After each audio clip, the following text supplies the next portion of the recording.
Again, there's no reason to sound smart doing this shit. I just feel that it's important for me to do it for my health. I'm not trying to help anyone other than me, truly, at the end of the day. I'm just aware that there's other people who could feel the same way. And I'd much rather be telling them about it and not going through it and calming them down. But unfortunately, I'm experiencing it, and this is my way of working through it. And with that being said, I don't want to lose focus too much on things that I've researched, but I feel the need to, because it's like I feel like I'm getting dumber every day, when at one time I felt like I was getting smarter every day. And I just think it's just a big change in priorities, man. Like, I just don't give a damn about vernacular shit at all. Like, who gives a fuck about that when what is going on is going on? But more importantly, there's still a purpose for professionalism. But this isn't the place. This is for my personal fucking therapy. And anyone who maliciously went out of their way to be able to listen to this can get fucked if they don't like what they hear. Or even if they do, really. I mean, goddamn, it's getting fucking ridiculous. It's definitely some strange shit going on, though. Even just on a personal fucking level within my own psyche. All the progression and regression and progression and regression that I've gone through mentally, physically, emotionally, socially, financially, all that. Constant progression, regression. Constant. But what concerns me is, I don't know if it's so much of a concern, it's just, I wish I could retain every single thing that I learned without writing down. Because it's so much shit. The only way I was able to learn all of it was the circumstances that I was in, that I made the best of, that were supposed to be bad, which were, but as I said, I made the best of them. I learned a lot of shit, and I know it, just not as well and as detailed as I once did, because my dumb ass didn't write it down, because I didn't have time to, and I was distracted all the fucking time.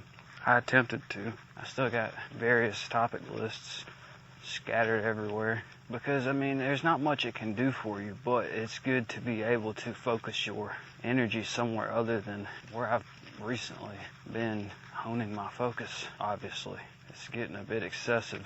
It gets you to a low vibration eventually. It's just like, it's kind of dangerous, because it's set up in a way for you to be intrigued by it from the beginning. You know, even if you go about it the way they want you to. It's like when you're studying a subject that you're not so interested in, there's only so much time goes by before you get sleepy or tired or get to the point where you need to take a break. But with something that you're into or intrigued with or is dominating your fucking life, you don't want to, or you don't have a choice. And it psychologically wears you down. And then they have control of the situation because they're forever one step ahead, regardless of your level of knowledge. They just try to get more and more steps ahead.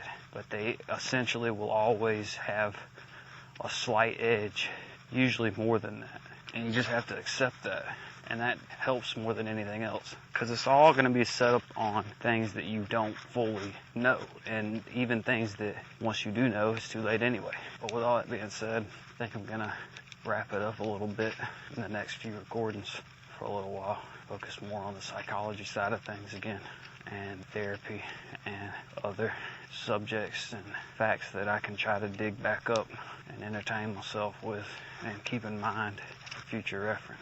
Because the further you step back and see the bigger picture for what it is and how it is, the easier you can remind yourself that it is a fucking picture. You gotta see the frame. You gotta step back all the way to where you see the frame around it. Been listening back to a few recordings, and I feel it necessary to remind myself to keep in mind the purpose of this, first and foremost, for personal therapy. And when I say this, I mean these recordings.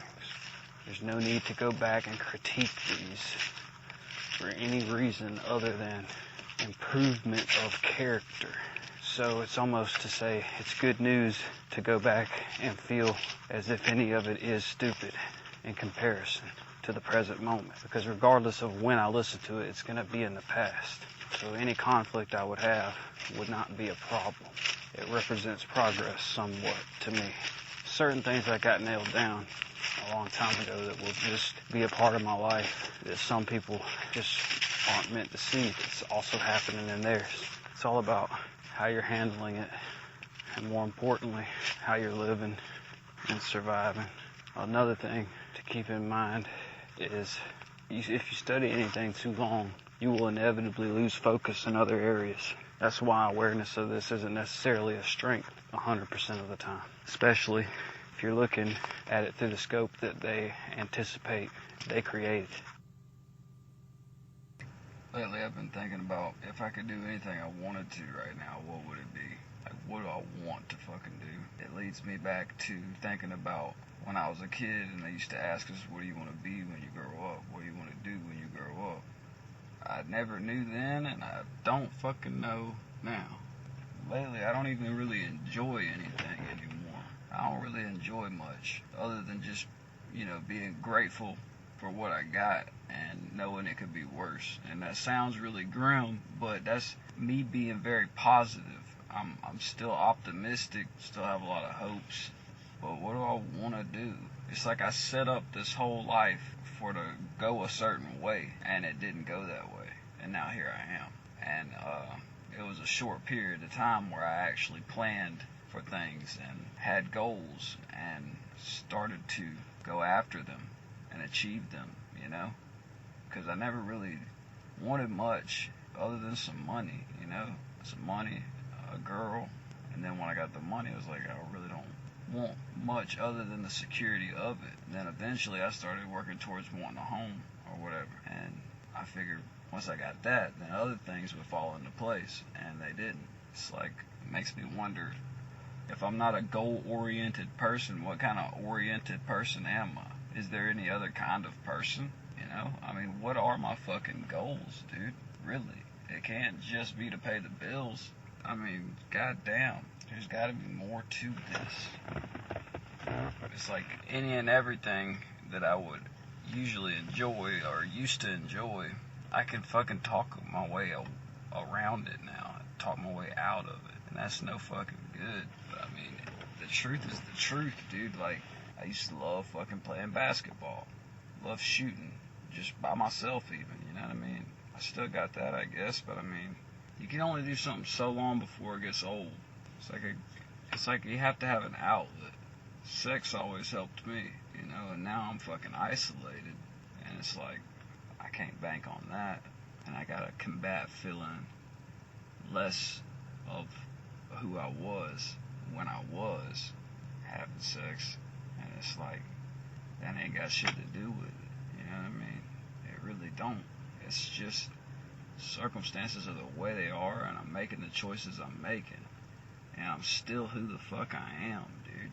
Like, I'm just trying to stay in a high vibratory state, but realistically, I'm losing that battle a lot, man. I'm staying in low vibrational states, and I'm trying to fucking just find a reason, It's like, it's almost as if when you do away with all of what you deem as negative influence and or distractions from your life, it's almost as if there is nothing else left other than you and your problems.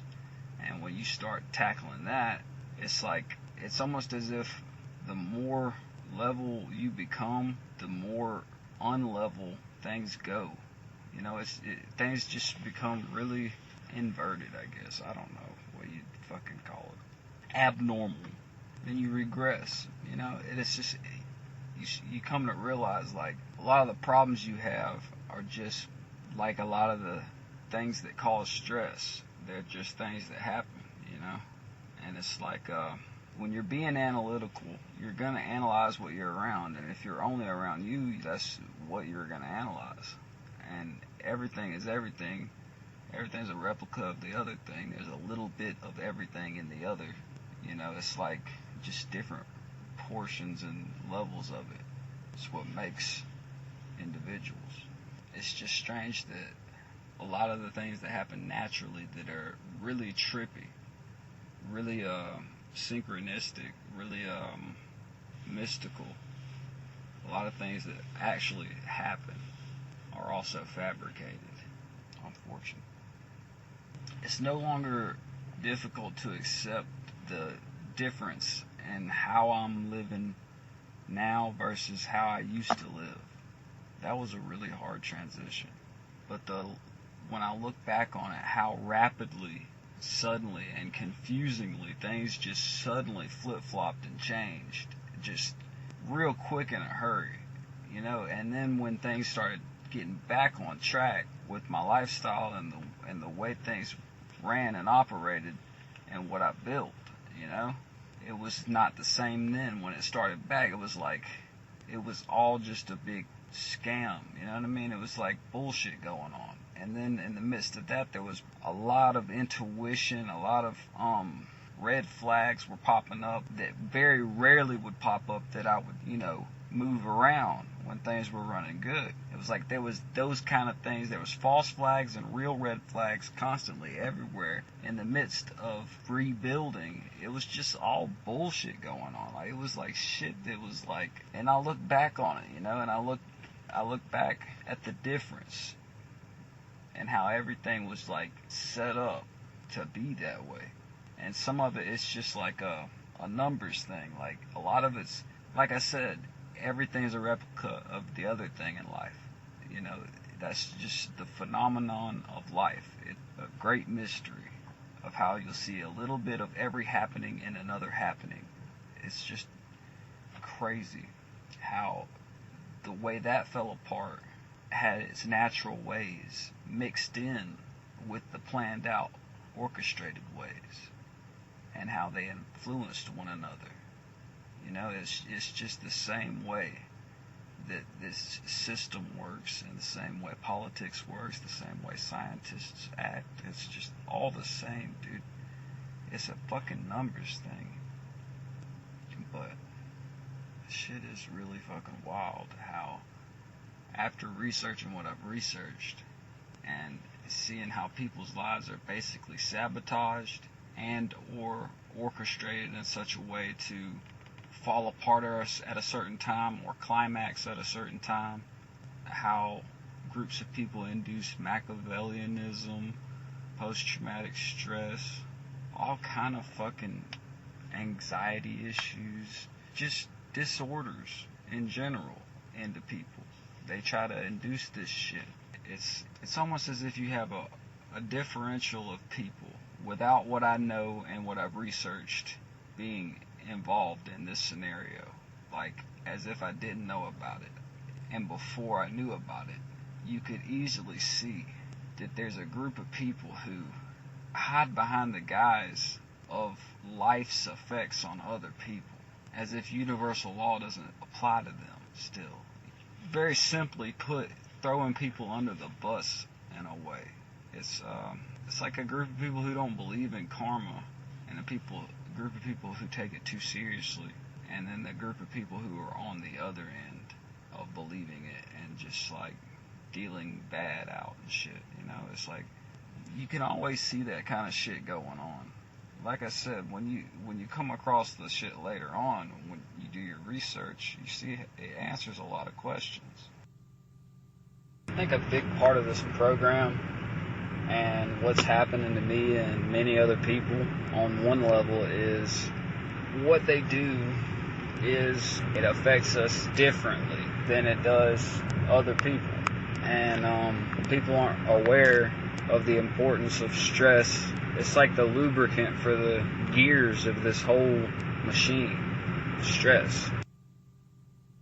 What to do to combat mimicry and stress cultivation is much easier said than done, but that is to not get stressed out, and when you are, try to make the duration of that time short, and to try not to associate bad feelings with mimicry the best you can. Just look at it as validation of your knowledge, even if the knowledge alone is enough to create bad feelings.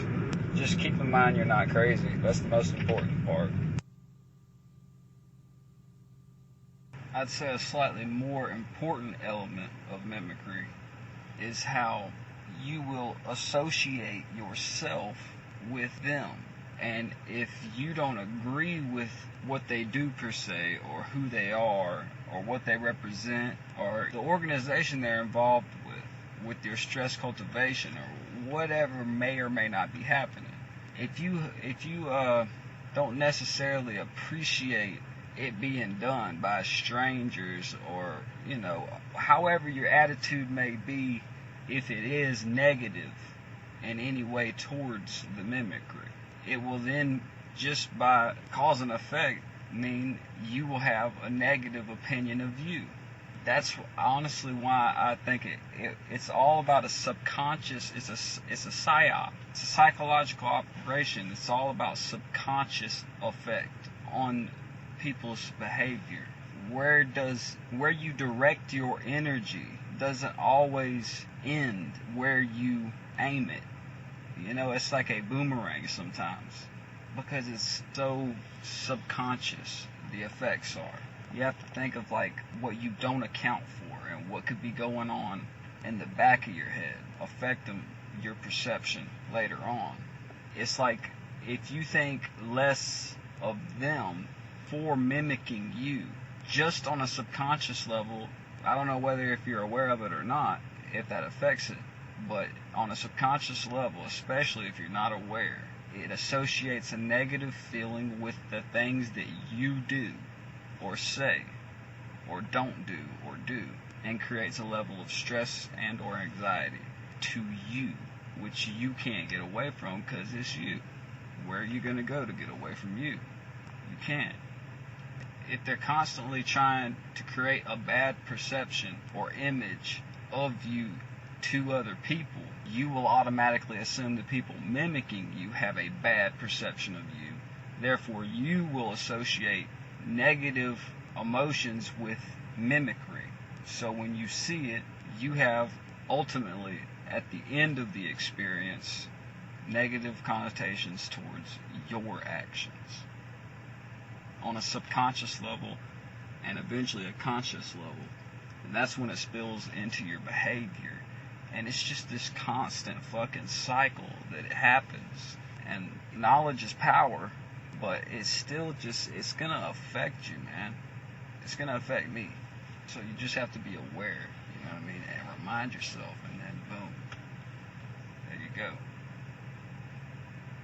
Because, like I said, it's a constant maintenance of your thought, will, and emotion on both ends if you're battling it. It's only on their end if you don't. You know, you just ain't got no mind. You just fucking wrapped up in the shit that they wrapped you up in. And it's like, that leads me to the attitude that helped me combat the stress cultivation before I was aware of community-oriented policing tactics and notification systems. I went through a whole lifestyle that I just didn't know what to call it or how to explain it to people, but I knew it. I knew what was happening, and all I needed was a name for it, and I found it. And then I found out that that was a target word, a trigger word to like label you. But I mean, I'm pretty sure they knew I had figured it out before then. But before I was aware of it, I first was aware of the stress cultivation tactics taking place around me and how to combat them on a psychological level. And the first thing that I started combating it with and voicing to people was things that stress you out are things that happen. Regardless of whether you stress about them or not, they happen. So they can either be happening while you're stressed out about them or happening while you're not stressed out about them. Certain things. And the things that you could prevent that you didn't, kick yourself in the ass for a little while and get the fuck over it. Because that ain't no good for you either if you let that sit on you. It's just more weight on your shoulders, more stress, more pressure. Another thing that helped me move away from all this stress cultivation, and another way I was able to identify the stress cultivation was people's association with good character and stress. They associated someone's level of responsibility with their level of stress towards life, as if people who aren't stressed out about things don't give a fuck about the things that are happening to them. That's bullshit, you know what I mean? that helped me too, you know what I mean? Because that was before I was aware that, like, a lot of this shit was orchestrated and planned out and doesn't happen to other people. It helped me deal with it. It's just an illusion that people will get wrapped up in. It's so, all of this stuff that will distract you and you will believe it as truth and not behave in a way or influence people in a way that they don't like, the way the society doesn't approve of. They associate responsibility with the level of stress someone has, and when you aren't stressed out about things, even as you are solving problems or doing what you would be doing action-wise if you were stressed, they will still try to instill in you that they don't appreciate the level of stress you have being low. And that just happens by default on a regular level and also on a psychological opposition level, a manipulation level. It happens on a lot of levels. And it's very effective on the way you behave or perceive things, especially on a large scale in regards to population. Social engineering. I want to go a little further into the topics of mimicry and stress cultivation. I got off on a bit of a tangent speaking on mimicry. I meant to touch more on how it affects the influence you have on yourself as well as others.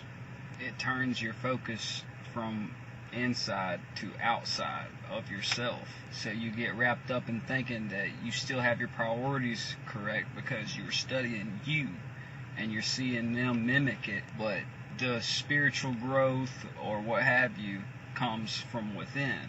The true progression of self and becoming just a better all-around person, that comes from within. You got to focus on you and what your problems are and all that shit, and you don't do that when you focus on the external. So it's like you make somewhat of a compromise. It kind of makes you and them happy because you're kind of a half-ass illusion that you're wrapped up in when you think that you're studying you and not them. It really doesn't matter because you're still focusing on the external you. You see what you say being said by other people. And once you say it, it's already in the external. You see other people wear what you wear. That's external. People making reference to what you've done or haven't done or said, that's external. You still focus. It's like that's the whole point, is that your focus is in the wrong place at the wrong time, which creates stress. So the stress and the stress cultivation and the mimicry are very correlated as well, but it's for different reasons than you would automatically presume. And it really gets kind of complicated because you have to really be going through trying to fix your inner problems and happen to be a person who has people who don't want you to. It's like the truth is harder to believe and accept and move forward with than the lies that secure it happening. You're focused on the external. Every time you notice the mimicry, every time you notice anything that they do, it's all about you being focused on the external.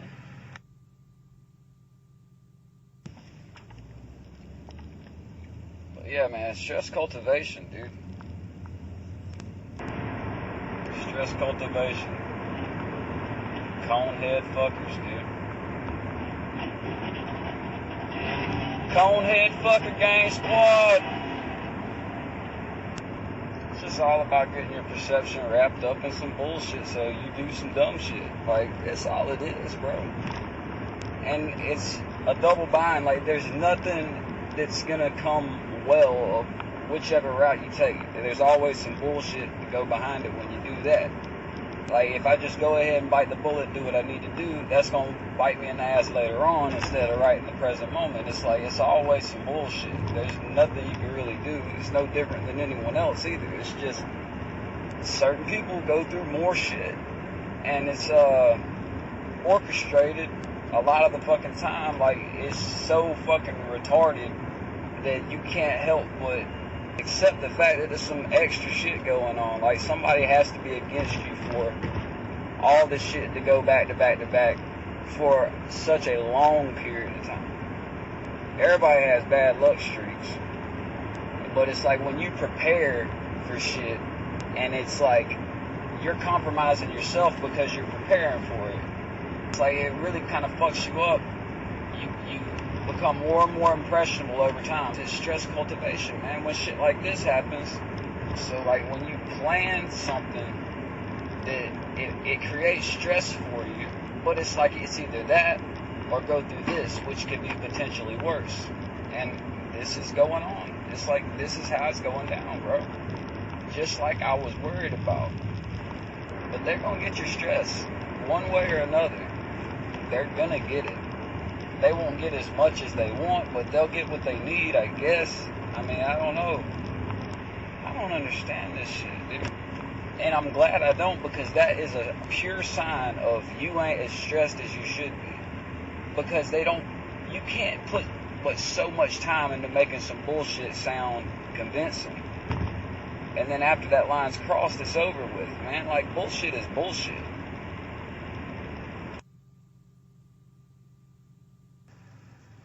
Stress cultivation, man, and thought manipulation, they go hand in hand.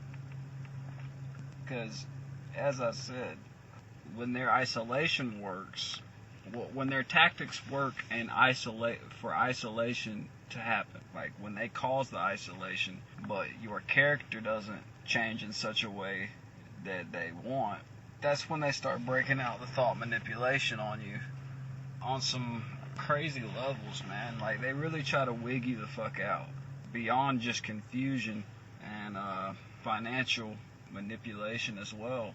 It's like there's really no need to get specific. Just anything that can stress you out. Like, they try to schedule around and plan around that. They prepare for anything that they can, and that's why they're constantly trying to verify new things, because they are aware of what you're aware of and how well shit works, and they get tired of doing the same shit over and over just as much as you get tired of seeing it, but even more so if it's never working. It gets to the point where they bank on you thinking something's wrong with you, which there very well may be, but I mean, there's something wrong with them for doing it, and there's damn sure something wrong with society for this happening. I know for a fact a lot of the shit that I do, unfortunately, is a product of me knowing about this shit. And before that, everything I was doing was a product of it happening. And believe it or not, what I do is not much fucking different before or after. And I think that's the whole fucking issue at this present time. Is it's like, I ain't changed, it's just the circumstances have. And it's like, I'm not reacting in such a way that they would want. It's either that or I'm doing every fucking thing they want me to. It's one or the fucking other. I don't think it's that bad. I don't think I'm doing exactly what they want. But it's just unfortunate that when I say they, it's so far out there, dude. It's like inside out, everywhere. You know, it's like, what the fuck? How did this happen? How did this fucking happen, man? But anyway, when you become isolated enough, and the isolation doesn't get to you as much as they would anticipate, I guess, or maybe they just do this shit regardless, they really start fucking with your mind. They start trying to manipulate your mind. I don't know if they gotta be using technology and shit. They got to, because it's either they're reading my mind or they're using technology to put thoughts in my fucking head, which I think is more likely. Because even without technology, you can put thoughts in somebody's head. Like, you can put them in the mind of something. You can, I mean, with the data they collect on you, you can really psychologically fuck with somebody, even on using old school tactics. Even it's not. I'm not gonna say it's not that hard, but there are tangible ways and cases that you can find to really psychologically manipulate someone and put thoughts in their head, and they can do it with technology too. And that is all a part of stress cultivation. the stress is really important to them. Stress cultivation. That's what I call it, man. That's exactly what the fuck it is. If it's only happening to me, it's only happening to me. You feel me? That's just what my situation is I'm around stress cultivation that it's noticeable and it's effective, but that's just because I'm being completely honest. I don't think it's doing what it should. I think they're just getting by. Because as I said, they're doing shit. There's literally an old me. You hear people say that all the time, like, oh, the old me, this and the old me, you know, I mean that shit, man. Like, I am different. Certain things about me didn't change, and I don't think will ever change, but I am different, man. I'm an improved version of my old fucking self. And with that in mind, and with that being said, I can identify what these motherfuckers are doing. You know, it's like they're appealing to a character they think is me, and it ain't me no more. And I can honestly say that and see it because it is what's happened. And they don't know, or they don't want me to realize that or continue to know that. I used to have this crazy image in my head. Before I even heard the term conehead as a derogatory term, I actually used to picture these beings in my head, you know what I mean? Where they would have this device, or it would be something on top of their head that was like in the shape of a funnel or a cone. And it would be like they would panhandle for bad energy with it. And it would funnel into their body and filter into good energy. And once they depleted all of that, they always had it with them. You know what I mean? Isn't that crazy? Like, that's the type of shit that, you know, only circumstances could make someone have their own visions. Anytime somebody has a vision, it's because of the life they live. Something cultivates that imagination to do that. That was what mine did. And that's exactly what's happening. A bunch of conehead motherfuckers. They goddamn live off of negative energy, man. They really do, bro. Like, that's what they fucking do. They filter bad energy from people into good energy for them, and they make it happen, and they collect it, like they suck it out. You know what I mean? Like, it's their sustenance. So I always keep that in mind, man. Even if it's fictitious, you know, I try not to become narcissistic, and I try not to become prideful, but I keep in mind that people don't appreciate me feeling good. And even if they did, they crave me feeling angry, stressed, sad, anxious, you know, anything like that. That's what they want. And that's just what it is. And that's why I said there's nothing more important I could stress other than the existence of stress cultivation and remaining aware of it so you can combat it and don't end up getting caught up in the loop unless you absolutely have to, which I did. That's where a lot of this started with this recording, is once you get caught up in it and you don't address it through a diary or recording it or talking about it with someone, it will drive you crazy because there's so much psychological manipulation and gaslighting going on when it comes to the stress cultivation, because they have to confuse you, make you doubt yourself, and lower your self-esteem, and then do it all over again, and then do it all over again, and then do it all over again. And some of the confusion tactics that they use are very fucking confusing. I mean, they really are, because you're so stressed out, you're only focusing on one thing at a time. So you don't piece together the 9 cycles that they did on you. So it's like a whole bunch of crazy, weird shit's happening around you that is mystical in a way to you because you've been so stressed that you've been tunnel visioned on shit. That's how they get you.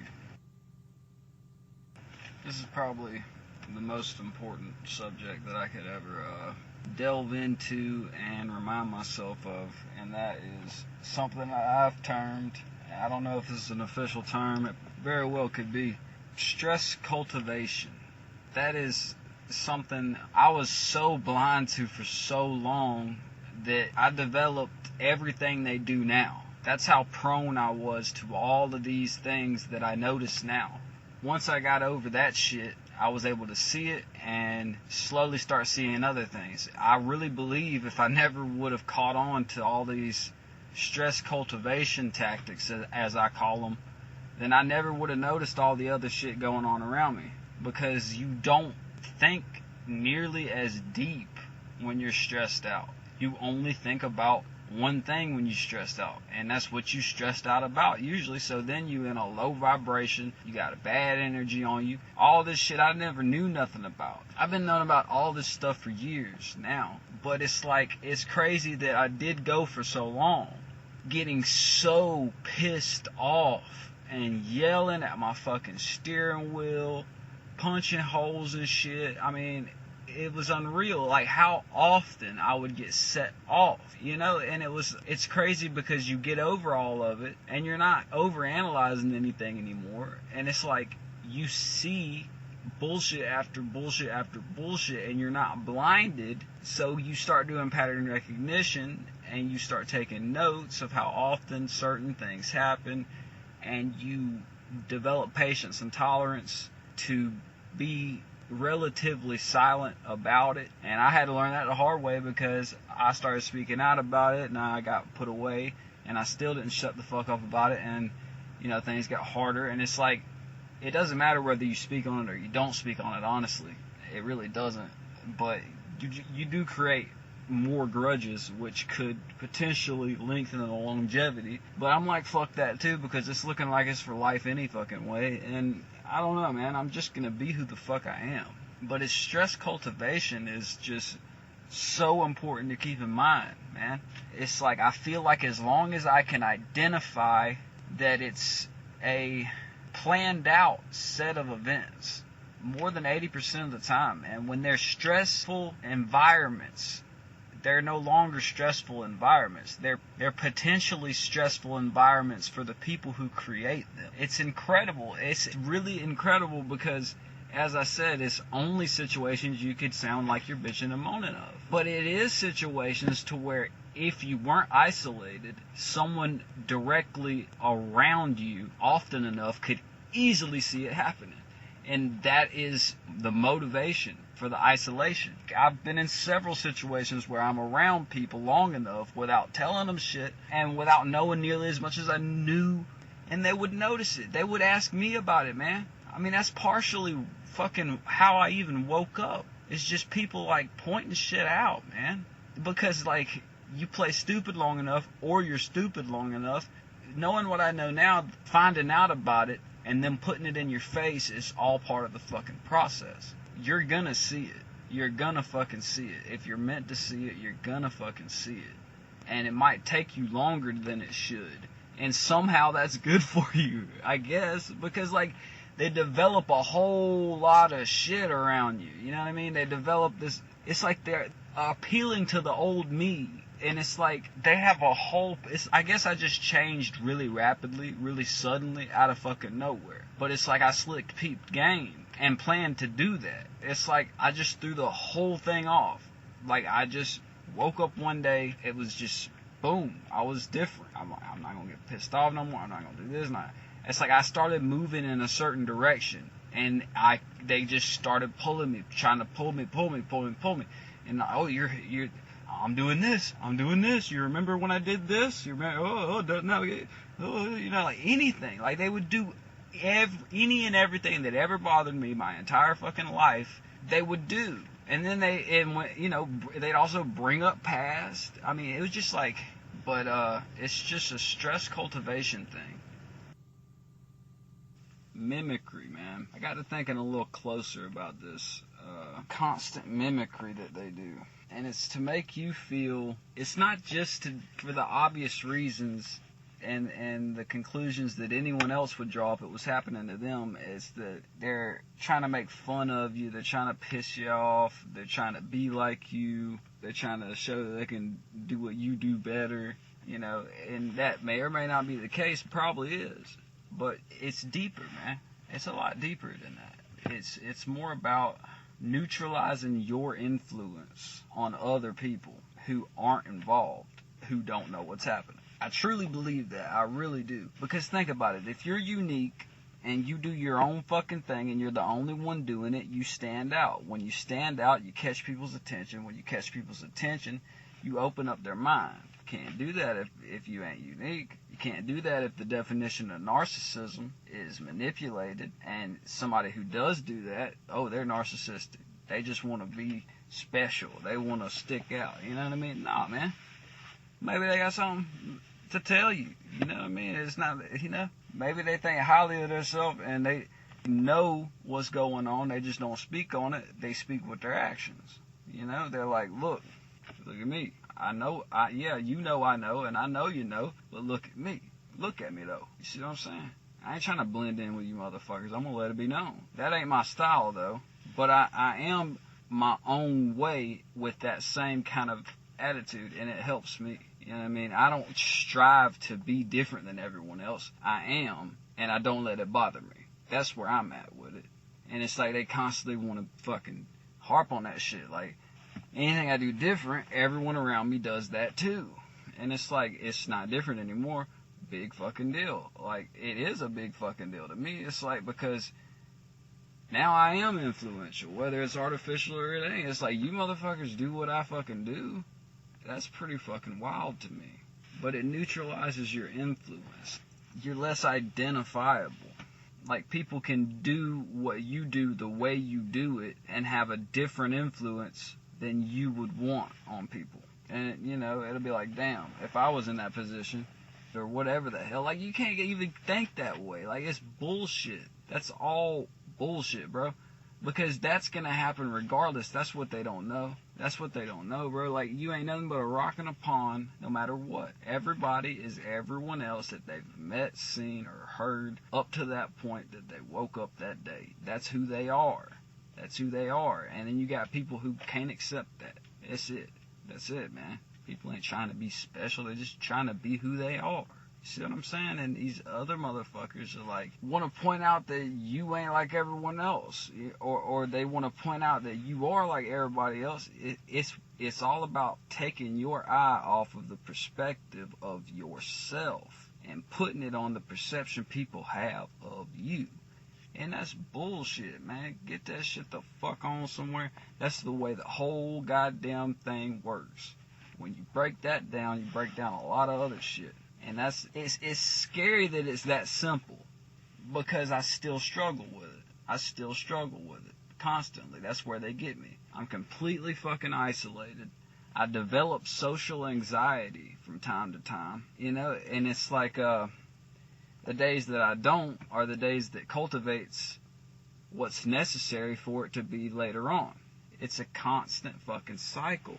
Yeah, I can't explain without sounding like I'm just bitching and moaning like everything else. It's very intricate what they do. But as I said, with a really isolated social circle, very small social circle, and being isolated, they run out of new shit to do. They continue to do what they do all the fucking time because they have to verify or validate their actions or process to continue to the next step. And it's like, that's all it's about. So I just keep making these fucking recordings, man, because like, there's days I feel like shit and there's days I feel better and there's days I'm in between. But the days I feel like shit, man, I cannot stress enough, doing this, I'm happy I do that shit, man, because like, it helps me out so much. Fucking listen back to it and I'm like, I take my own advice. I calm myself down. I don't have to listen to other people. I would say there's nothing left to say, but that wouldn't be true. There's so much to this shit, but it is to the point where there's not much more I could say that it would be very complicated. It would just be really hard to believe. I think that's like there's a long list of questions that I could answer with a straightforward answer about a lot of this stuff. It's just crime creation for participation. That's the way I see it. It's like, you either get caught up doing something and take part in catching people up and doing shit, or you just catch somebody up and doing something from the very beginning to get initiated. a system for the snitches built by the snitches. But it's not necessarily snitches. It's, how would I put it into words? Society is built in such a way to where you're expected to react certain ways to certain scenarios, situations, and circumstances, whether it be emotionally or mentally, is very important. But until you act physically, it's almost as if you don't become a part of it. If you don't, I don't know, man. You have to be compromised in a certain way or initiated. And it's more likely that you just have to be excluded from what already exists on a large scale. It's that way, man. That's how large it seems to me, is that it can go on completely hidden to people who know nothing about it, and it's not happening to them. It's some trippy shit, man. It's crazy how it hides from people, but it's so widely known, or it appears to be that way. It is definitely some strange shit revolving this area of conversation, to say the very least. And it mimics a psychosis that can be totally induced into people. They either, unfortunately, by themselves, but more unfortunate by other people. And then at that point, it becomes debatable if that is validation, because almost by default or technicality, it's participation in what these motherfuckers are wigging out about. It's just insane how this shit is just such a fucking domino effect. I mean, anybody can go on the internet. If they're a certain kind of person, man, they can go on the internet and find something and just wig out about it. Just be spun out about that shit for fucking ages, you know? But this shit here is different. I ain't never come across no shit like this. You know, everything else, nothing touches this shit. I still look at crazy shit, you know what I mean? I still take note of crazy shit, and it helps me to understand. It helps me to understand how this came about. So, but this shit right here is happening right now. This shit is gonna be in the history books later on. Like the way the Stasi got persecuted and prosecuted for the shit that they did later on. This is a lot like that, but this is a bigger version. This is like the breakaway civilization for that police state mentality. It's like this entire country became the stomping ground for that. They cushioned it up in a way, but made it more effective and harmful. It's pretty fucked up, man. That is so simple. All it requires is certain character traits and personality strengths and weaknesses to appeal to, and it's in everyone. They took that out of every single person and appealed to every single person in such a way to where the majority would get involved. And the ones that didn't, they had a way for them to be forced into it. And then to top it off, they got all these scare tactics to make everyone who doesn't know what's going on never figure it out. And the ones that start going down that path, they make their life hell. And this is reality. This is what we're living. This isn't fictitious at all. This is really what's happening. I'll tell you what it makes me want to do. It makes me want to make a fucking time capsule, like old school shit, and bury that motherfucker. Just so years later, after, you know, this country is whatever the fuck, and this, how it is now is a distant memory, they fucking dig this shit up, and they fucking find this shit like, oh yeah, this was one of those people who was going through all that crazy shit that they used to do, that they did, that the Stasi did. And they also did it in America, when America was America. Like, for real, man. Like, this ground is still gonna be here, but if this shit keeps going the way it's going, bro, like, I don't know what this place is gonna fucking turn into. I mean, I do know I do, and I don't. It's, a lot of people see where it's headed, and I know just as well as anyone else, there's not anything that can be done about it. And I think that's a big reason why 9/11 happened, is too many people were waking up and more than that, starting to fucking do something. A lot of iconic people who had followers died. A lot of influential people leading up to that and after. And that's all the time. But I mean, this shit was, just think if that shit didn't happen. Put all the fucking policies that got signed, all that out of your mind. Like, fuck all that shit. That's as significant as anything else. But just think about the mentality it created in people. The people who knew before the conspiracies revealed it to people years later. The people who knew that day what the business was. You see what I'm saying? About this police state and all this community-oriented, like, the shit was going on already, all the way leading up to that. You know what I'm saying? And people were trying to wake up the masses, and they were slick doing it on a subconscious level. The same way that we're being subconsciously manipulated, a lot of these influential artists and actors and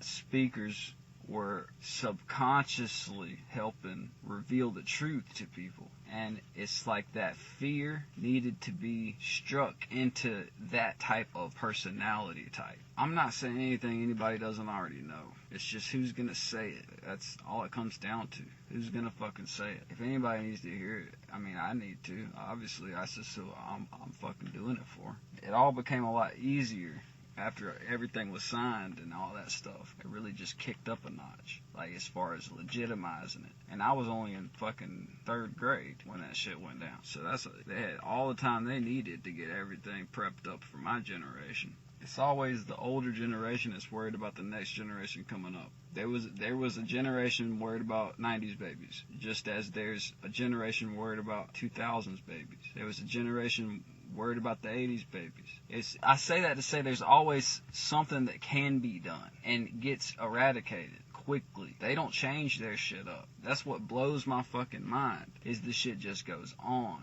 and on and on and on. And it never fucking changes. It never fucking changes. The face of it does. And that's what all this shit here is. This whole pandemic right now. Like, all that shit, all this stuff that this new president say you're gonna do, all this and that and the other. And, like, even if we turn into fucking socialist China over here, it's not going to be any different as far as it's a police. It's either going to be in your face or it's not. But I'm saying it's the type of personality that this cultivates and the type of personality that it eradicates. It's not beneficial to the human race. We need both. We need polarization.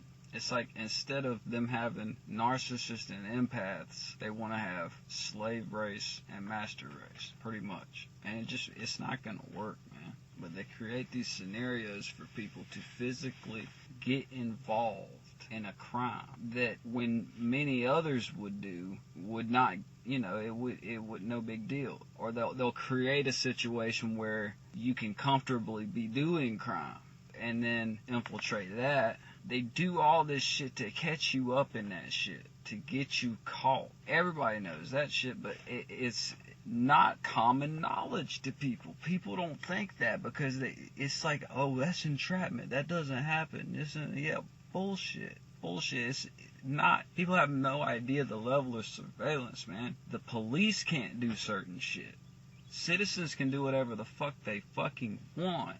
And it's a matter of choice. It's people doing what they do voluntarily for not liking someone. And what blows my mind is a lot of it is from invasion of privacy and hating listening. And I picture a scenario where it's somebody's fucking obligation, hourly fucking time goes into fucking sitting and listening to every word. Wow, that's some bullshit.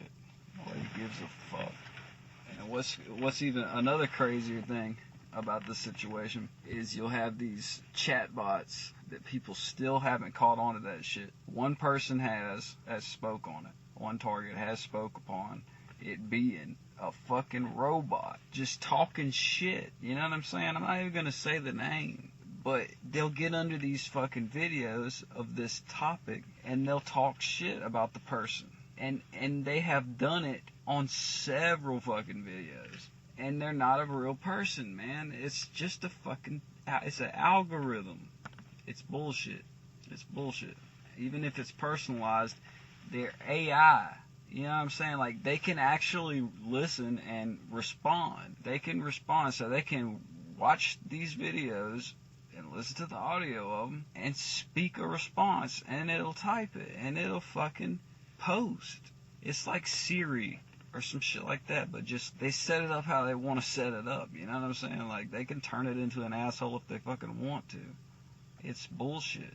I really want to reach out to a lot of these people who are going through this shit, but I gotta get my fucking self together first. So far, so good, but every time I do, some bullshit comes along and fucks it up, and it's like I see it coming, but I ain't shit I could do about it, man. Money's money, you get it when you get it, and a job's a job, you keep it when you can, and man, you do what you fucking can, and you don't do what you can't. And you see what I'm saying? It's like they create these scenarios for people, so they do shit, and they get caught up, and then they have an alternative of jail or participating. And when you go to jail, the same shit out here happens in there. You're just confined to a smaller space. You have the same differential of people. It's just the ratio is closer together. People do what they fucking do. It's a way of life, man. It's infiltrated us. It's here. It's not going nowhere. The best you can do is reach out to people and help them, but you can't judge whether it'd be beneficial to you or not, or beneficial to them or not. Because you don't know, A, if they're real, B, if they're tripping, C, if you're tripping. It's some crazy shit, man.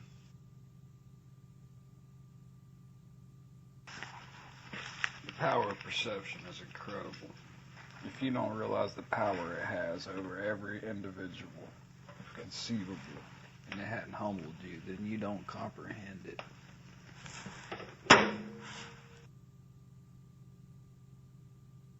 It's almost to say certain threats are only real out of extorting the belief in them out of the population, if that makes any sense at all.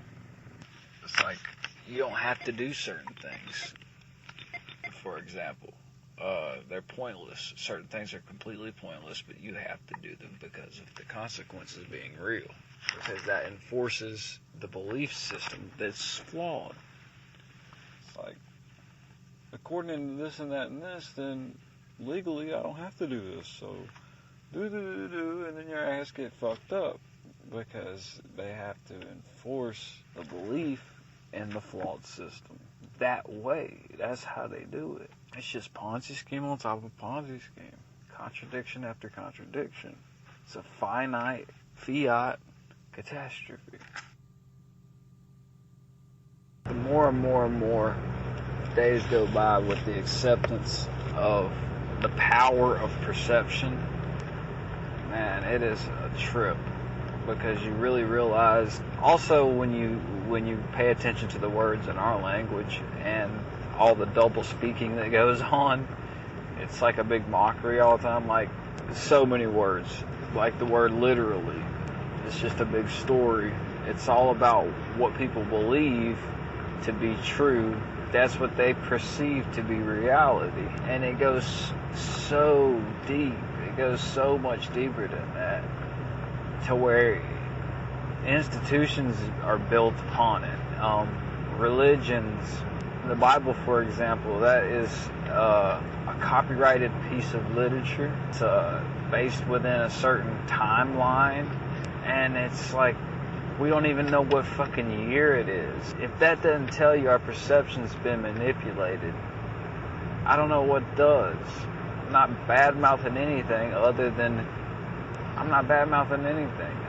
All I'm doing is just pointing out the fact that the perception has been manipulated clearly. And they adjust it to whatever suits who's controlling us and continuing to manipulate us. They give us the five senses, and they control time and space, basically, or what we perceive to be so, in every way, shape, and form. Whether you want to make it sound complicated or simplistic, it's happening on every fucking level. If we're all just living behind these windows, then it's the third eye is a lot like when you're standing behind a window and you got a reflection on one side.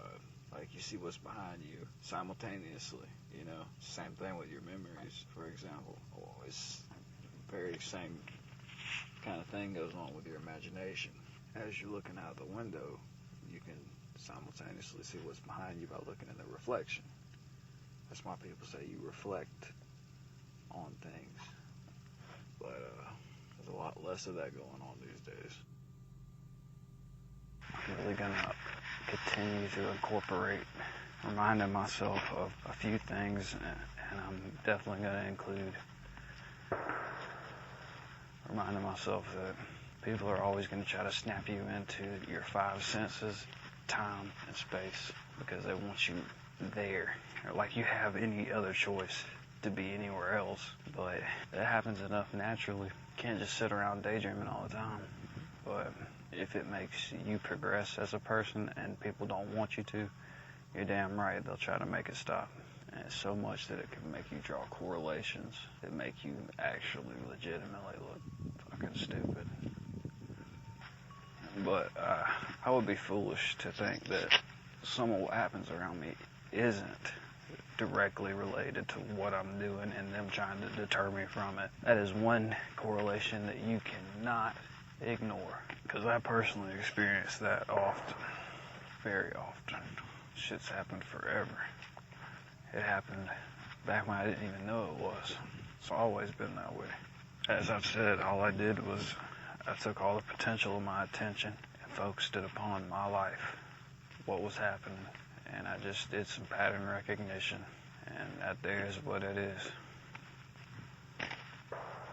It's like you get thrown off from what you want to do for so long that you don't even know what the fuck it is anymore.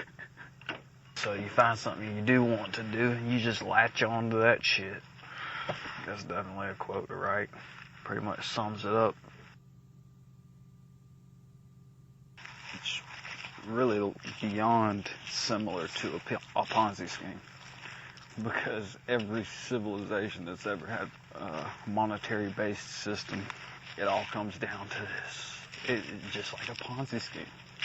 Ponzi schemes are just a mini version. It's a triangle just like on the back of the dollar bill. It's the longest running Ponzi scheme. It's planned out over a span of thousands of years. It's currency based upon debt, just like a Ponzi scheme. It's no different. You can't change any of it. You gotta look back. If this has been happening this long, and I've accepted the fact that everything is a replica or separate version of a big happening, all happening at the same time. If I know that everything is a system, then it means that if one part isn't doing what it's supposed to, then the other part isn't, and then it changes. But it's designed to do that. If you have the ability to, it's to say that if this is the way it's happened in every civilization, and it takes thousands of years for it to unfold, is there another way for it to go down? Like, say we live to see the end of this large Ponzi scheme, we happen to survive. Is there anything else to build other than another one? Really? Is there another way to do it? You would have think it had been done by now. If you look all the way back into Babylon, and the same shit happened. Wouldn't something more sustainable come along? Why do you think it's stretched out over fucking thousands and thousands of years? It's either a regime that keeps it that way and ensures that that's the only thing that gets built, or there's no other way. Either way, it creates that same mentality.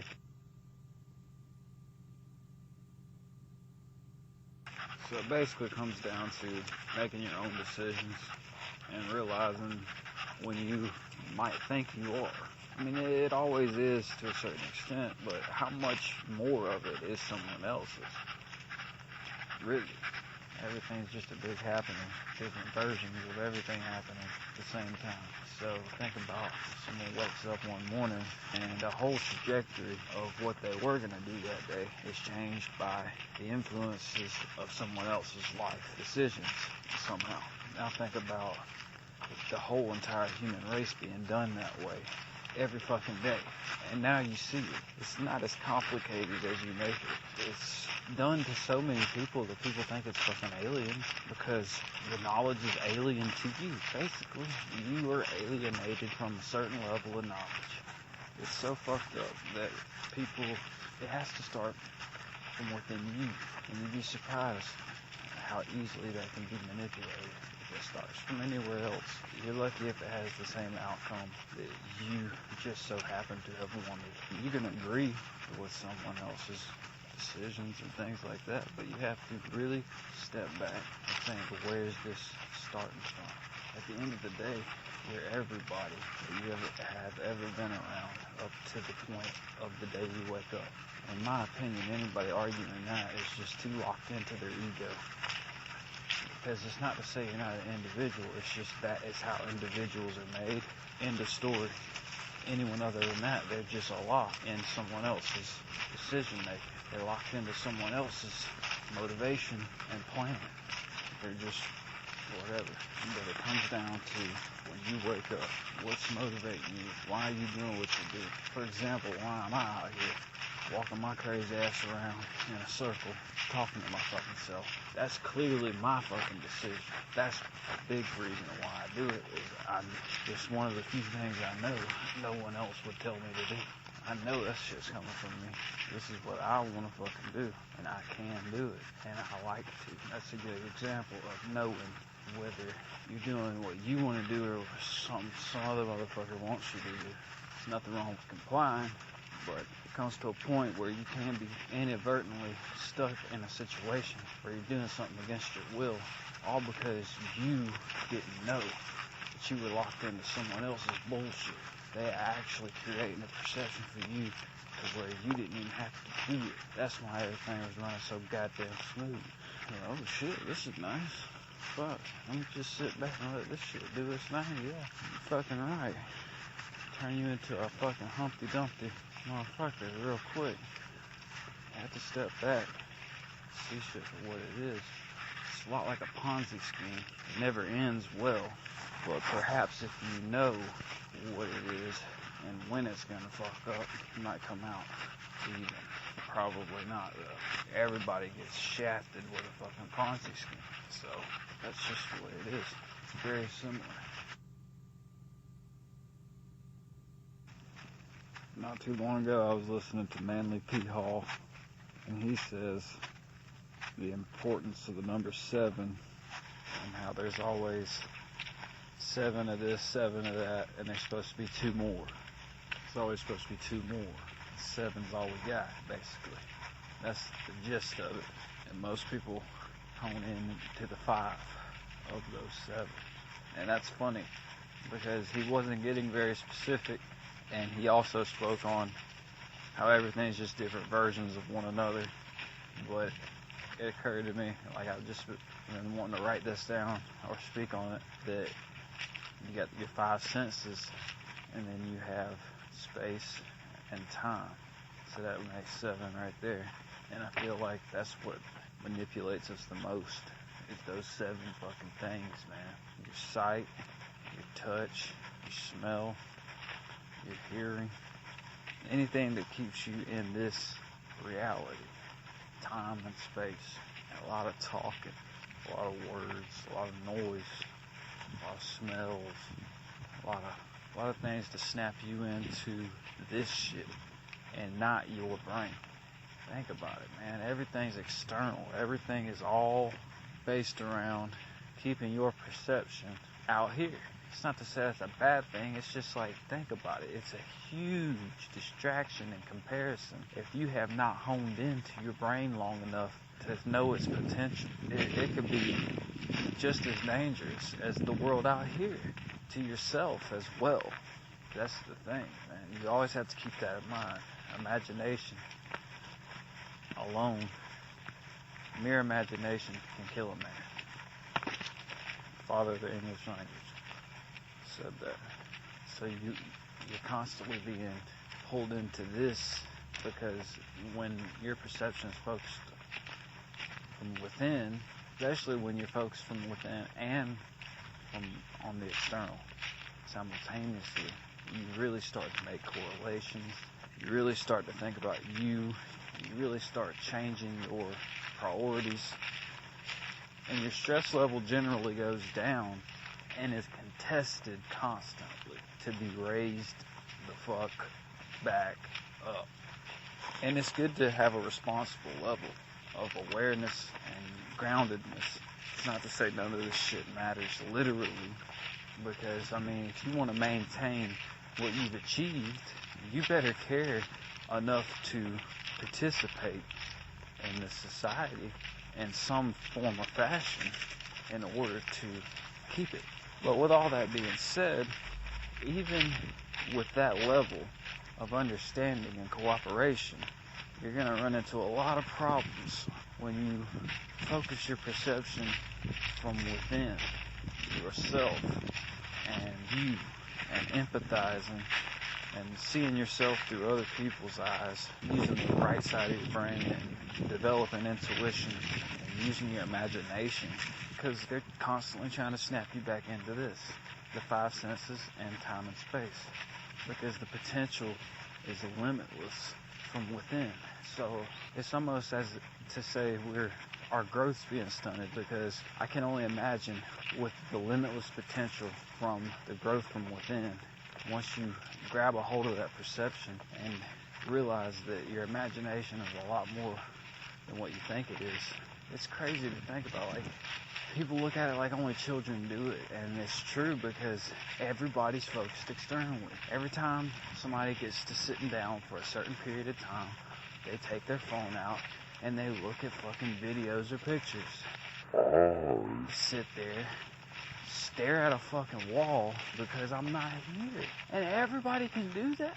You know what I'm saying? Like, it doesn't literally, I don't hallucinate, but I mean, I can daydream at a level that I couldn't if I was always fucking focused on this shit here. It's like I can dream with my eyes open, and I don't see it with my eyes, I see it in my head. But I can make it happen whenever I want. And it's like, people, I've realized over time, don't do that. I didn't know that shit. I don't know, man. Like, people don't occupy their mind. People don't see the potential of and the progression of your third eye and your imagination and how it can manipulate time and space, or seem to, which is really all you need. If you're bored as fuck, for example, and you need to pass time, wouldn't it be nice if you could just go somewhere else? Well, fuck, man, you can in your mind, but fucking bullshit going on these days. Everybody always just pull out their fucking phone. There's nothing wrong with that. It's just a distraction, man. But you got your own distractions. And with the limitless potential of what you can develop from within inside you, imagine the limitless potential that could spill over if you correlated the two and somehow had them working together. Not like magic, but similarly. Right? You start manifesting things. And it's not something that you can describe with words. Its potential is so evident when you realize peace of mind is derived from there, from that area, from that vibe. So that's when they start throwing the five senses at you and constantly bringing up location and time. It's like, and when I say that, I mean every fucking body, because it's just the way it is. Like, this is what it is. This is just it. You got your dreamland, and then you got the real world. I respect that. I understand that. As I said, you have to do what you have to do to maintain and be a part of society. But understand, our development as a human race has been hindered, stunted, and manipulated completely. Yeah, we always have to be in a low vibration, meaning a bad mood, whether it be fear. It all stems from fear. After fear, you got anxiety, doubt, you know, all that shit, which affects your decisions, which then affects your reality, which then, unfortunately, hinders your abilities. That's why they're so concerned about the company certain people keep. It's all about perception, dude. People are being controlled and controlling the circumstances of other people's lives, and they don't even know that, because their well-being's basically being sacrificed for someone else's. I mean, it really is like that. It's fucked up.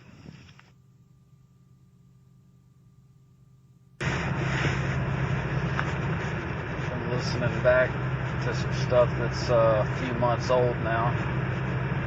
It's hard to believe I've been doing this for a few months. This shit's really helpful, man. I really will be feeling down sometimes, and this will bring me out of it. Because I think it's the repetition. I think it does something to you subconsciously when you constantly talk about something, but nobody hears it. You know what I'm saying? It's like it just adds on to the level of frustration. It's like you start annoying yourself because you're the only person hearing it.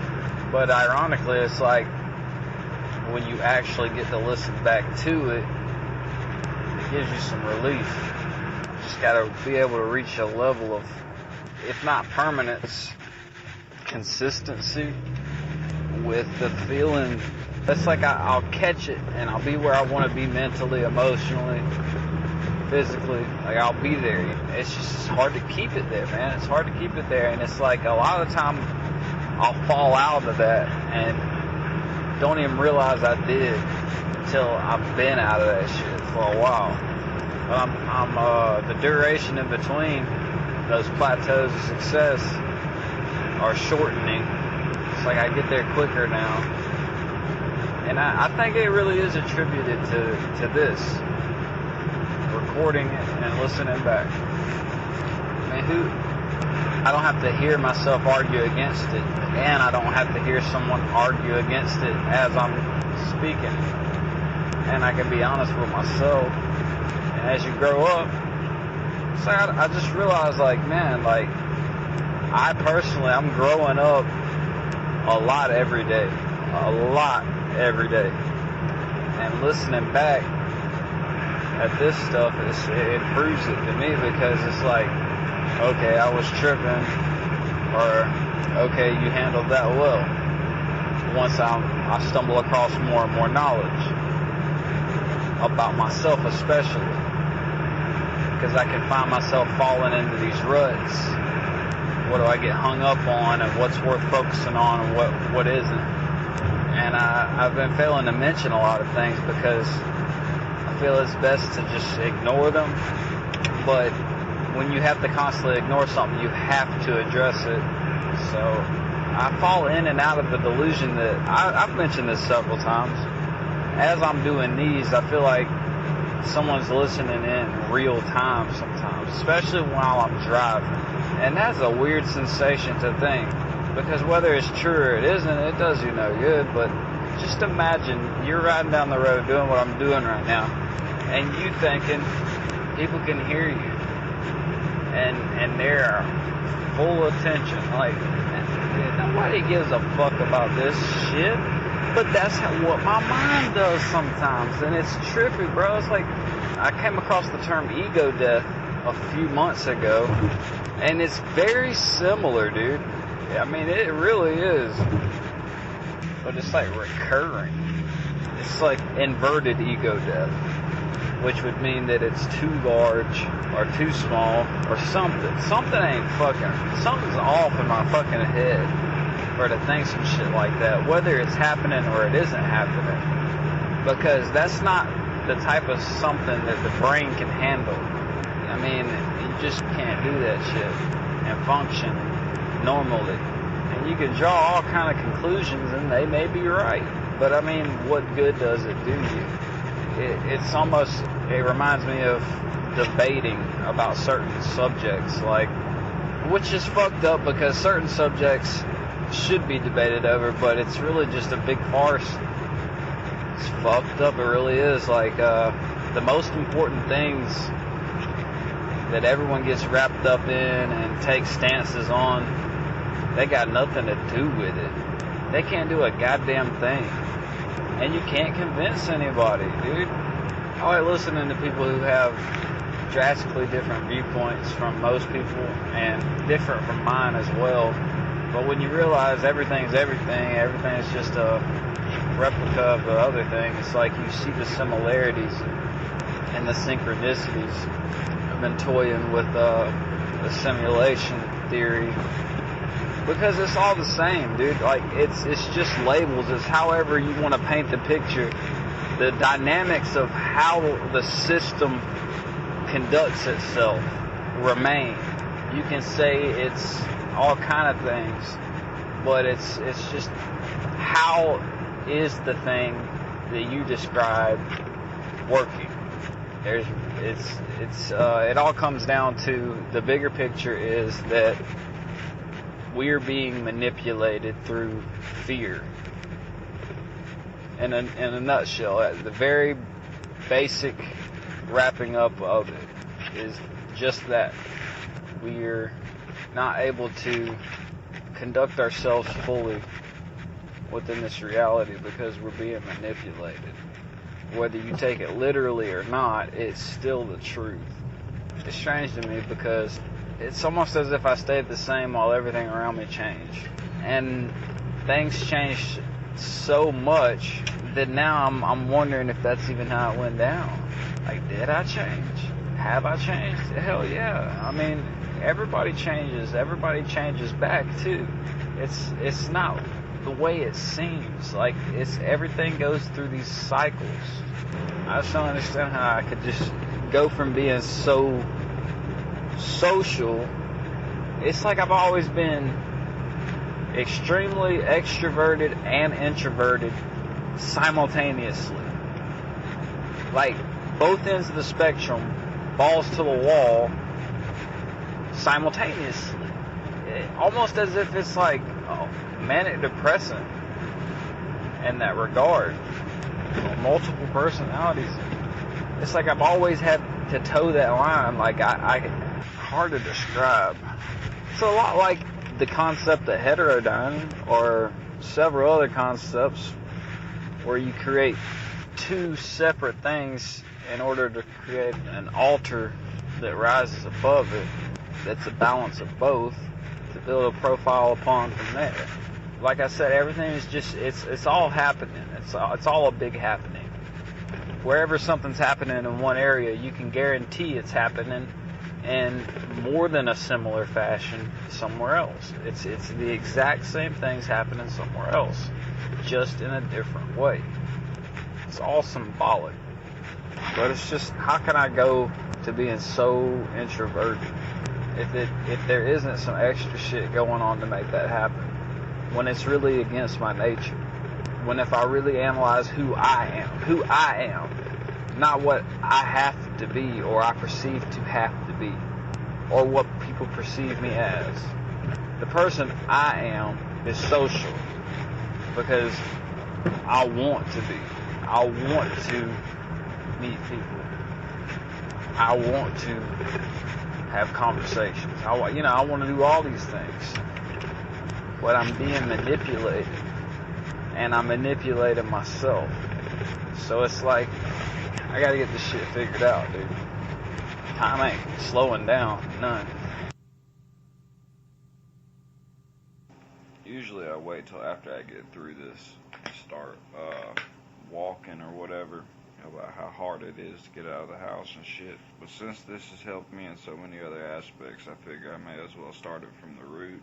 It's starting right fucking now. It's really started like 8 o'clock this morning. I've been up for 3 hours just trying to get the fuck on somewhere, or eat something, or go grocery shopping, or any fucking thing. All I want to do is just go to sleep. That's it. I got a lot of other shit I want to do, but just not as much. So I guess it's just a normal lazy motherfucker behavior, because I'm not tired today like I was yesterday or the day before that. I do keep occasionally, and when I say occasionally, I mean probably like every 15 to 20 minutes, which is pretty occasionally for my mind. I just keep thinking about shit that's getting me down, remembering things, being generally bummed out about things not working out the way I want them to, like they ever fucking do anyway. I mean, I don't think it works that way for anybody. The more I look into it, it's just what you make it. It's never what you thought it was. That's to say, even if you do achieve something, once you get it, it ain't what you thought. I don't know if that's like that for everybody, but that's just the way it is. You come to realize it really had nothing to do with you. Even if all this extra shit wasn't going on, that's basically coordinating my life, God has everything set in place. It's not to say that it's predestined, it's just there's laws of the universe, and there's a lot of motherfuckers out here, including you, so it's like, it's just inevitable. If every action has a reaction, so on and so forth, polarization, cause and effect, it's just inevitable for things to happen the way they do. It's just like a GPS, it's just going to reroute. It gets to the point where it's as if you didn't even type the destination in. You're just here for the ride. You have options along the way. I think it's just as simple as just being childlike in nature. We all need encouragement, and this is where I get mine from me. So a motherfucker can say what the fuck they want to, you know what I mean? I don't really give a shit. I'm the one helping me, and this is how I do it. So, fuck off. It's been effective for me. If anybody truly feels that they're in the same situation as for lack of better words, a targeted individual, that type of mind state, as well as occurrences, I would definitely recommend doing this. I see a lot of people doing it with their own YouTube channels, which I don't know if it's a good or a bad idea. It's like people are basically doing what I'm doing, but they post it and listen to it as it's already on the World Wide Web. And then they may go back and delete it, or they may not. You gotta be able to keep yourself company. I mean, you can also drift off into your own little world. You can do all kind of crazy shit, but eventually you realize you're losing touch with reality, and you still live within society, even though they're trying to annex you from it.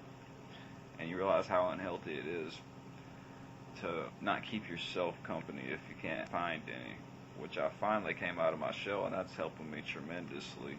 Going back to past people in my life that are always going to be part of my present. They're like family to me. You got to at least stay in touch with the people from the beginning, regardless. It doesn't really matter. It's just to keep your sanity and shit like that. And as I've said before, there's two perceptions. There's the perception of you and the perception you have of yourself. Don't get wrapped up in controlling other people's perception of you. Unless you want to be successful and shit and fucking have a cluster B personality and be a sociopath and all this fucking bullshit, you know what I mean? It's really not fucking worth it unless you're demented. I'm not saying, like, don't try to achieve your dreams and shit. I'm saying too much. That's what I'm doing. Really. Who gives a fuck about all that extra shit? Another thing I've been analyzing is settling. What is settling? Like, I keep beating myself up on certain times where I'm like, what the whole problem is with me is I'm settling for less. When really, my goals were just what my goals were. They were unique to me. I had what I wanted to do lined up. I went for it. I got it. And now it's been half-ass sabotaged. So as far as that goes, perhaps I'm settling. But there's not a whole lot that I want for that I can't get. And I've had the same goal since I was a kid. So it's like, it's kind of, success is relevant to the person kind of situation. I don't know if I've just grown up or I've had an epiphany or some sort of spiritual revelation. But maybe a little bit of that's going on. But maybe I was just so stoked about getting closer and closer to achieving my life goals so early that I had a lot of confidence and swagger about it. I felt like a fucking millionaire within my own psyche because I was achieving my fucking life goals, man. I mean, shit. So I'm kind of at a dilemma there, trying to wonder about, did I settle for less or not? Do I just not want for much? Or did I used to, and then I grew up or regressed or progressed? Like, what happened? What the fuck's going on? Do I have a lack of ambition now? Or do I just see through the bullshit? Or am I paranoid? Do I think people know what I know? Yeah. I think that last one, that's another question I've been asking myself. Like, did I really try to shy away from? But it's important because it really has an impact on your perception. And that is how many people are really aware of this society doing what it does. surveilling one another and having a shit list basically within each demographic. But like I said, I always go back to saying, I mean, who gives a fuck what other people think? Mind your own business, you know? But then again, it's like, if it's affecting your perception, you have to somehow at least contemplate about it occasionally. Because it's healthy, apparently. I don't know. Shit's working for me. I don't need no fucking therapist. I mean, I'm basically just doing this and listening to it and analyzing it from there, and having some kind of psychosis in the midst of it, as if other people are listening to these files. And I can't shake that, so it's probably happening. My intuition is pretty fucking strong at this point. I have to tone down my hypervigilance because of all the cognitive therapy, trauma-based, that they perceive as help. The effect has pretty much induced something that they thought I already had. That's basically what I've gathered. It's a trip, man.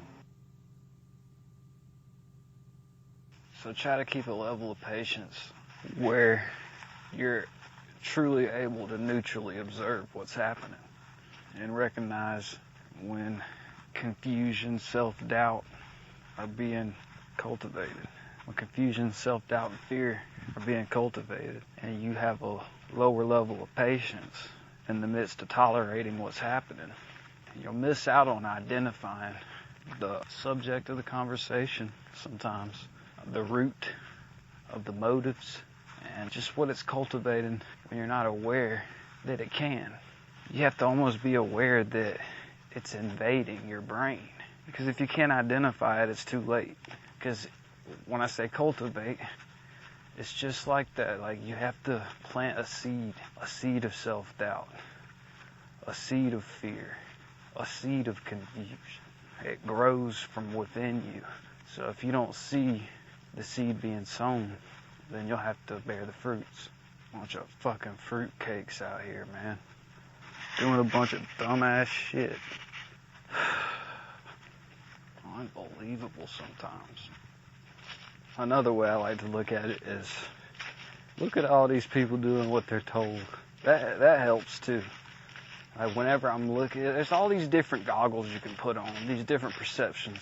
Because after a while, you kind of know when you're about to roll up on some bullshit, or something's about to walk up on you, or you kind of sense it. You can even recognize the pattern. You just pull their own shit on them, basically. I mean, you're monitoring the same things they're monitoring. You. So it gives minding your own business a whole nother meaning. But, like, when you step back and you just, like, watch this shit. Look at this fucker here. Listen at him. I bet he's going to say this next. I bet he's going to do that next. I mean, that's just what they're doing to you. But it's almost like what they're doing is, look at him analyzing me, you know? And it's like totally backwards. It's totally backwards. I don't think it's supposed to run this way. I really think it's putting a wrench in their grind. It's probably just to make me feel better, but it seems that way for real. Because I don't think it's supposed to be them looking at me like he's surveilling me. I'm supposed to be looking at them like they're surveilling me. And I get the feeling like they're around me looking at me like, where I'm gonna figure this shit out or something. Like, why would they give a fuck, dude? Like, I ain't nothing to worry about. Like, worry about your fucking self, dude. Just don't get this shit. But I've been feeling a lot better lately. That's for damn sure. I will continue to walk and talk like a motherfucker, because that's where it all started. That's where the progression began. That's where I started to get out of the woods. And if my situation ever changes, then I just got to figure out how to make the best out of it, and this is part of it. I feel good though.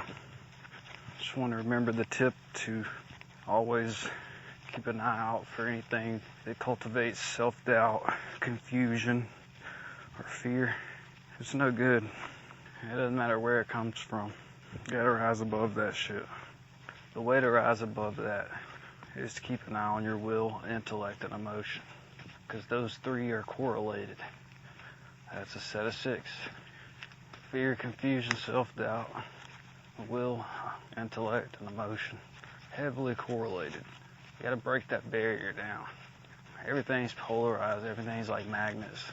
It's like walking in between 2 magnets. You're creating a force that's just pushing on you all the fucking time. Slows you down, tires you out. It's no good. Good vibes only, you know. Just see it when you see it, you know. That's when it gets you, is when you're so caught up in ignoring everything, which is what you gotta do sometimes. You have different levels of patience. Your tolerance is always there just because of who you are, but you miss out on better approaches to the situation depending on your level of patience within your existing tolerance. There's a lot of stuff that people are they're informed about certain shit and told to say certain things, do certain things, or reactions. And the way I analyze and understand it is what would constitute a violation of this system having decent regulation, which it most certainly doesn't. It's the lack of regulation that allows this system to reap mayhem on human society completely, like nothing else. It's so much lack of regulation that it leads people to believe that the whole thing's just evil from top to bottom, and there is no good in it. And I'm almost there, man. It makes you wonder, like, can you even regulate something like this? But anyway, with a lack of regulation, you would think the violations of it running right would be several things. First, you'd have to be like, if somebody were to somehow miraculously be able to regulate and penalize violations using these capabilities to socially engineer a society to be a communist utopia of some sort, it would be happening to judge the level of danger an individual is versus trying to make someone lash out and react violently. And since they incorporate this strategy into problem-oriented policing and community-oriented policing and problem-solving policing, since they collaborate, it creates a situation where they have to generate a reason for doing what they do. So the motive gets all fucked up and it just goes all to shit. So if they were to have it running like they say it's supposed to run, it would be like everybody would still be doing the same shit, but it would be a consistent frequency. And it would be supposedly your own fault for falling into some sort of bad decision of your own that would kind of haunt you because you aren't aware of the intricacies of the society, and you wouldn't know that people are assigned to say certain words around you to judge your level of danger or guilt or whatever the case may be. But since there's a lack of regulation, the motivation changes and they try to provoke a response. So the frequency is inconsistent and it is based upon individuals' actions versus the society supporting the system. They label it preventative, but it becomes kind of like, almost like racketeering, Hegelian dialectic kind of scenario where you have to create a problem to create a solution. It has to justify itself for existing. I mean, first of all, if an organization has to justify itself for existing, it's probably on some petty bullshit to begin with. I mean, come on already, dude. It's just a bunch of slush fund bullshit. But as long as you understand what makes an individual, your will and your intellect and your emotion, you start monitoring it and guarding it and take it a lot more seriously than you ever have. Just as you grow up, I think that's supposed to naturally happen anyway. It's a part of maturing. But this situation's a bit peculiar. Like, you just pick up vibes, man. Awkward vibes all the way out here. You really have to just not give a fuck and be like, do what's best for you. Think about what you're doing in comparison. Like, I could be listening in on some motherfucker going through it, like some people's doing me. I feel good about that in itself. I'd rather be on this end of that situation any day of the fucking week. Fucking hiding out watching somebody. Man, fuck off. Why the fuck I give a fuck? You know what I mean? I come out here so I can fucking talk to the goddamn air this shit out. I ain't trying to sound crazy. Trying to stay secluded. Trying to keep my blood pressure down. Trying to rant about this shit to somebody who want to fucking hear it. Because ain't nobody. So there it is. That's why I'm out here. You have to really not give a fuck, bro. The reoccurring theme it's always going to be is it's just the confusion, man. The gaslighting, I guess, what you'd call it. Constantly trying to induce fear, doubt, and confusion 110% of the time. Whatever is spoke about is going to be one of those three things. Confusion, doubt, and fear. Constantly. Like, dude, and it's, when I'm feeling good, I see it easier. It happens more often. It happens way more often. That's all everything will be about. As I said earlier, it's like you can gauge your level of mental health based upon the urgency of those around you trying to confuse you, induce fear into you, and induce doubt into you. People who want you to doubt yourself, people who want you to be in fear, people who want you to be confused. It's like you can judge your level of mental health based upon the frequency of them doing those three things. And also, who has what kind of motive, like who wants the best for you and who doesn't. Like, why the fuck would people want me to be doubting myself all the time? What the fuck is that about? Why would people always do the opposite? Everything's opposite day all the fucking time. Like I ain't gonna pick up on that. It's just some bullshit all the fucking time. And it's the more down and out I am, it's like it still happens, but it's less. It's almost like, I don't know, they focus on some other shit at that time. But the better I feel, bro. All I do is neutrally observe shit, though. And I feel good about the results, validating things for a little while. Then you step back and it's like, how do you feel good about the confirmation of all this bad shit happening? But it feels good to know you ain't crazy, though. And all you do is you just observe the results of things. And I don't think the emotions skew it any. Because I basically feel the same about what's happening 100% of the time. It's just how well am I surviving it at the time. Just life in general. Just like anyone else. But I just truly believe if people would just take notes of what's happening around them and do a little pattern recognition, man. Some people will be surprised what they find. And I envy anyone who doesn't have to worry about this shit. Like when you see people on YouTube just recording their ride around town with a high-dollar camera, having a good time, and you don't see none of the shit you see when you ride down the road.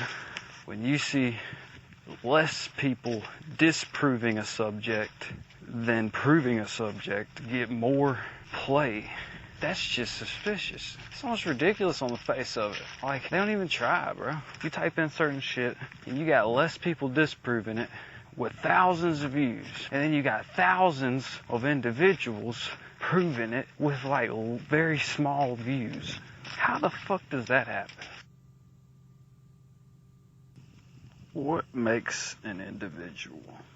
It's unique to the soul of the human, which is comprised of will, intellect, and emotion. So when you hear the word targeted individual, you can always associate the word targeted with the will, the intellect, and the emotion of that individual.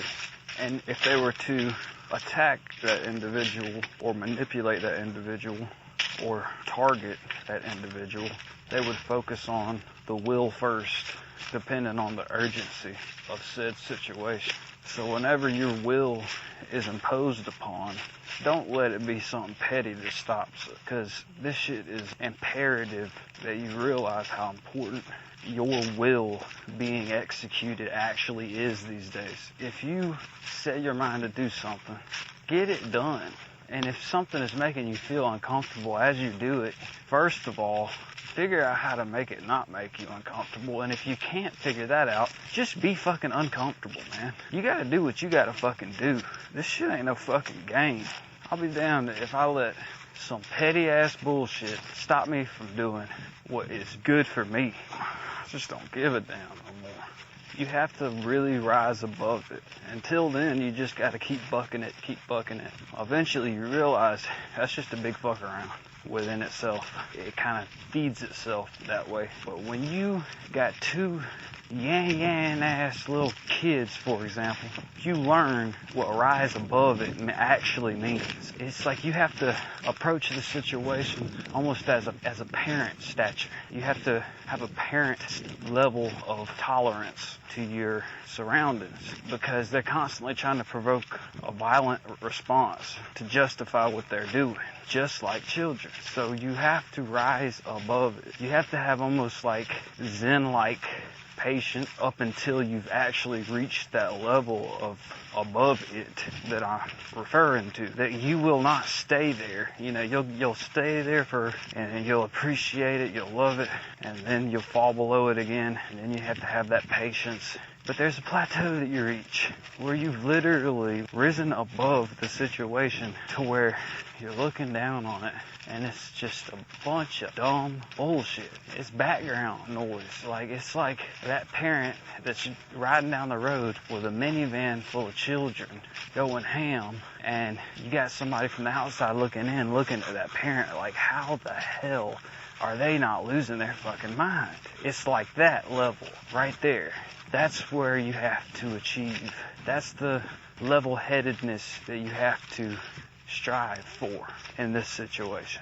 And when you get there, it feels good. It really does. But it's inevitable that it can't last. It's not going to last forever. But you can get back. You can get back there. You can get back. You can get back and lose it. But it kind of makes you feel good. Once you get over what people may or may not be thinking of you to motivate their actions against you, you have to think of the bigger picture of what's the real motive.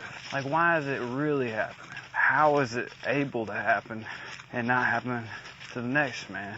So you start to evaluate yourself, and the more you do that, the less you can find, to the point where you realize that you're a really good person, man. Just no other way to approach that. Especially when, as an individual, you're sitting around like, what have I done? Do you really think a bad person would give a fuck what they did or didn't do? Hell no. That's just basic psychology. Why would they give a fuck what they do or they did or anything like that? They don't give a fuck. They're not good people.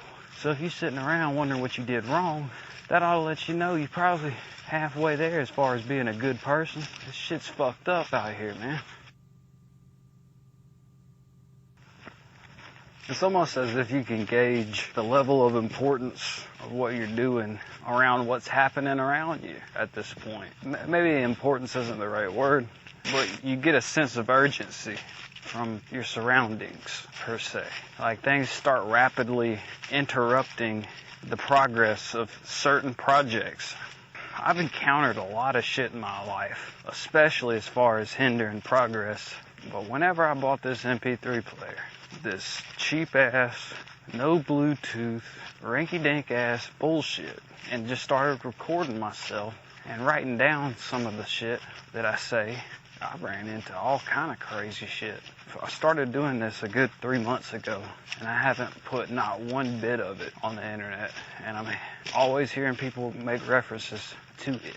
And from day one, they let it be known that they knew I was doing it. So it's just so much confirmation. Here's the route that I've been taking lately that's really entertaining, and I'm probably going to stick with it forever at this point because it's just been working so well, is to just gaslight yourself aloud to them if the topic ever arises. Just say all the typical shit that they want you to believe that it's bullshit as they contradict themselves with their actions, and just clearly don't believe the shit you're talking, but just don't give them the chance to talk it. Just say what you know they're going to say all the time, and just say you believe that shit. It works, man. Because what are they going to say? You're not crazy? Hell no. They're not going to convince you that you're incorrect if you're spewing their own propaganda at them. From what I see, there's two things that can turn this situation up. And that's not giving a fuck and giving too much of a fuck. They feed off of that shit. It's like the more you care about it, the more you leak out naturally. And the less you care about it, the more they try to make you. I'm just caring less and less every day, therefore I'm feeling better and better. And it's like it turns the whole thing upside down. It's like they're entertaining you versus you feeling like you're entertaining them. Because you just get to sit back and watch the show a lot of the time like, wow, look at this shit. When it isn't bothering you, it can be kind of fun in a fucked up way. You gotta have a certain kind of mind that develops over time dealing with this. Like, I almost got in like 3 or 4 car wrecks today. And I'm just now really looking back on it and realizing that's how many times it happened.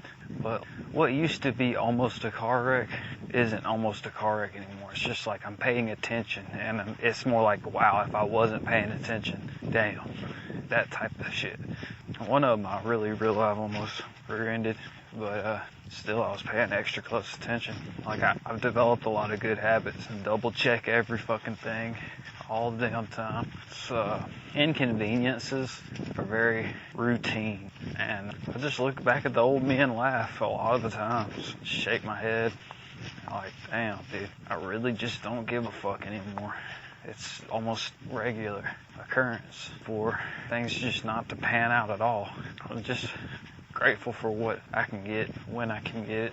And as far as this program, technology, surveillance, all of that getting revealed and exposed, it's already there, man. I think it's gotten as much exposure as it's ever going to get. It's already easy enough to find. It's just not like everything else. It's just the way our minds have been molded to retrieve information. It's like a relevance filter, kinda. It's just as simple as coming across certain vocabulary words. And I do believe in manifesting things into existence. And however it's happening, whether it's through me or not, I am most definitely neutrally observing it happen. And I'm seeing a lot of what I want to happen. It's just all I ever want to do is help people anyway. It's like there's certain things I want to see more of in society, and there's other things I want to see less of in society, for example. And I'm seeing things move that way. Just looking back over the past few months, all the shit that I was tripping about.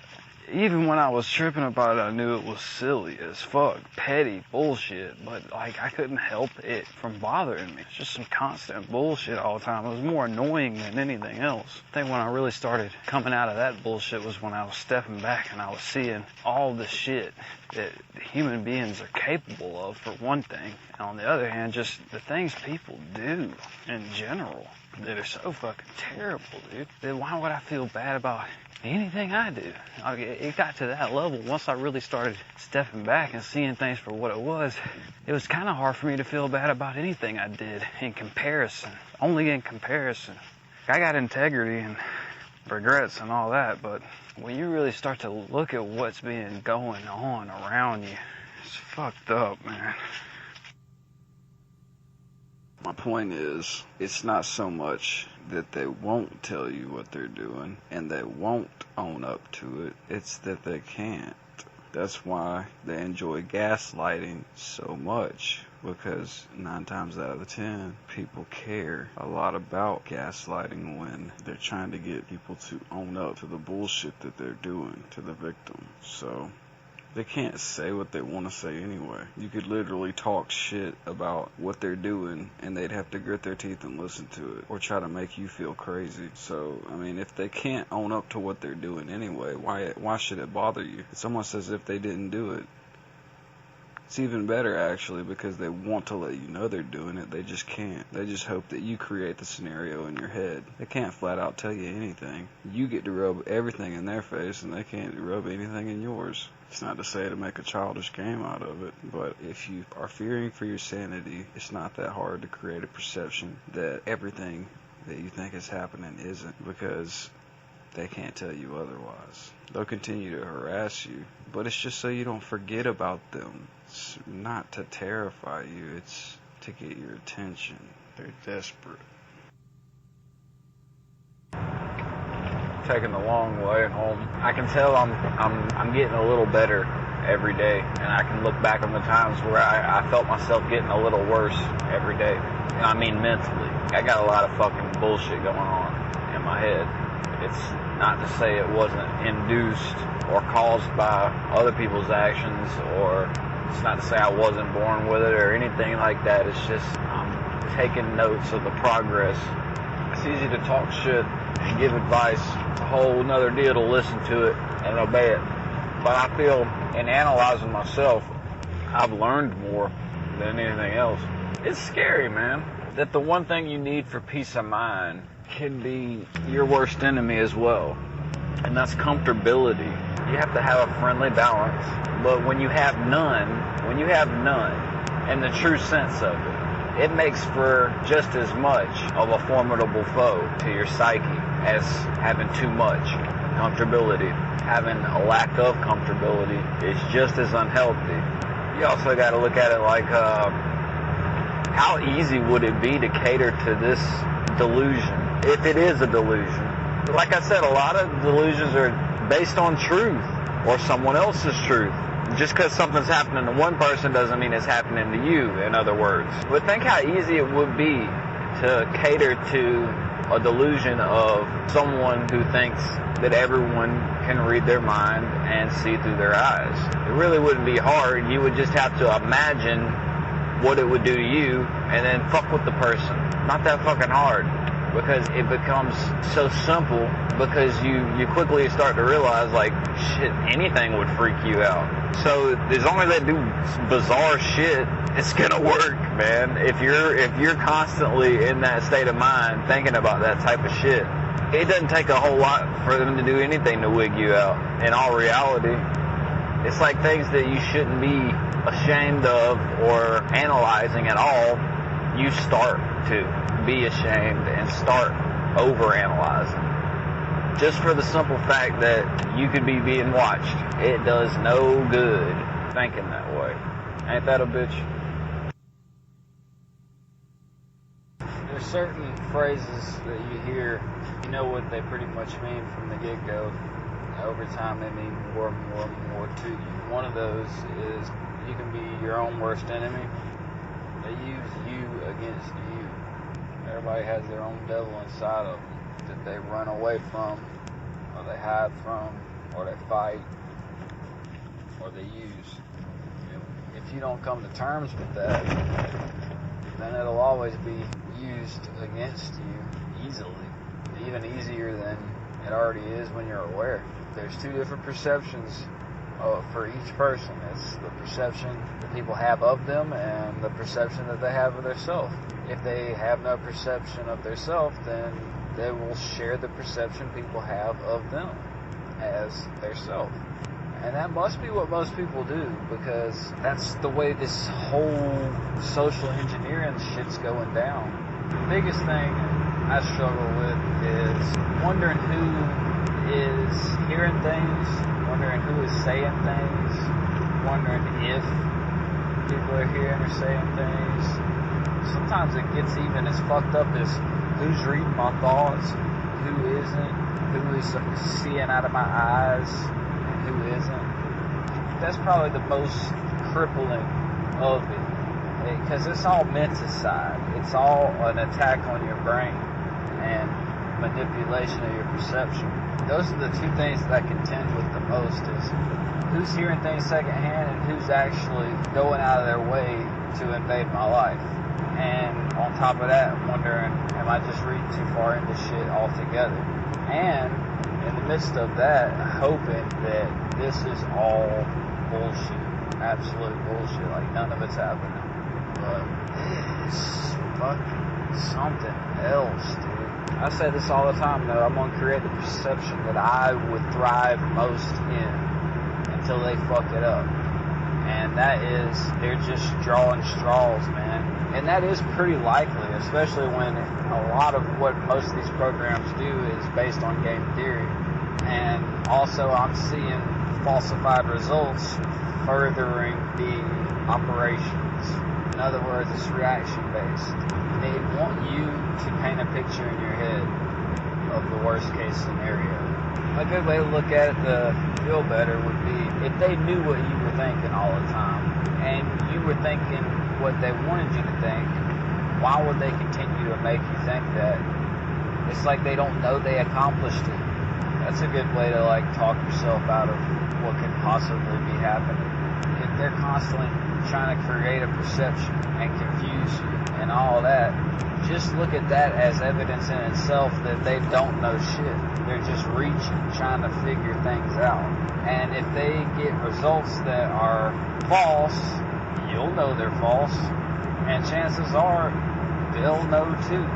They're just really good at gaslighting, depending on who it is. The best thing you can do is just create a perception for yourself to feel better. Because regardless of what's true and what's untrue, they're going to try to fuck that up all the time. They just don't want you to have a peace of mind.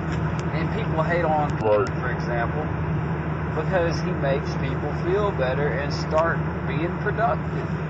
Some crazy shit is happening to people, and it varies so much that, I mean, if he can convince people that this is a simulation and all they have to do is realize that they're the interface and they have to deprogram themselves. I mean, it's just like, it's like a religion, man. It's all fucking perception, dude. They try to shut shit down that actually helps people. And things that actually help people, they infiltrate and just destroy it from the inside out. So, of course, if you're really helping yourself, fuck it, dude. I mean, seriously, dude. If it helps you, who's to say what hurts and what helps? It's all within you. If you're fucking around, like I said, and you've lost sight of the fact that there's two sets of perceptions for each person. It's the perception of their self and the perception people have of them. If you fucked around and got the shit twisted and you don't have no perception of yourself other than the perception that people have of you, like you share the same one, simply because you don't have one of yourself based on any other frame of reference, your behavior is just easily modified to the point where you'll only feel good when they want you to feel good. You won't really have the option to make yourself feel better until other people feel better of you. It's more than social engineering at that point. It's damn near complete control. But you do it to yourself. You do it to yourself, man. It's so fucked up that people just make fun of things. Certain knowledge has been inverted and perverted, demoralized, generalized. I mean, all kind of fucked up shit. Crazy how you can turn something into something else, and people cater to that. You make it realer and realer to yourself, and they participate. Sometimes it's because they feel like it's for your better, because it's keeping you away from the truth. But other times it's really diabolical because it's based on the truth. It's just you flip it, and then they just keep on going with it just to make it worse and worse and worse on you. It's something as simple as you confide in somebody like, hey man, I've been having this fucking issue where I think people can read my mind. This motherfucker could go one way or another with that. Be neutral, indifferent about it, or try to convince the person that that's not what's happening, or they could be really fucking manipulative at that point. Make them think that they're the ones who's doing it. It's not that hard, bro. It's just like, just hustling somebody, basically. I've said this a lot too. I mean, what's beneficial to you? What's beneficial to you as far as perspective? Is it healthy to always know that people are looking through your eyes and reading your thoughts and all this crazy shit? Hell no, it's not good for you to fucking think that way all the time. It's not bad to be aware that it's a capability, but even if it's happening to you every day, it's better to fucking forget about it. It really is. But when you wrestle with it being reality and that it's been enamored in people to accept it and control their thoughts, or else it becomes a whole, see how much different the connotation becomes of it being real or fake at that point? It's all about how you present it to yourself, because your mental health is what matters most. Your mental health is what matters most. After you deal with this long enough, you realize it's not based on your behavior, it's based on your perception. and them trying to make you your own worst enemy. You try to do extra shit to prove something isn't true or untrue, then they're gonna do whatever they can to make you think that they think the opposite, even more so. Just so you can keep reaching, keep on trying to get the reflection. Just as they're looking for negativity out of you, you're going to be constantly looking for positivity out of them. That's just polarization. It really gets out of hand, because you should just take comfort in the fact that they're just doing the whole opposite thing. They're just going to say the opposite of whatever you're trying to represent. So why should you give a fuck? The more this you try to act, the more that they'll try to make it. The more that you try to act, the more this they'll try to make it. It's just a bunch of fucking... It doesn't really matter, dude. All they have to work with is you and how you think and what you think and how you feel. Like that's it. One of the first things that you're going to notice when you start looking into this is noise campaigns. It could be something as simple as them knowing you're fucking recording and they're trying to drown your voice out, all the way up into thought manipulation and trying to change your mood and distract you, change your thought pattern, divert your attention away from certain subjects. Whether you knew it or not, this shit's been happening your whole life, depending on who you are and who you're around. That's the whole purpose of the noise campaigns. That's the whole purpose. It's for you to subconsciously make a correlation. They don't give a damn if it becomes a conscious correlation or not. That doesn't matter. But it's always going to be subconscious. They'll always have that edge. If they time out, say every time you talk about the JFK assassination, something stupid like that, let's say that every time you bring that up, people start coughing or banging on a fucking just noise campaign happen. Whether you associate it consciously or subconsciously doesn't matter, because the subconscious is the ruler of the emotion. It depicts the picture for your third eye to analyze. You can't stop that. It's an association thing. Like every time, for example, you start pondering something very significant, everyone will start laughing around you every time they see you, for example. That's hypothetical, but just think how that would work as a tactic. Everybody takes you serious until you talk about something serious. It's to make you doubt yourself, obviously. And it's all subconscious. It's all acoustic. It's a noise campaign. And as I said, that's the first things that they started coming out with as far as the patents for the technology and degrees, all the shit. It was mainly acoustic. So, of course, just think the effects it would have to just suddenly hit somebody with a wave of apprehension. Imagine having that power being an interviewer. You ask somebody a question, and it really matters how well composed they are beforehand. And they might be completely prepared. It may even have a response wrote down. They don't give a fuck, dude. It works well on some people, and other people it doesn't. But the point is, just with something as basic as that, even being aware of it, it still affects your mood. And your composure is at the very least challenged at that point. It's a lot of dirty shit going on, man. But it all happens from within you. Everything's really your fault. A lot of this shit shouldn't be happening. However, it's all about where you're walking and what you step in. It isn't your fault someone fucking digs a hole in the ground, puts a landmine there, and you never could see it. But when you get down to the nitty-gritty of it, it's not about what you deserve. It's just your fault that your brain told you to put your foot there. It's unfortunate, but it is your fucking fault. Until you face that, they're gonna use your own devil to chase your ass around all the fucking time. Everything you're afraid of, everything you're worried about, they create a Frankenstein. Man, it's just a mirror, man. You create a cognitive dissonance. It really doesn't matter if you come to this revelation or not. Everything is still gonna be happening, but at least you'll see it for what the fuck it really is. And you can kind of fucking play with it. It really doesn't matter. It's just cause and effect. It's all about associating a feeling with a stimuli to discourage or encourage behavior. But what's so unfortunate is you have different people with the same capabilities who have separate motives. So as far as contributing to society, depending on who you are, that is not what you should even fucking worry about. When you have a battling group of people who both want separate outcomes for your life that are both detrimental. Not only is it divided, but they're leading you to destruction or immobilization. And I'm not completely ignorant to why they were always trying to make my volume go down. They wanted me to hear what they were saying. They wanted my attention. They wanted to be able to do what they do with their language programming and gaslighting and directed conversations. They had certain shit they had to get done, and I was drowning them out, and it fucked up their whole process. It was just something as simple as buying an MP3 player that didn't have internet or whatever the fuck they needed to hack into it. It didn't have Bluetooth, whatever. Just something as simple as that. It really just derailed the whole shit. It really fucked shit up for them. And I thought it was just like a personal thing, but it was more of a business thing. It was pretty fucking wild how rapidly things started deteriorating and unraveling. Looking back on that previous job I had, man, that shit was fucked up. They definitely wanted me out of there. Badly. Had no good reason to.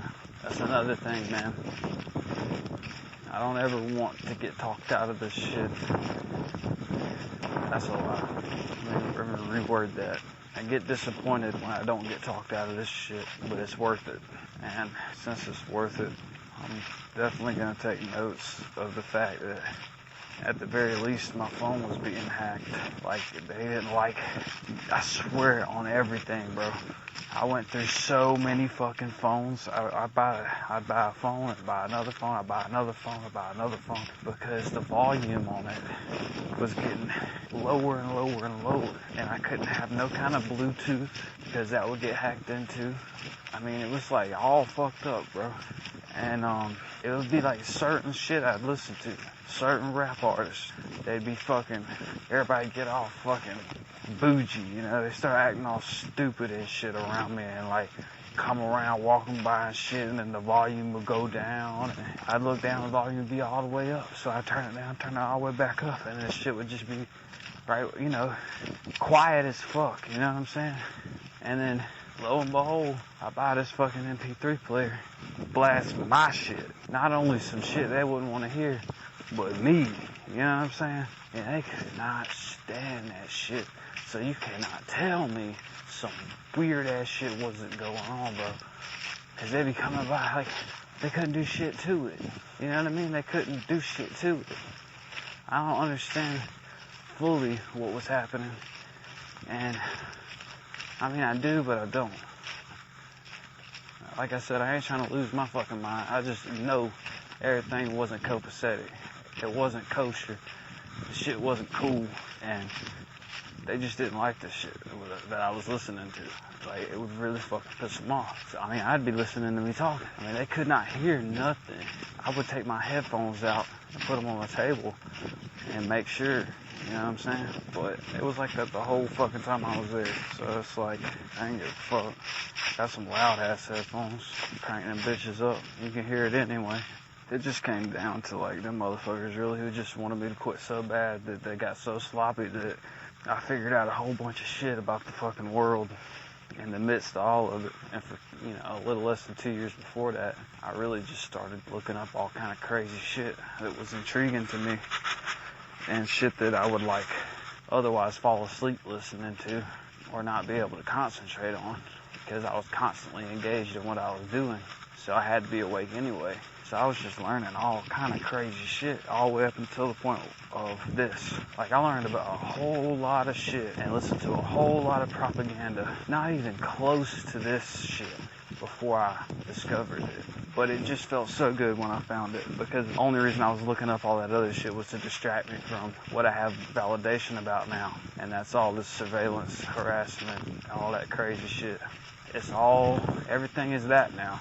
It all comes back to that. It's all related to that. Can't ignore it.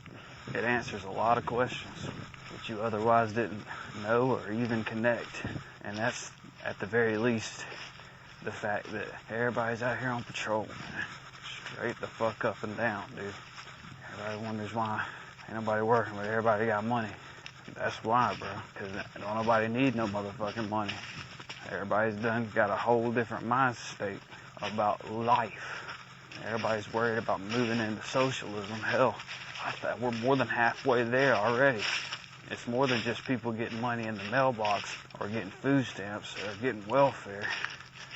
It is, people are out here on fucking patrol for the police. That's it. Community health and safety, fucking surveillance role players, all kind of nefarious shit. I mean, it's like as long as you're a part of these, okay, say you work for a construction company, you get a company truck, it's just like that. It ain't yours, but it's assigned to you as long as you're a part of the program. You wonder why clothes cost so fucking much? Because these motherfuckers don't pay for it. They get gift cards. It's like they have to make money, man. It's slowly morphing the society into socialism anyway. Slowly turning away, in my opinion, it's turning away from capitalism on the face of it.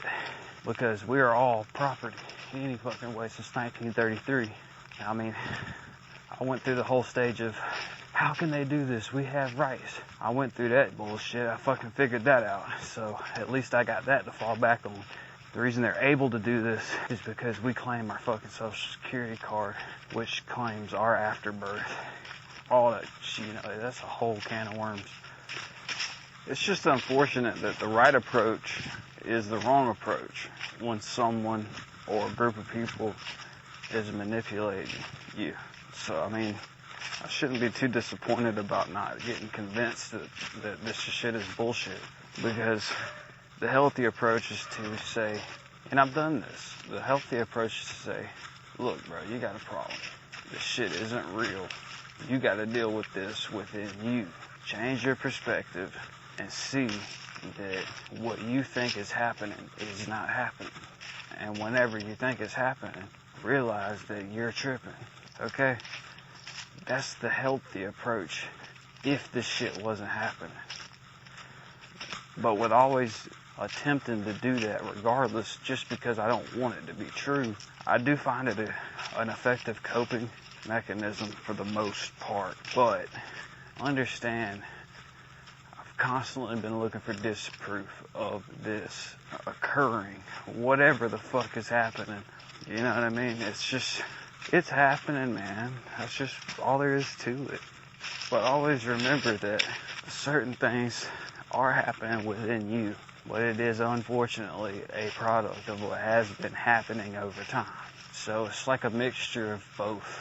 If you take it too literally that it's not happening at all, it becomes more dangerous than slowly accepting it. You always have to keep in the back of your mind, you gotta believe it with a shade of doubt, just so you don't lose your fucking cool. Because, I mean, it's some heavy shit. But I would say it's better to approach it believing it with a shade of doubt. There's a systemic form of surveillance and harassment going on than to just completely convince yourself otherwise. Because in doing that, I went fucking batshit. Because I thought all of it was happening from within me, and I really thought I was just tripping all the fucking time. And I wasn't, man. I wasn't. Nah, sometimes I am. And that's better. Because I'm more realistic with myself. I can't imagine if I was still going down that route, in other words, where I'd be if I would have kept trying to convince myself that I was tripping. I'd probably be on all kind of fucking drugs, doped out of my fucking mind, getting ripped off. All kind of stupid shit would be happening to me, dude. I ain't no fucking telling, dude. And I don't care how much dope you on. The shit they fuck with you about, it's like the less you know, the more it affects you. Me personally, that's just me. So it's just like, I don't want to say they backed off of it. It's just, I know shit would be a lot harder. Because it's like, if you're constantly doubting yourself, your confidence is going to go down, regardless of what you do. Sometimes I feel like self-esteem's a trap, really. You just want to fucking be completely honest about it. Because if you really, like I said, if you got a group of people that's trying to manipulate you, doing the right thing is what they're counting on. Not to say it's the wrong thing to do, but sometimes it is. Because they can anticipate what you're going to do better. Because it keeps you within a certain boundary, which is good. It's good to have integrity. And that's where your self-esteem should be derived from. As long as it's from integrity, I'd say it's worth the manipulation. Because, I mean, if you're going to get fucked one way or another, it's better to go out standing on what you believe That way when you look back, you can look in the mirror and be like, you know what? I did this because of such and such and so and so. So fuck them. I still got me. Where people really fuck up is they derive their self-esteem from the external. I'm glad that I had a combination of both going on. For real, dude. Gotta have self-esteem derived from within. But like I said, sometimes these circumstances, they make me feel like the self-esteem shit is just a trap, dude. But that's why I just made that note of it's where you derive your self-esteem from, man. You gotta kind of switch it up these days. You gotta have self-esteem about how good you don't give a fuck about what people think. And that ain't like, that's the whole problem. That's the best you can fucking hope for these days. Everybody turns into an asshole. So everybody gets what's coming to them. And everything works dandy. But what happens when you got somebody you gotta fabricate shit? And then it comes back full circle that dude don't deserve this and that and the other. People just want bad shit. Because that's just the way shit works. I mean, it's like guilty by association and I don't know what the hell. It just comes down to everybody's got to get it. Fuck. It's going to take a while to put this into words. I'm mainly going to have to make it as personal as possible for advice of my own, for future reference, which is what most of this is anyway. For me, personally, it's disappointing when I see misinformation about preemptive-oriented policing and community-oriented policing and all this bullshit constantly harping on. It's disappointing to me in a different way when I see misinformation about it, discrediting its existence. It used to piss me off when people discredited the existence, but now it just it's disappointing that it can't convince me. It really, honestly, like, kind of fucked up, but at the end of the day, I'm really just sour. Nobody can convince me otherwise. This recent one, you can tell the dude really believes what he's saying about it's just a delusion people get wrapped up in. To a certain extent it is, but it is real though, unfortunately. So it's disappointing to me in a different way than it used to be when I see people discrediting the existence of all this surveillance harassment shit. But I've said this plenty of times, so I mean, what good does it do knowing about it? For some people, it's probably no good. It wigged me out, I'm not gonna lie, but it validated things more than anything, so I'm kind of glad I know about it. Because the shit wasn't gonna stop either way. Everything was gonna be going down the same way regardless. I would have just been out here like all fucked up about it, like wondering what the fuck's wrong with me. And you know, I done went through that stage in life early. But that's why I'm saying, like, it's disappointing though at the same time, because I'm watching this shit and it sounds so fucking legit, dude. And I know it's gonna bring a lot of people out of a dark place for a short amount of time or maybe permanently, you know, but it doesn't make it untrue. You know, the situation exists, trust me, because I be watching shit like that, trying to brainwash myself into thinking this shit ain't real, bro. I want somebody to convince me that this is all in my fucking head, and I go out and the shit just gets enamored back into you. It's like motherfuckers do not want you to have that peace of mind regardless. So it's like disappointing that the same people who trying to talk you out of it existing always reminding you that they're the ones doing it and shit. And it's like exhausting as fuck, for real. But just on a personal note, never forget the intricacies of the experiments that you conduct. Always remember the validity of the results, the existence of certain companies, certain patents, certain literature, certain legitimate programs, certain terms, and that gang stalking is just a fucking word. It's a target word. It's a word to label you as an ignorant motherfucker who think he knows something. I know that, but it's a widely used term. There are real names for it, and there's several private corporations. I've seen applications. I've seen other people look up applications. I've seen them for myself, though. Surveillance role players. All out in the open, man. It's just really peculiar that I want to turn a blind eye to it, which really is pretty low down. I don't really think very highly of myself for doing it, but I mean, they won't let it happen anyway. I'm as isolated as I can possibly be, so that means every single social interaction is fucking like, I don't know, man. It's just something else. It really is. I cherish every normal occurrence. It's pretty fucking off the wall. It sucks because the whole thing hides behind the veil of people being too sensitive. And that's always what it looks like, even today, even with knowing what I know. Because it's all just a big fuck around, and you gotta get over it. You know what I mean? It's just like, but dude, I just don't know how it would affect other people other than them nutting the fuck up and hurting somebody or themselves. I never, ever would have thought that my mind could have got grinded up so fucking bad to where, like, it would affect me physically. Like, this shit was fucked up, dude. The shit that was going on to where I can see it happening in other people when it is. And now I get it. All that all the triggered shit, people having triggers, all this and that and the other. It's induced into the person. Like, none of that shit would be possible without people invading people's lives. That's what makes that possible. That's what makes a program like that be able to do what it does, is they collect intel on a person and covertly and subtly use it against them.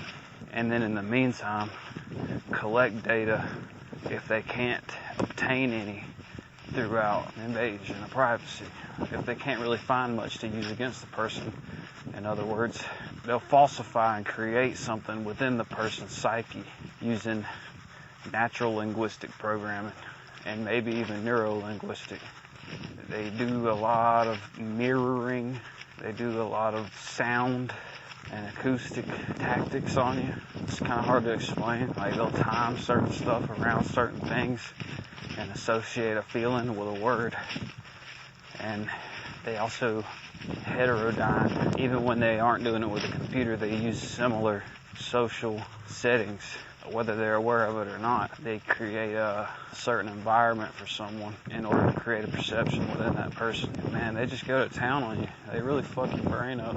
I'm just grateful that I nerded up and started looking things up and testing out the validity and weeding out all the misinformation and ultimately discovering that there's a large campaign to keep it under wraps, basically. So much so that you'll never fully understand it.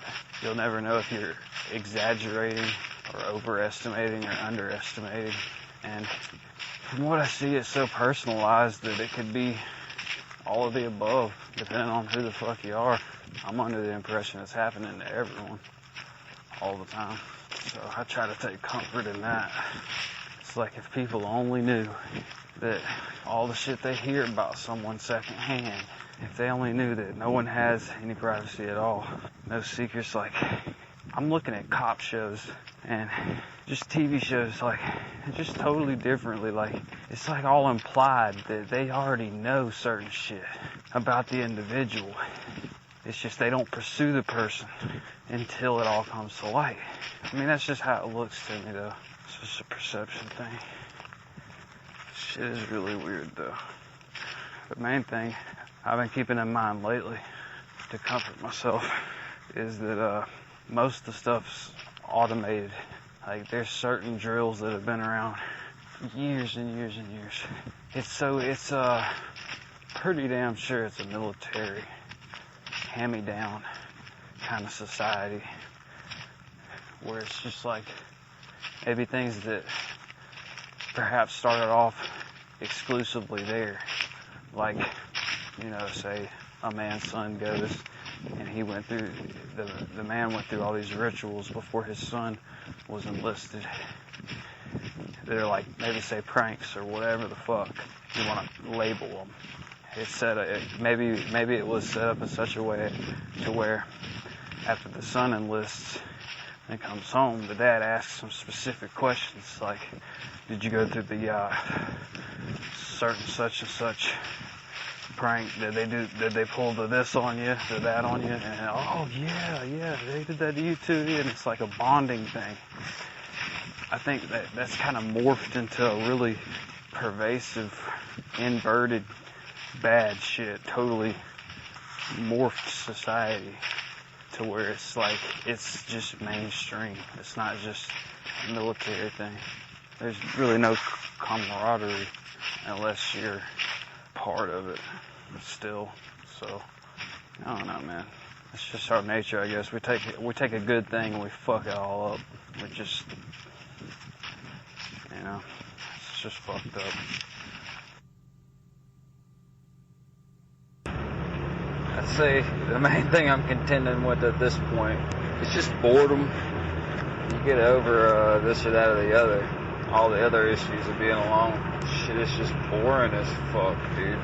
Shit to do.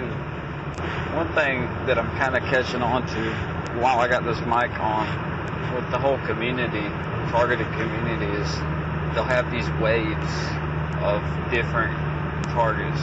You always know that like there's fake ones mixed in. Some of them stay the whole time, and then groups come in and out, in and out. Some of it is people having a psychosis, and then they come out of it. Or some people are really convinced that it's not happening. Or some just take a different approach, and some just quit faking.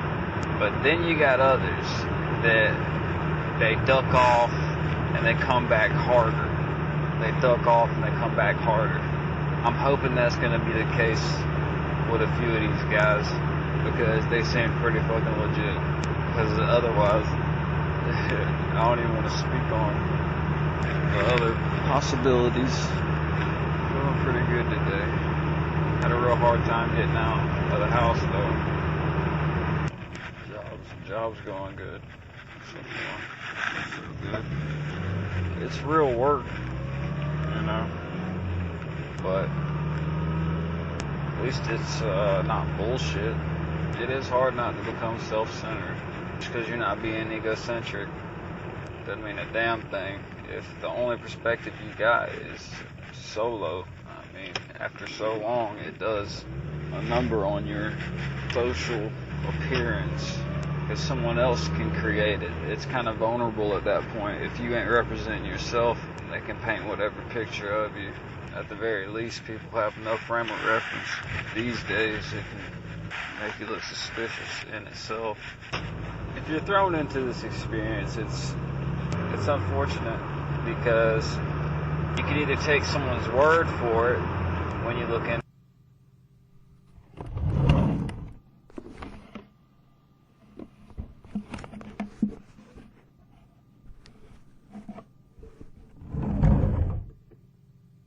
To it, or you can look into it yourself, and if you're affected by it enough, you become so skeptical that you say fuck all, and you just kind of start seeing it. You start running your own kind of experiments, and that's when they really start doing a number on you.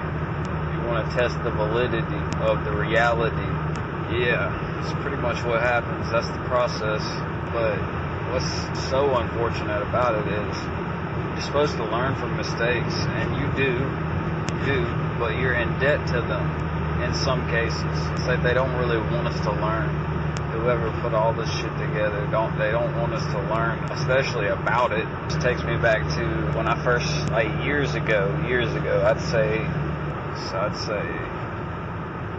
really since I started driving when I was 16, 17, is when I first started noticing it. And then I first got wigged out about it probably like 2015 through 2017, 28. So, but back when I first started wigging out about it, I would whip back around to my house like constantly. Like, I would just make a whole day of just trying to catch somebody, trying to catch me slipping. Because this was just a real basic level of it. Like, it was before I started looking into it. It was, like, even before I started looking into it, I was already running experiments, basically. Like, this shit was still the same process. They get you wrapped up in that bullshit just to entertain yourself. But especially after my house got broken into and vandalized, all that shit, that was when I really started wigging out about it, because like I actually cared more. They get you wrapped up in that perpetual state of trying to prove or disprove things, and it's just a matter of the potential of you as an individual and what you would be doing otherwise. And they make it out because what you'd be doing otherwise is threatening. But you gotta ask yourself, threatening to who? Threatening to what? Threatening to where? And then that's when you start saying, oh, okay. Start kind of feeling better about yourself. Everybody should really step back and look at it that way. It's not about us uniting. It's not about anything, really. It's just a numbers thing, like usual. It's hard for me to believe. I guess I still got a bit of altruism in me. That's just hard for me to believe that there's so many more of them out there than us. I like to believe that it's just mainly ignorant people that just don't know one way or another, and they think that just everything on TV is what it is. But that's what this whole pandemic thing is about. It's just about knowledge. That's what it's turned into.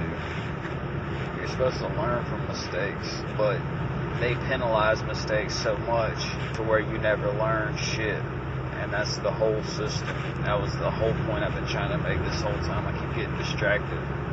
They divert your attention away from areas that could potentially help you spiritually grow, enhance your financial and social life, by the very same force that's supposed to, and in some cases are, preventing people from doing the exact opposite. It's destroying their lives and other people's. But by using that same group of people, they harass people. It's just so ass backwards. Like, I don't see how people are aware that, well, they really take the viewpoint of it's just people who are going against evil and trying to help good people. It's strange to me that people would take that stance, because after you harass and victimize someone, and then they turn into a worse and worse person over time, and then they're right in line with the same person that you're trying to help, and right at that point, how are they not the same person? Like, you drive someone mad all the way to the point where they do drugs, and then you have some other individual who you're harassing to discourage from doing drugs, and they're in the same damn house together. That, I mean, it just doesn't make sense. You got a whole group of people that want some people to destroy their lives and some people to improve their life. They drive some people to the same situations that they're trying to pull people out of. It's like, who's to say who should be helped and hurt? And another way I look at it is, it's nothing like that going on a large level. That's not what's happening. It's just certain niche situations, which, I mean, and in the grand scheme of things, it's quite a large number because there's so many people in the country and in the world. But for the most part, everything's just on autopilot. Everybody is just saying and doing certain shit because they're told to, and also because they're just keeping up with the Joneses and just saying what they hear around them, and they don't mean nothing by it. And it creates an environment in which certain people who start making certain mistakes or veering towards certain avenues or discovering certain aspects about society and science, then they start noticing these things that happen every day, and it wigs them out. So it's like the whole system's on autopilot. Like, this shit's happening all the time. Even people who have no idea look complacent because they are complacent, because they don't know what they're doing. This shit is off the wall crazy shit. Like, it's so intricate that it just infiltrates and penetrates minds. Like, people have no idea. People have no idea why people are even wigging out about limiting what people can and can't say. It's like it comes from a whole nother place in the deep, dark depths of the mind that are cultivated. You know what I mean? It's like a strategy to make people wig the fuck out. Like, they create trigger words for people. Like, they actually do this shit. You know what I mean? And they also create scenarios in which people can do it to themselves. Because, like I said, it's all on autopilot. They have all these Easter eggs and black holes that you can just fall into. And it's like, it comes back around. And then you start noticing the intricacies of everyday life. And it's built that way so you can't point out the people who are intentionally doing shit without looking crazy, at least. But they're so good at this shit that they get cocky. But yeah, I gotta burn some sage in my house or something. God damn, I gotta do something at my house, because it's just nothing but, I don't know what it is, bro. Like, I just can't even move in that motherfucker. I can't get out of that shit for nothing, dude. Like, all I want to do is sleep as soon as I walk in there. And when I'm working out of town now, the closer I get, it's like we get into the county and it's just like, boom. I feel like shit immediately. Like, it's fucked up. It's fucked up. It really is. But I think if it's ritualistic, like I said, there's certain niche areas, certain niche situations built around this autopiloted society of surveillance and harassment. Certain niche situations is ritualistic. There's steps and levels to the completion of the ritual. So it's like you become aware, then you do this, then you do that, then you do the other. So it's ironic that the main goal for the automated version of the harassment is to make someone immobile. But when you got a ritual going, you can't really be immobile, but you have to use the same system that is ironically supposed to make me immobile. It's some strange shit. But I know that it ain't nothing but leading me to destruction. So I'm just trying to make the best of life as it is. But if it's a step-by-step ritual, I would imagine the best way for the ritual to work would be complete lack of knowledge.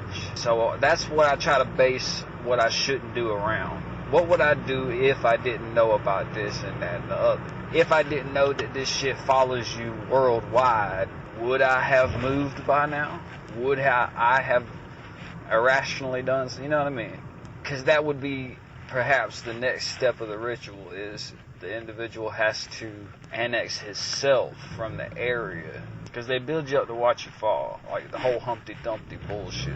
They try to put them back together again. They've tried to do that, but they really wanted to break me more before they tried to pretend to try to put me back together. Because I really ain't even broke up that bad. Like, the shit is what it is type of shit. I saw everything coming a few months before it came. You know, you prepare for the worst and you hope for the best. So that's just the way the fuck I did it. It's just like, I don't want to spend nothing nowhere, because I'm always thinking some bad shit's gonna happen. I'll even create these scenarios where I'll be like, okay, watch this. I'm gonna start spending some money and people are gonna think I'm gonna be broke. And watch all the bullshit that'll happen. And that's exactly how it goes, dude. But you can always draw these correlations that are just fictitious. I've called myself on it. It does happen a lot. That's more of what happens than you calling out what actually is going on. But both happen so often that it can be a high number of you calling shit that really is happening. Blah, blah, blah, blah, blah. Blah, blah, blah, blah, blah. Blah, blah, blah, blah, blah, blah. Oh. But who gives a fuck? Who gives a shit? Ain't that a bitch? And what's up with all the views? I'm noticing even more and more signs that either the hit counts on people's videos about these types of conversations and subjects are so low, they don't match the subscribers, and in some cases, they damn sure don't match. They'll have a channel that'll have thousands of views on one video, and then talk about this shit and won't get hardly no views on it. It's weird, is all. Because some of these people are just people actually talking about shit. Not just, oh, I came on his channel to watch him do this or that, not talk. Like, that's what I thought about some people, like, oh, that's all that is. But nah, man, it's actually some people, like, they'll be talking, and that's all they do, and they have thousands of views on all their shit except on this subject. It's weird. If it was content related, wouldn't it just be a lot of down thumbs? Because at the very least, people would be clicking on that shit. There's a protocol. There's either a protocol or the hits are just being fucked up. Like, it's looking like there's less views than there actually is. Let me tell you, man, if you ain't having a bunch of face palm moments looking back on your life, then you don't know a motherfucking thing, dude. And I'm having a bunch of ridiculous. But hey, that's what I'm saying. They discourage people for making mistakes and from making mistakes, in which you learn about life and you actually grow and embrace and accept things and move the fuck on and all that good shit. Growing up, you know, all that shit. They keep people in a trance, in a childlike state of mind, and they just do all this crazy shit to people. I can't believe I never noticed it sooner. I mean, it's been some fucking years that I've known. I'm just saying, like, it's like we all know, and then we don't. And some people never learn again. When you're a kid, you know every fucking thing. It's all out there. It's so fucking obvious as a kid. It was for me. I mean, like, and I see other kids, they just looking around like, damn, like, this is all it is? This is what it is? Wow, I got this. Because everybody's just fucking kids, you know what I'm saying? Like, you grow up like, man, I'm going to be the smartest motherfucker around because these motherfuckers, not like you looking down on them or nothing, you're like, wow, I've already got life figured out. There's a reason for that. It's because everybody has either stunted their own growth on purpose or on accident. They don't even know it. They have no fucking idea. I didn't know. This shit happens so subtly. But they got an avenue for every psychosis that you can create in yourself. Every disorder that can develop over time. It's already set up. People have no idea. Even if people weren't involved, it would still be everywhere you looked. It's a system of control. What concerns me is, like, I can see how someone could think it was a good idea and the necessity of it, but it's hard for me to see it after knowing that they don't want people to overcome it. You know? What's with that? Why would you create something for someone to stumble into and be difficult and could potentially kill them if you also don't want some people to get over it? Like, you don't want people at all to get over this shit. Like, you, at all. I was listening to some Manly Palmer Hall the other day, and it reminded me that if you can understand one thing fully, then you can understand everything. Because everything's the same. Everything's just a replica of everything else. It's easier said than done. You see examples and proof of that all the time, though. Like, somebody can be symbolically talking about a car, and they're really talking about a person. Or an organization, they'll be referring to another group of people. That's a very small portion of that happening. It is the basic concept of it, in a way. But we're all multifaceted. We all have the potential to be whatever. The will is that's why they attack that. I think one skill that this has developed in me is just being able to do this, because I've always felt like I've been being recorded all the fucking time when I'm talking anyway, so there's really no pretending going on as far as an audience. That's why it's so genuinely easy to do. So it's weird, man, watching all these people going through the process that I went through. I mean, it's still an ongoing process. It's just, you can tell the beginning stages, and the people who've been going through it for a while, the people who just started talking about it and have been going through it a while prior. Some people just dive straight into it as soon as it starts happening. The similarities are such a fucking trip, though. Like, I totally see what they see. They always want to distract you. Because you gotta think, man. Even thinking these days is dangerous. They say don't even think about it. Goddamn, they mean that shit. They mean that shit big time, dude. I mean, it's just like, there's certain shit you can't say on FM radio. They got me hooked up to the FM radio. So it's like, they always want to shut me the fuck up, and anybody on the FM radio frequency. God damn, bro. I'll never get out of here. I can't wait for somebody to start honking the fucking horn. Shit I used to care about, I don't give a fuck about no more. That's what's really dangerous about it, too. That's what makes you become actually dangerous, even beyond a good connotation, like genuinely you are, because you get a fucked up perspective on reality.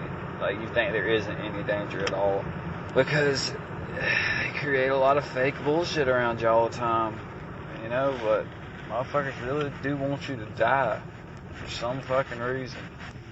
Chilling in the cut. Father of the English language, he said, man can die from mere imagination. That is most definitely true these days. What it is mainly is a matter of safety. That's what it all comes down to. They make it out like it's safety. That's why they have to continue doing it, because I'm a dangerous individual. I'm a potentially dangerous individual. I do this and that and the other, so A, B, and C, and it's just a necessary evil. I mean, it's just gonna be going on forever, and it's always gonna be because they need to surveil what I'm thinking so they can take preventative measures for what I may or may not do. And as long as they keep an eye on me, then there's nothing to worry about. It's really unfortunate.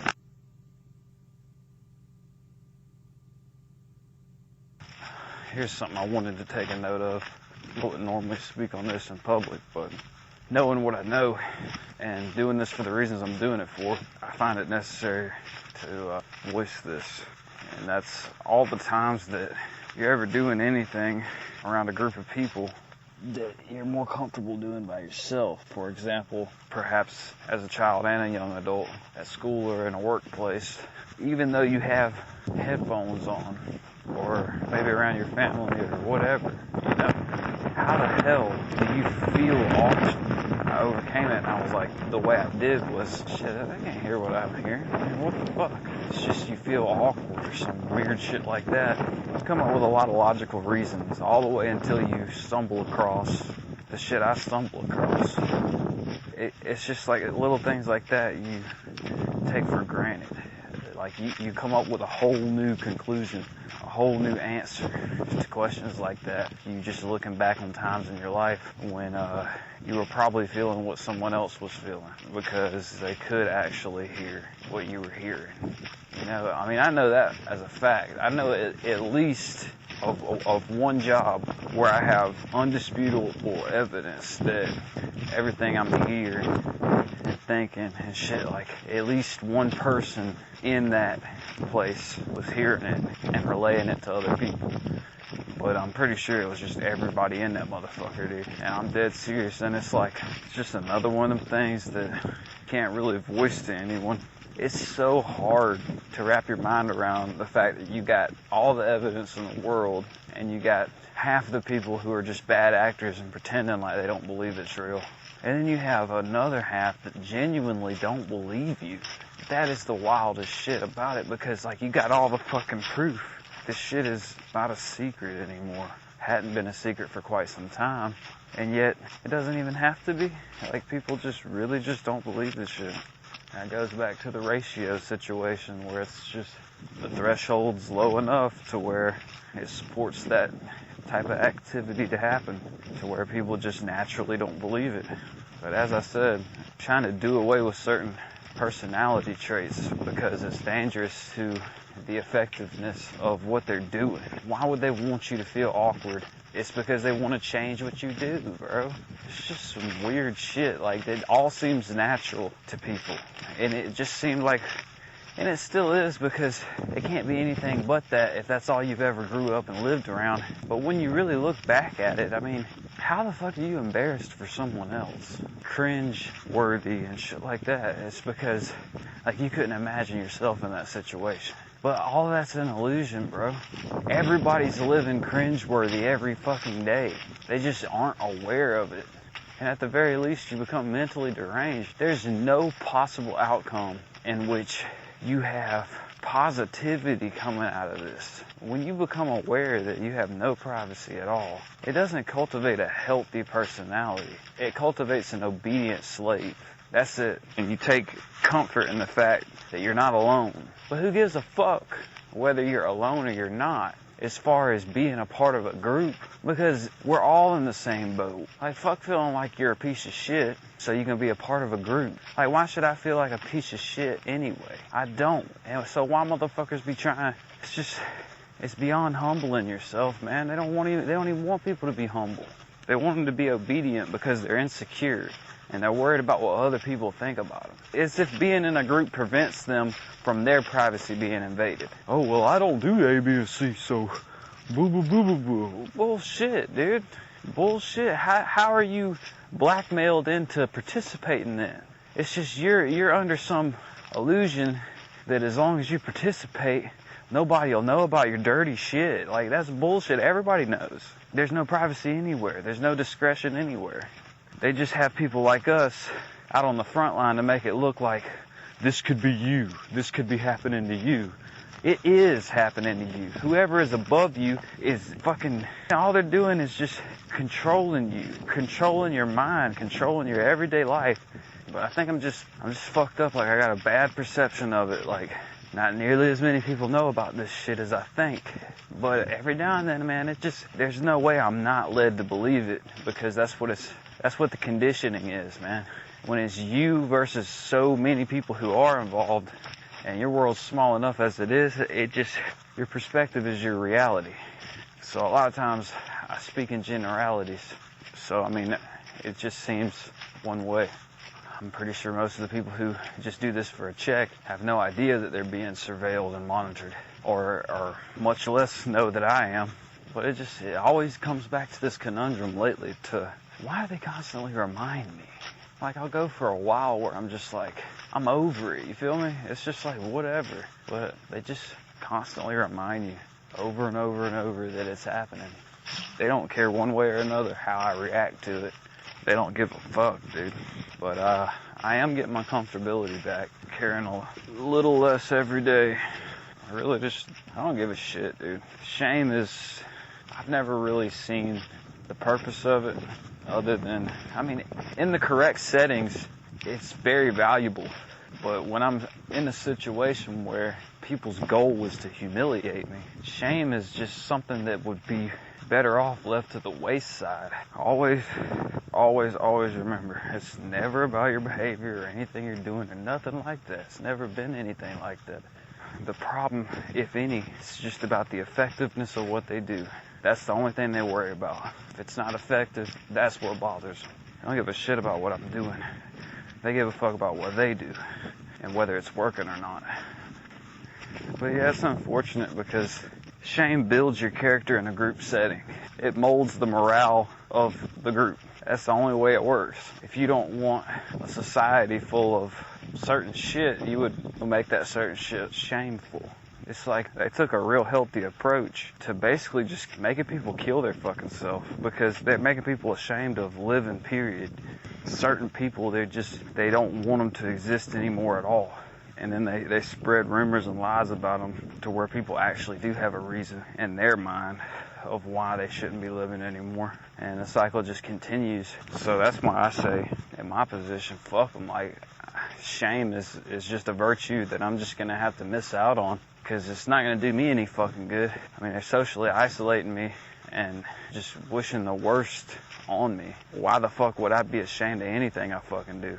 I mean, it doesn't make a lot of sense that I wouldn't start acting out of character.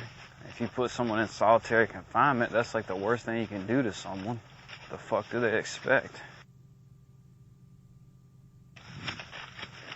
It's so funny that the same psychology I use to comfort myself is pretty much the same psychology people use to comfort themselves for doing fucked up shit to people. And it's just as simple as, well, at least I don't such and so-and-so. But damn it, at least I don't follow motherfuckers around, invade their privacy, and harass people. At least I don't do satanic ritual abuse. I mean, there's some really, really dark, evil shit going on right under people's noses, dude. And at least I don't do none of that shit. It's an effective psychology, but it's really no good at the end of the day to just belittle other people to make you feel better. But it's in our nature, I guess. I just go through various tactics to mentally prepare, prevent, and deal with bullshit. I take notes of it, because when I'm really feeling down, I can listen. And after all this time, I'm still scared to fucking make an email. I don't know what the fuck that's about. When there's no possible way to remain anonymous any goddamn way. We all have our own unique brain signatures. People are completely unaware of the level of surveillance that they're fighting against. You know, I mean, it's already here, dude. Like, there's no preventing shit. Everything everybody's afraid of and they're trying to make not happen is all happening, dude. Some of it's not even behind the scenes. I mean, it's just like, they're laughing in our faces. Like, how do you not see this shit? Let us slowly show you what's going on, and so it won't be quite an impact, I guess. I don't know. 3rd of January, 2021.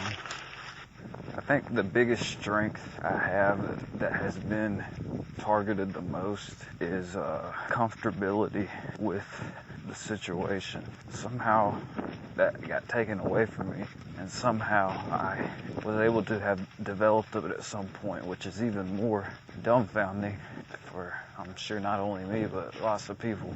It was beyond manic. I mean, it was just a beautiful acceptance and comfortability with the situation. I think where it started biting me in the ass is I kind of started using it against them because I still was very spiteful about what was happening. Don't get me wrong. So I guess it wasn't really full acceptance. Not 100% of the time. So, I mean, you get what you get. Whatever. But if I've done it once, I can do it again. And this shit's happened to me so many times, dude. Just having to start over and build my character back up again over and over. So much so to the point I can recognize the milestones of the progress. And I'm getting my comfortability back.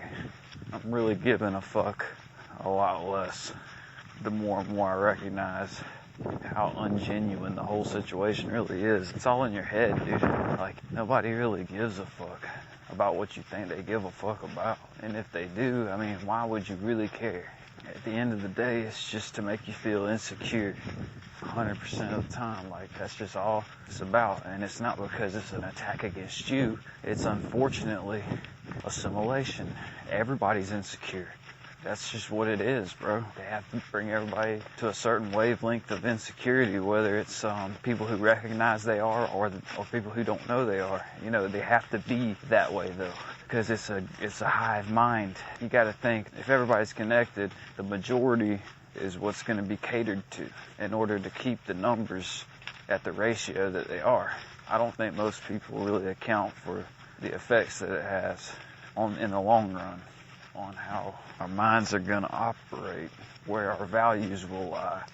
It comes back to what I was thinking about earlier today, and they're slowly, in my opinion, feeling out the reactions of people stumbling across the truth of their life being monitored and surveilled 24/7. They're filling out different individuals' reaction to that and doing away with the reactions that they don't like perhaps people who handle it well without feeling insecure. Like they want people to live in fear and accommodate the system in such a way to where they'll be lenient against them.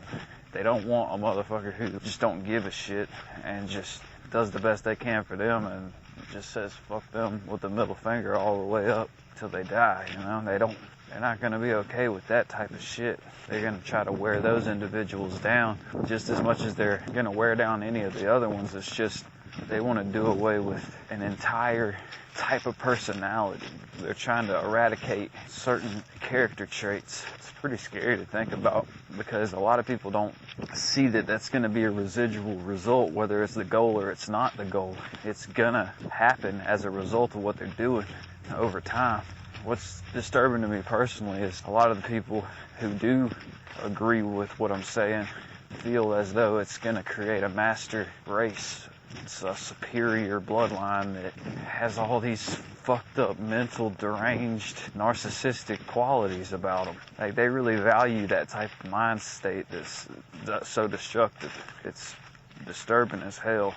Another thing I was thinking about is the conundrum of them constantly reminding me of my situation. Like, it's never a time where I can just slip off into a perspective that this shit isn't really happening. Like, the best I can hope for is I start doubting my sanity, which I'm no longer really attracted to that route anymore, because it really is a conundrum that they constantly want to remind me and other targets the situation they're in. That's what leads a lot of people to point the finger at the label of psychological torture, when it's really just a bunch of petty nonsense. Another thing that was crossing my mind is if you were in heaven and you were to go against God, you'd be considered a demon. But if you was in hell and you were to go against the devil, what the hell would that make you? I just don't understand that. For one, I don't understand how the hell that keeps popping in my head. And for two, I really can't come up with the answer. Because some people, they take that Bible super literally. They don't believe there's any symbolism involved. So especially with that perspective laid over top of the question, what would that make you if you were in hell and you were going against the devil? Would it be an angel? I don't know, man. What about the people who are just trying to mind their own business? That's what I've never understood. That's what all of this shit that I'm going through personally is a product of. Minding my own fucking business, dude. What the fuck? But then I always have to remind myself, dude, it's not a product of anything. Because if I say it's a product of that, then I can come to the conclusion it's a product of anything that I'm doing. And that's just not the case, bro. Other than existing, being who I am, I think back on the reasons constantly. But the more you look into this stuff, you realize it ain't got shit to do with what you do. Because look at the shit they do. How could they ever possibly have any problems with what I've done in my life? Look at what runs the world. Look at what people do in comparison. And it's pretty obvious, bro, where I stand. I ain't really did a whole lot, bro. I don't even really feel like wasting time brainstorming everything that I could have done to have caused this, because I guarantee you, after researching into it, it wouldn't have mattered what the fuck I did. I would have still experienced all the same shit, maybe just from different people, and perhaps a slightly different way. But that's where you do their work for them, because they're trying to psychologically break you down. So if you never figure out where to place the guilt, it doesn't really matter, because you're feeling sorry. You're feeling guilty for some shit, and that just takes you into a lower brainwave. It's detrimental to you. Even if you never come to a conclusion, I mean, hell, that probably makes it worse, because it's just perpetually wondering what you did wrong. Like, a lot of times I wonder, is it because of things I did in high school?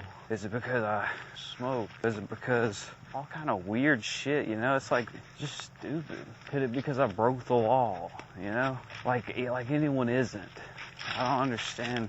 So I try not to waste my time too much, because I know at the end of the day, it is never about anything I've done. Regardless of the conclusions that are drawn and the fingers that are pointed and the labels that are thrown around, none of that shit matters. Like, it's all artificial. No one gives a fuck. And to see the genuine anger, the genuine emotions, or perhaps just the good actors, I'm led to believe that there's no way they could ever be that emotionally invested in anything that I've actually done. Because it just, you know, it's just fucking retarded as hell. It just doesn't correlate that level of intensity that I've experienced. Alright, since I just cannot let go of this constant question of, what's the end game? What do they want out of me? What do they want? You know, what is their goal? What's their modus operandi? Like, what am I supposed to do? And I always come back to the reality somehow that there's no answer to that. And the main goal is for me to continue asking that question, because it has no answer.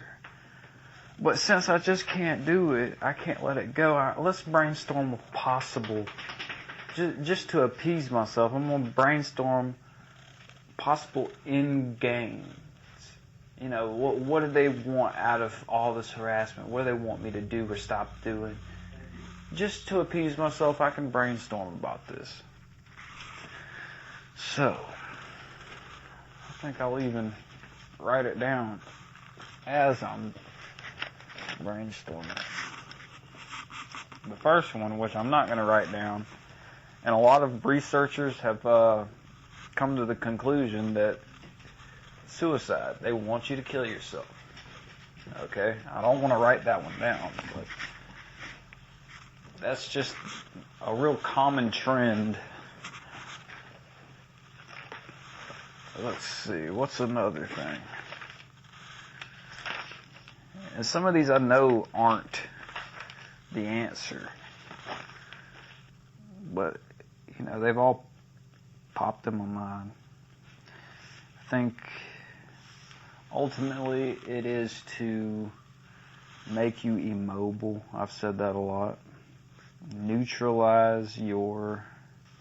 That's what it is. There is no end, because it's a constant maintenance of your emotion, will, and intellect. They constantly have to do that. So their goal is to keep your emotion, will, and intellect where they want it. So as long as it's where it's supposed to be, you would think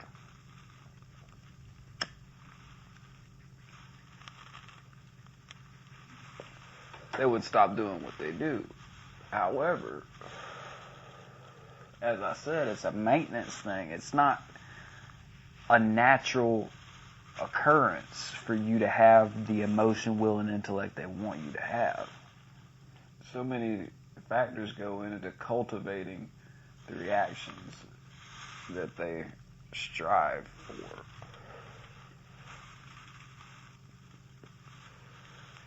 Imprisonment. Neutralize influence. Could be. It could be one reason. Because I'm trying to come up with things that are end games, but as I'm doing that, I'm realizing that the reason my conclusion came to there is no end, because there truly isn't for a lot of these that I'm coming up with. They're a constant maintaining kind of thing going on. In order to meet some of these requirements, it takes a level of commitment that's ongoing. So it's not just, it just happens forever because of A, B, and C. It's just that the goals require lifelong commitment. To neutralize someone's emotion, will, and intellect would be an everyday process. Now, imprisonment, that would be an end game. right there. That would be, in a nutshell, an answer other than suicide that would actually have an end, you know? Even though the targeting would continue, but it would just seem like an answer for someone. But I think it's just reaching. Cognitive behavior model. That's a given. I'll write that down, though. Perhaps they can't have a full cognitive behavioral model without a certain lifespan. That could be the case. Let's see. Got forced suicide, make you immobile, neutralize your emotion, will, and intellect, imprisonment, neutralize influence on others, cognitive behavioral model. That's 5 that I've wrote down right there. One that I didn't. Oh, why didn't I think of that? Assimilation. That could be it. They want you to be a part of them. It's not over until if you can't beat them, join them. Put that in parentheses. Let's see. I would say it's to make you stop pursuing something, but I'm not pursuing anything. I guess it is working then, because I'm gonna write that down, because they do want to make you, but that's still neutralizing your will. I try to keep it short. It's neutralizing your emotion, will, and intellect to what they deem appropriate. Violent reactions. It's like, what the fuck do they want, man? There's so many things that I'd write down, and a lot of these things that I've already wrote down, I know that's not the answer. I don't know why this shit is happening. I maybe can figure out things that people are convincing themselves of the reasons they're doing it. I can see that, but I'm talking about, and I'll brainstorm on that later, of all the things that I would imagine people are hearing through the smear campaigns. You know, that doesn't cross my mind as much, because I can pretty much piece that together. But it's the end game, man. It's like, what do they want out of this? What is their goal? Put social annexing. That's definitely pretty obvious.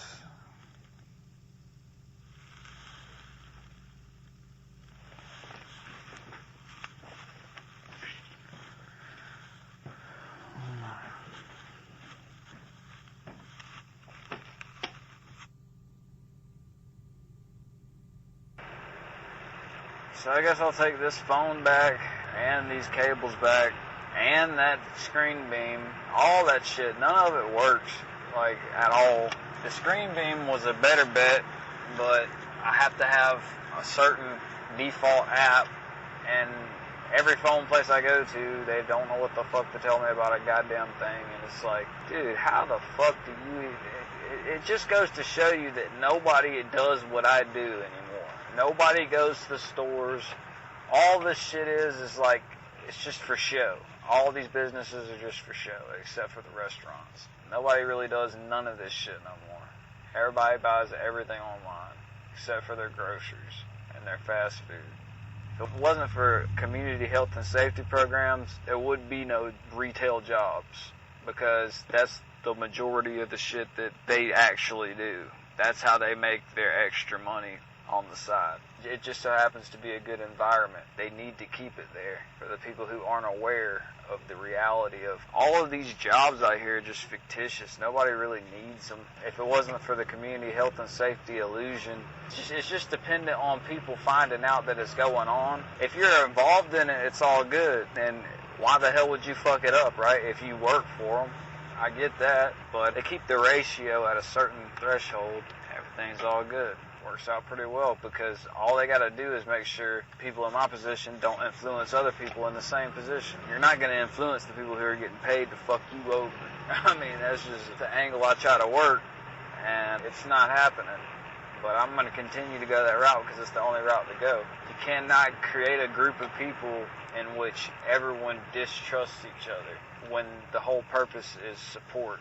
If that's the only goal is support, there's no way you can really do that if you're building on mistrust of one another. And all this shit does is instill that in us. But it's like little situations like this is just a big wake-up call for people. It is for me. I mean, not really a wake-up call, but a big reminder that, dude, this shit is a game for real. Like, everything that you see, all these stores, if they're able to blatantly scam people, then it just lets you know the level of public awareness of a big illusion that's just, it's hanging on by the very same people that you torture. And what's so bad is the torture isn't to keep the truth hidden. You would think that would be the ultimate goal, is they're fucking with people like me so we'll never figure out what's going on. But that's so ironic that the only way that all this shit can keep going is if we believe it. But at the same time, the only people who believe it got people all in their face, clearly letting them know it's bullshit. Like, that shit's gonna sit on the shelf, and the only people who are gonna buy it are gonna be people who are in there. The customers and the employees watch people buy shit like that and know it don't fucking work. And it just keeps on sitting there on the shelf. It just shows the public's complacency to exclusion of knowledge. And people are okay with that. I'm okay with it too. Don't get me wrong, but it's just astounding that it can be so blatantly obvious. I mean, you get what you get. Don't pitch a fit. If you're fucking stupid like me and you buy stupid shit, play stupid games, you win stupid prizes. I'm not mad about that. Just, you would think you'd run into some shit like that at the J&J is all I'm saying. This is a mainstream business, retail, there's a number on the box, there's customer service, all that shit. It's just like, it's a big ripoff, but it's legal. It gets your perception back to reality. Like, that type of shit is a career. People do that and it's okay. It's legal. Like, now this is the type of recording I'm going to delete. Like, who gives a shit about any of this? I might listen to this like once or twice and then delete it, so I can analyze, like, am I overanalyzing or am I just taking note of all the bullshit that happened that day so I don't nut up? Because that's what it's all about, man. I can relate to myself nutting up instead of looking back on it like, God damn, dude, quit being a bitch. Because if I'm taking notes of at least half of the shit that's happening throughout the day, I can understand, like, yeah, I didn't overreact. That was a lot of bullshit that happened back to back to back to back to back. Like, that was a fucked up bullshit day. Makes me feel better about the situation. What the fuck are you waiting on? But the people do the strangest shit in traffic, and I'm supposed to just think I'm the person with the issue. Like, what the fuck, man? This dude would have did anything just to get behind me, and he did. Like, I was sitting right there in the middle of the intersection. He had the right of way, and he would have sat there for fucking ever. And he did, and he got behind me. And it's like, what the fuck, bro? I hope he gets in his feelings and does some dumb shit so I can get some of this aggression out of my body. Nope, he's just gonna drive his happy ass down the road. Damn. Man, looking back on that, I should have just sat there and not let off the horn or moved my vehicle until he fucking moved. That's not road rage, that's just like, what the fuck are you gonna do? That's basically like calling the bluff of a road rager. That's what I do. Because I don't give a shit about none of this. I'm never in a hurry. I don't give a fuck. That's where the road rage stems from, is people being in a hurry most of the time. But it goes back to, like I said earlier, it's just a militarized state of mind. Everybody has to feel like shit. Everybody has to feel like shit, dude. Just so you can lift each other up. It's weird. It's very effective as far as camaraderie, but it shouldn't be going on in society, I don't think. Because we're not at war, bro. We shouldn't be. It's more of a problem, reaction, solution, racketeering type of ordeal that's creating the spiritual warfare that's going on. This shit happens on an individual level just going throughout life, but when you got all this extra shit going on, it quite literally becomes a battlefield. You're constantly guarding your emotion, will, and intellect diligently until you don't give a fuck about them and you're a part of a group of people who don't give a fuck about their own. It's like hammered into these people that it's bad to have your own will, intellect, and emotion. It's all got to be a part of the groups. You know, you're a piece of shit. You don't deserve to have your own emotion, intellect, and will. You can only have that of the group. It's really kind of scary that people really just agree with that on a full-hearted level and don't see anything wrong with it. The only way that they could see that there's nothing wrong with it is if they really think very low of their self. Being humble's one thing, but thinking you're a piece of fucking shit, I mean, dude, that's the only thing that could motivate you not giving a fuck about your own will, emotion, and intellect, is if you thought very, very low of yourself. And that's not being humble. That's not being humble. You can be humble. You don't have to feel good or bad about yourself and be humble. Feeling like shit just so you can be told what the fuck to do to people and not feel bad about it, I guess. I don't know what the fuck it is. Like, I guess if you feel like shit about yourself, then you're not going to feel like shit about what you do to other people. Like I said, it's effective, but it's detrimental to a lot of things when it comes to the human race. I've taken so much stuff back and forth to the store this weekend. Just trying to do something basic that everyone else, like, that's one thing that does get on my nerves, that I can't get over, is the simplicity of everyone else's life.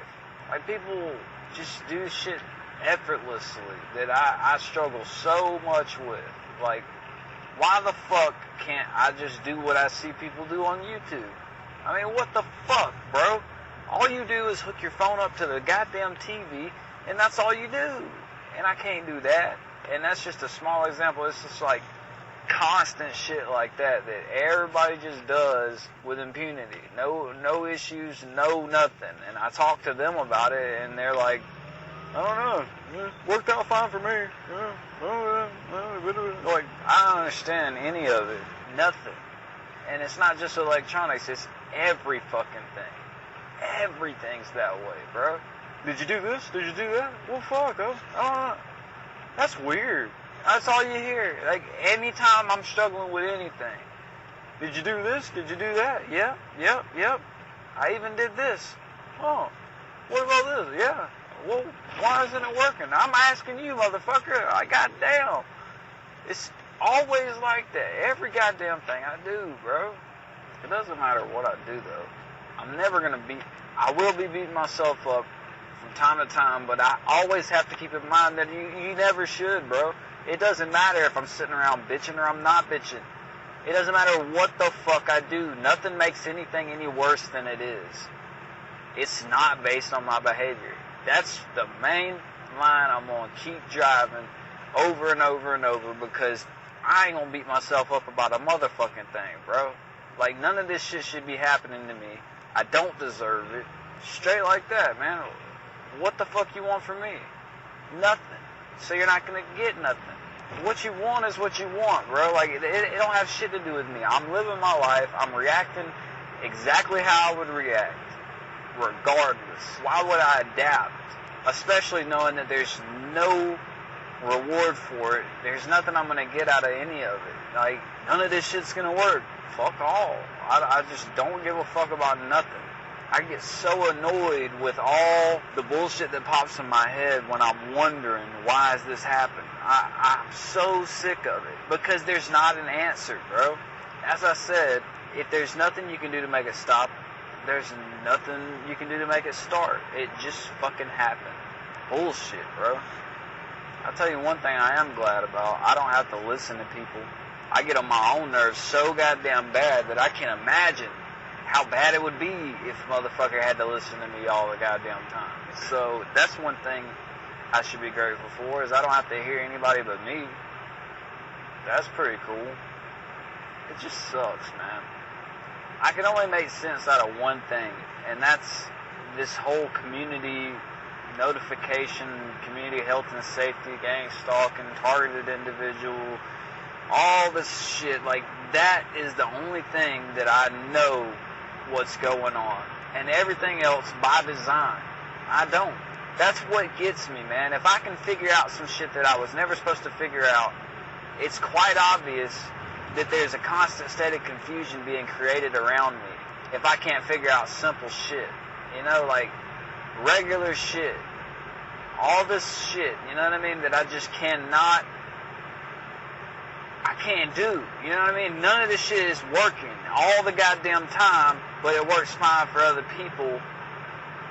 You know, it's like, it's not for a lack of anything on my end. A lot of the time it isn't. Because everything's set up around me to fail. And that's just facts, dude. It's not only me this happens to. They're so concerned with me being confident of myself for some fucking reason. I don't know what it is other than this whole militarized mind state of everyone not wanting anyone to have their own will, emotion, and intellect.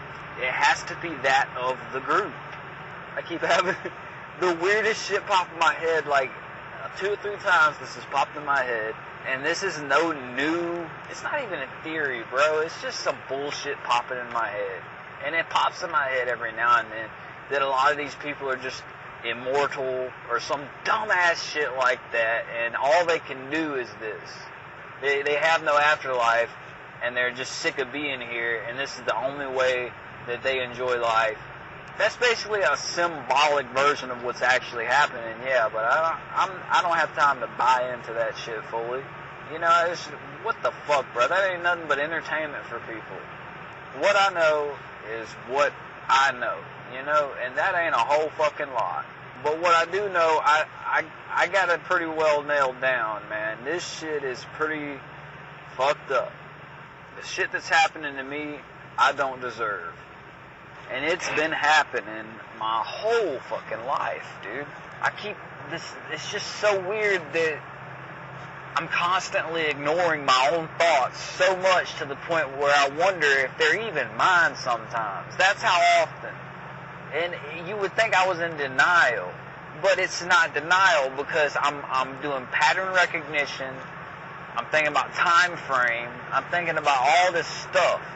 So it cannot be correlated to anything, anybody I've pissed off recently or anything like that. This shit's been going on that long, bro. I mean, it goes all the way back into school days. And it's not even that bad, bro. It's a systematic form of harassment. So intricate, man, that it operates on a certain threshold of aggression. You know, that it's just so minor and minuscule that it's like nothing you can do to describe it and not sound dramatic. You just sound like you just one of them people that are just paying too much attention to things.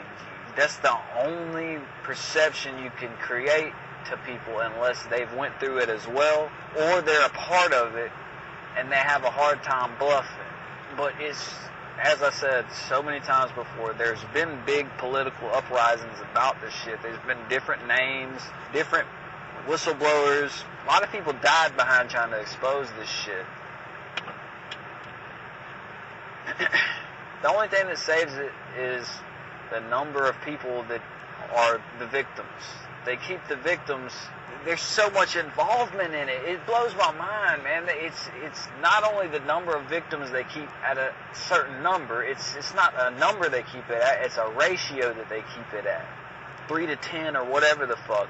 But the thing is, the more people they get drawn into participating, the larger number of targets they can have. They just have to, like, spread them out and stuff. So I'm from a small town, and I've been here my whole life. So I would imagine that is, in some cases, the worst case scenario. Because I might truly not have anyone around my area who isn't involved in this shit. I may truly I'm only around people probably that either don't know about it at all or people who are involved. I don't think anyone in this area is targeted. And if they are, I mean, there are fucking great lengths for me to be distanced from them being made. And it's just blah, blah, blah, blah, blah, blah, blah, blah, blah, blah, blah, blah. I'm not saying a motherfucking thing, bro. I'm just talking. It's not doing nothing. But I'm lying, bro. It is doing something, bro.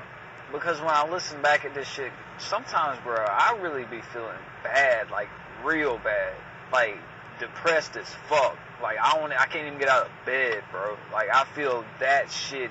Like I don't even eat. I don't see the point in nothing. You know what I mean? And listening back at this makes me feel better, bro.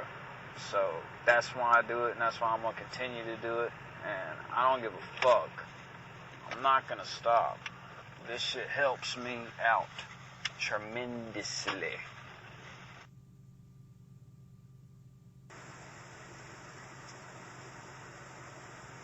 It's just such a trip thinking back on life, how I just thought everything was normal, like all the shit I was experiencing, I never realized it was orchestrated, you know, like just a few small examples. I guess I don't know why I never noticed that everybody used to always cross in front of me every time I went out in public anywhere. Like all the stuff that I deal with now is no different than it's ever been growing up. Like every time I ever went anywhere, people would always match my stride, walking into there and walking back to my car, and people cross in front of you, or like time moving exactly when you move and shit like that. I just figured it was just like a luck of the draw thing, and it was like that with everyone. But I guess I really honestly believe that this shit started way long ago, and they went over, and I just did not notice. Like, cause when it happened so young, it was just I became accustomed to everything happening as just normal happenstance, you know. And it was like they just kept. It was the emotion behind it, you know what I'm saying? That's what made me notice it for what it really was, I guess. It's just like over time, like. But I'm 100% sure that it's not to make me stop or start anything. Like, no punishment. And it's just what it is, dude. They're just doing it for no fucking reason. Other than what they're told. Really. At the end of the day, it's just money. But it blows my mind that I just never noticed all the weird-ass bullshit that was going on all the time. You know, I think what it was is, like, me blowing it off made me feel special. Like, this shit's happening to everybody, and it's just not bothering me. Fuck it, I'll set an example. Don't let this shit bother you, motherfucker. Like, just do like me. And, you know, that was not the effect it was supposed to have, I don't think. Because looking into it, that's what's been keeping the entire society under suppression and behaving like docile, indentured slaves. That's the reason everybody acts dumb. It's militarized, man. When you're in the military, they don't want leaders, they want followers. They make it out like you get all these leadership, you know, but really what they want is people who follow order, you know what I mean? And to ensure that, they keep the morale low when it comes to individualism. And that sounds effective enough, and that's cool, I would say, for the Army, but in everyday society, no, man, that ain't how we're gonna thrive at all. That's just, nothing good is gonna come of that mentality. And it's strange, the phases I go through about the things I create. It's like the same cycle I'm going through with this. It's like sometimes I'll listen back on this shit because it's therapeutic first and foremost. I do it to listen back, analyze my psychology, and see where I'm at as far as mental health, things like that. But it's weird because a lot of the times I want to write a book with a lot of this stuff, as far as the research goes, and as far as advice and tips that I'm giving myself that I think would be effective for other people. And it's like other days I listen to this shit and I just want to delete every fucking thing. Like, it just sounds so fucking retarded. Like, I don't want nothing to do with it. And it's like that my whole life, with everything. Like, it's like manic depressive almost. But just in relation to things that I'm good at. You know, like my music. Some days I feel like it's the best shit out. Like it could really take over. And then other times I'll listen to it and it's like, this is fucking corny as fuck. Like, this is stupid. Like, all this bullshit. Like, same thing. I want to delete all the shit. You know what I mean? And it's like, all because I think it sounds stupid or something. I don't know. It's just like a whole vibe I get from both of these things. You know, like, I've even went as far as to writing a lot of this stuff already, and I'll be reading it even, and I'll be like, what the fuck is this? Like, this is just stupid as fuck. I don't know, I just go through phases like that with every fucking thing. It makes me wonder, like, where does that come from? I think the majority of it is just external, because it's so much little nitpicky bullshit compiled in an everyday occurrences that it becomes effective to at least the minimal level that they expect. Over time, they might not get what they want, but they compromise. You know, they get at least what the bare minimum of what it could do. Like, that's how effective it is.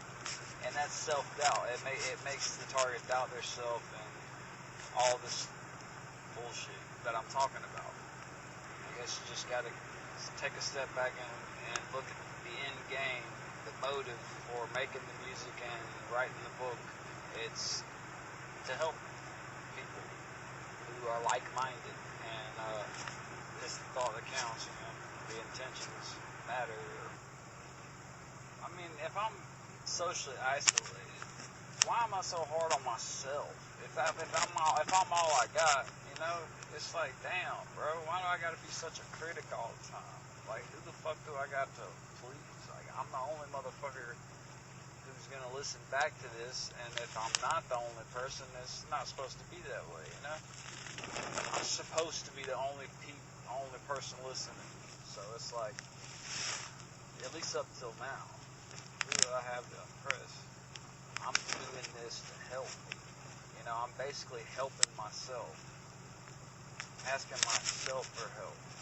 It's just so weird, though, man. Like, I get these feelings out of nowhere, and they're not out of nowhere. It's just, like I said, it's all the minuscule shit compiled over time. People doing what they're told to do, it's very intricate, man. Like, it's all timed out and personalized. A lot of them are bad actors, dude. Like, it's the days where you're on autopilot, and it's the days you're doing the best that come back to haunt you. That's the way I see it right now. Because it's like when you're on autopilot and you're ignoring everything, you're not noticing it. So your subconscious is taking over. Like, for example, say when you're on autopilot, you hear a group of people laughing, and you think they're actually laughing. You know they're not laughing at you. Alright, well, if you were to be paying attention that day, you might notice that these motherfuckers weren't laughing at all, for real. They were just fake laughing because they were told to laugh at a certain time. I mean, it gets that petty, bro. Like, it's real. Like, I ain't talking about nobody's situation but mine. This shit really happens. Like, there's a lot of weird-ass shit going on, man, and it's just as simple as people being told what to do and when. There's no why behind it for a lot of these people. They just do what they're told when they're told to do it, and they may or may not have a backstory for the for them to create their own perception of their own why. You know what I mean?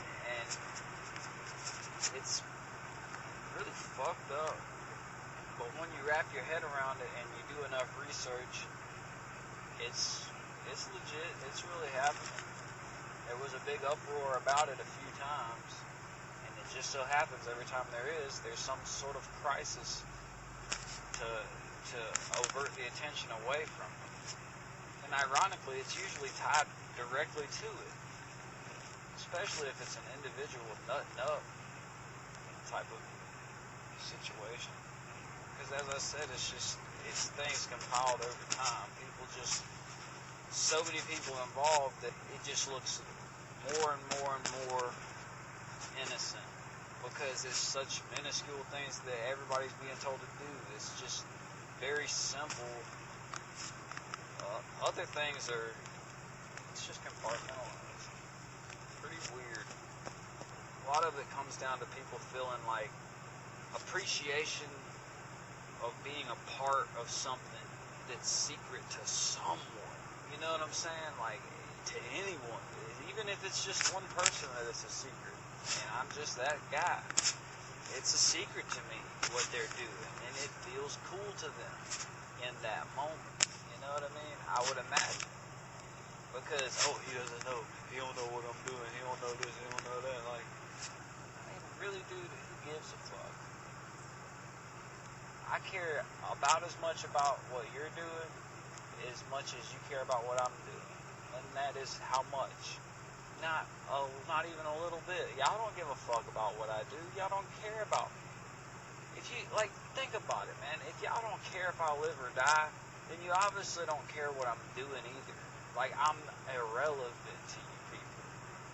Just as much on the other end, dude. I don't give a fuck about y'all either. But, I mean, it's crazy to think that this shit is going on.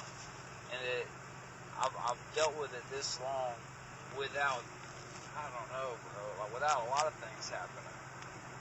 I'm surprised I've taken this long to start recording and documenting things. I don't give a shit about it. I mean, I have absolutely nothing to do with my money other than just experiment with it, because nobody's going to tell me anything any fucking way. That's all I get to do with money is fuck it off. There's nothing to do about it going on. It's definitely not the first time, and it won't be the last. And that is the strange shit that I just know is going on. It's so fucking obvious that you can't deny it. I don't know why it's so important for me to be upset, but people really care about that shit.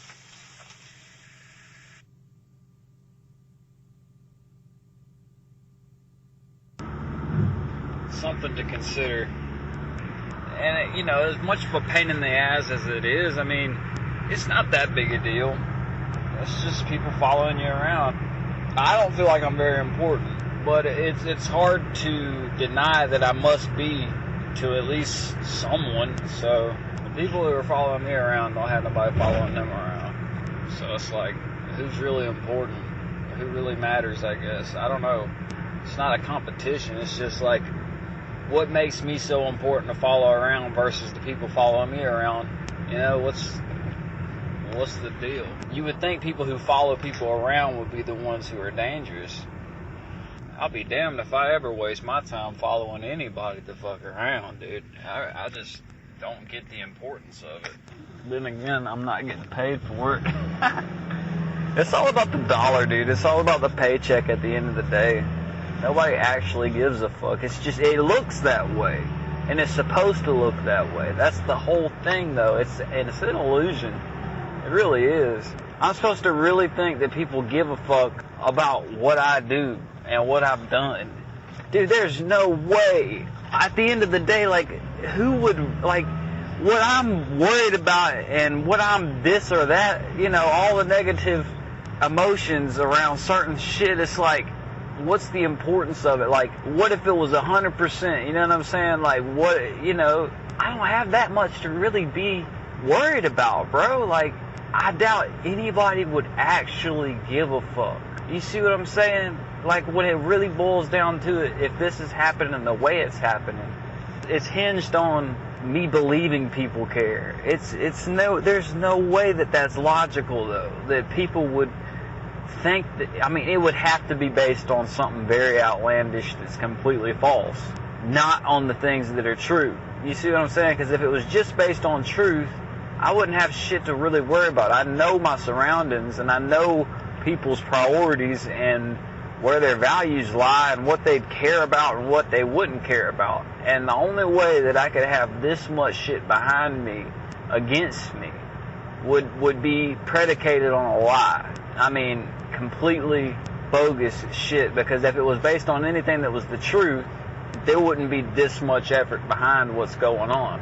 It just wouldn't pan out that way. Like, you would really have to convince people I'm something that I know I'm not. So I need to quit, like, worrying about little fucking bullshit that if that was what it was, the shit would be over by now. I'm not that high of a priority if that's what it is. So I don't care to figure out what fictitious bullshit's being spread about me. But I know there has to be something pretty damn bad for to have some of these people motivated in such a way. But for the most part, what I see is people pretending to feel or act a certain kind of way. You know what I'm saying? Like, it's all predicated on me believing some bullshit. You know what I'm saying? And it's just not the case. It really isn't. It's just people's livelihood are on the line. That's all it comes down to. Nobody really has a problem with me or thinks any less of me or nothing like that. It's supposed to seem that way.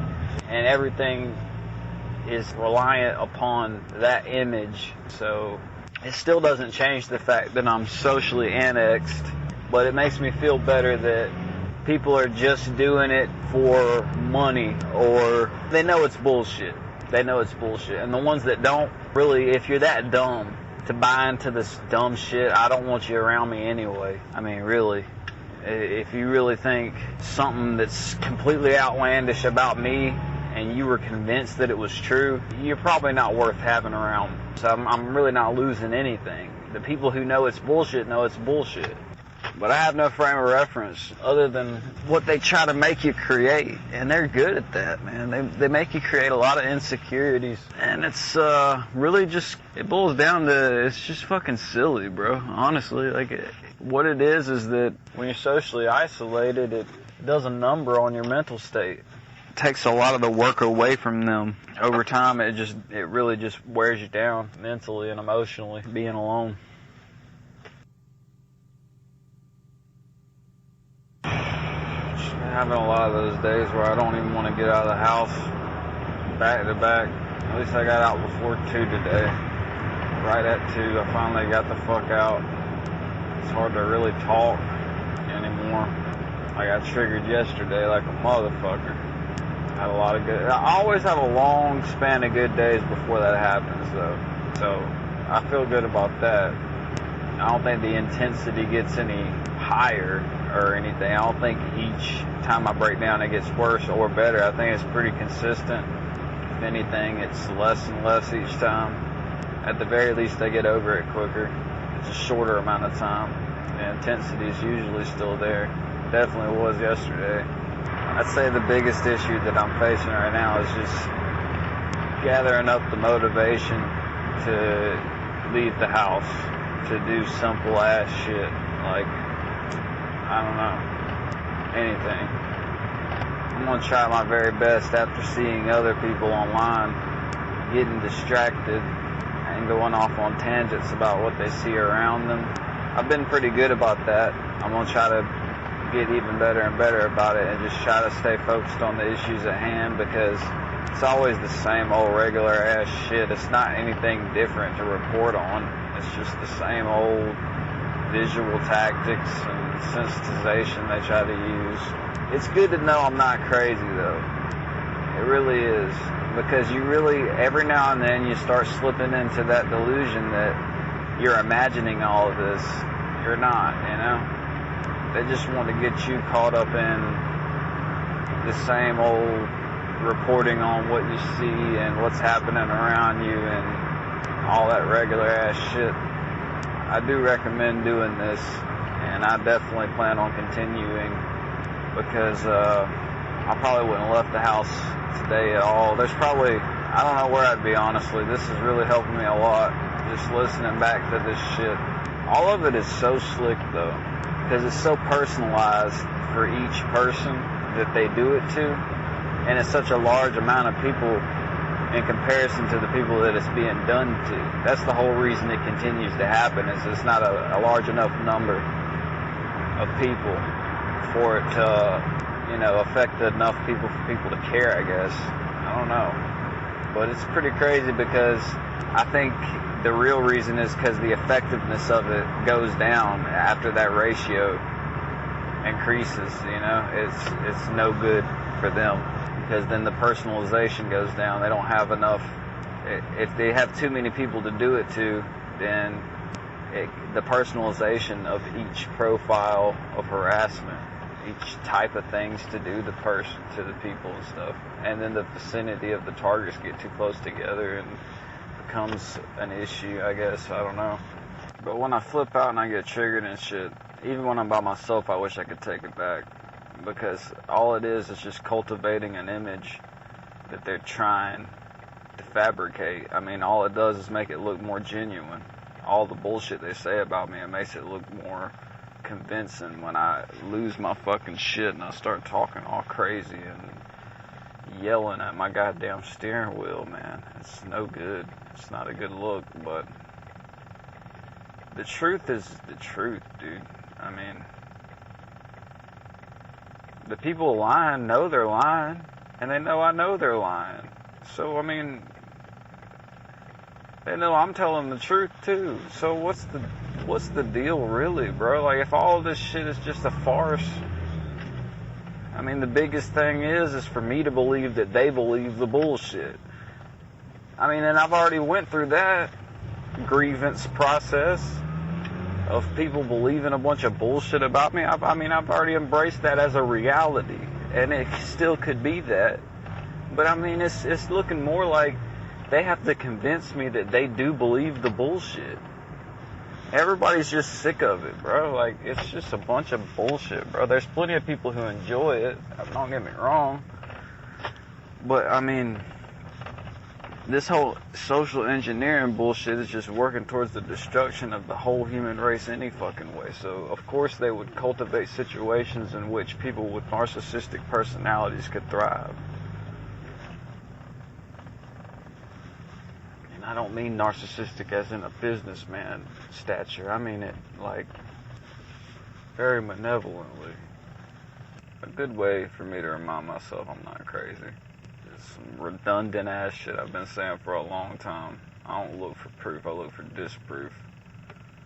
It's pretty easy to convince yourself of something or be convinced of something, but it's a hell of a chore to try to unconvince yourself of something. That's fucking hard to do, man. That's how you know you're probably dealing with reality, and it's beyond probably. It's beyond probability, dude. It's a fact. What I don't know is how long it's gonna go on. I'm pretty sure it's a forever thing. Pretty sure it never began any other time other than birth. So I don't imagine that it'll stop anytime other than death. So circumstances lead you to believe that it's based upon your behavior. So you then draw the conclusion that there's something that you should be doing or something you should stop doing. And then this will stop. But I don't think that's it. I think it's just an all day, forever kind of thing. Which is not a new state of mind for me. I mean, it's pretty much been that way for a long time. So at least I'm not trying to figure out what I'm doing wrong. I'm not doing shit wrong. I'm just living. A bunch of people don't like me is what the problem is. Fuck them. That's the beautiful thing about the times that we live in, though, is I can sit here and look like I'm talking to someone on the phone and nobody will ever think I'm crazy. One thing I do take for granted sometimes is the effect that a lot of this would have on other people. like how much worse it could drive me up the wall and shit. Like, if I was half as materialistic as I maybe once was, I'd probably be like really down and out about that specific angle. And I pretty much idolize staying low key at this point. I think that's cooler. Really, if you really want to just live in life a certain kind of way, to stay low key.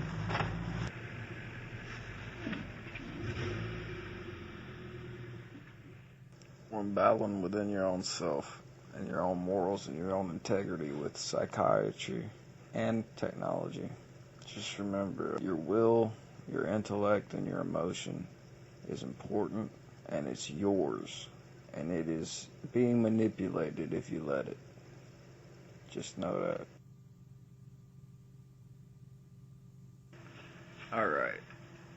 Most of the stuff I speak on is stuff that I can socially see and tangibly prove, and every now and then I'll speak a little out of my realm of understanding and profession when it comes to the brain and certain technology and neurolinguistics and things like that, but I wouldn't mention it if I didn't know it to be true. I'm not going to speak about too much wacky stuff, and this stuff sounds wacky, but it's not. It's real shit, and I wouldn't speak on it if I didn't believe it to be so. It's a big part of this. A lot of this brain technology and EEG cloning and heterodyning and remote neural monitoring, I'm not giving up on that. That shit is too real and too tangible, and even been political issues surrounding it. So, dig this. You don't believe what the fuck I'm talking about, and you don't think your thoughts can be read, or that your eyes are cameras, or that they ain't got a camera in the sky that has TiVo, or if you don't believe any of that stuff, look up these patent numbers. Patent number US 3951134A, issued 1974. Patent number US 6011991A, issued 1998. Patent number US 6587729 B2, issued 2002. Patent number DE 10253433A1, issued 2002. Patent number US 6081744A, issued 1998. That ought to be a damn enough.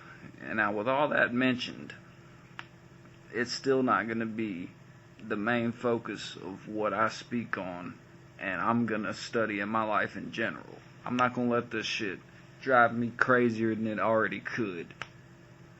It's not going to be the main focus of my attention.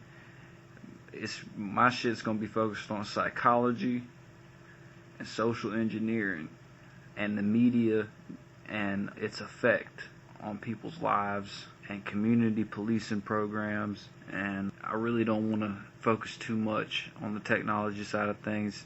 I got to at least mention them in passing because they are such a large factor. But most of the stuff is Zerzit zone, boots on the ground kind of stuff, a lot of it.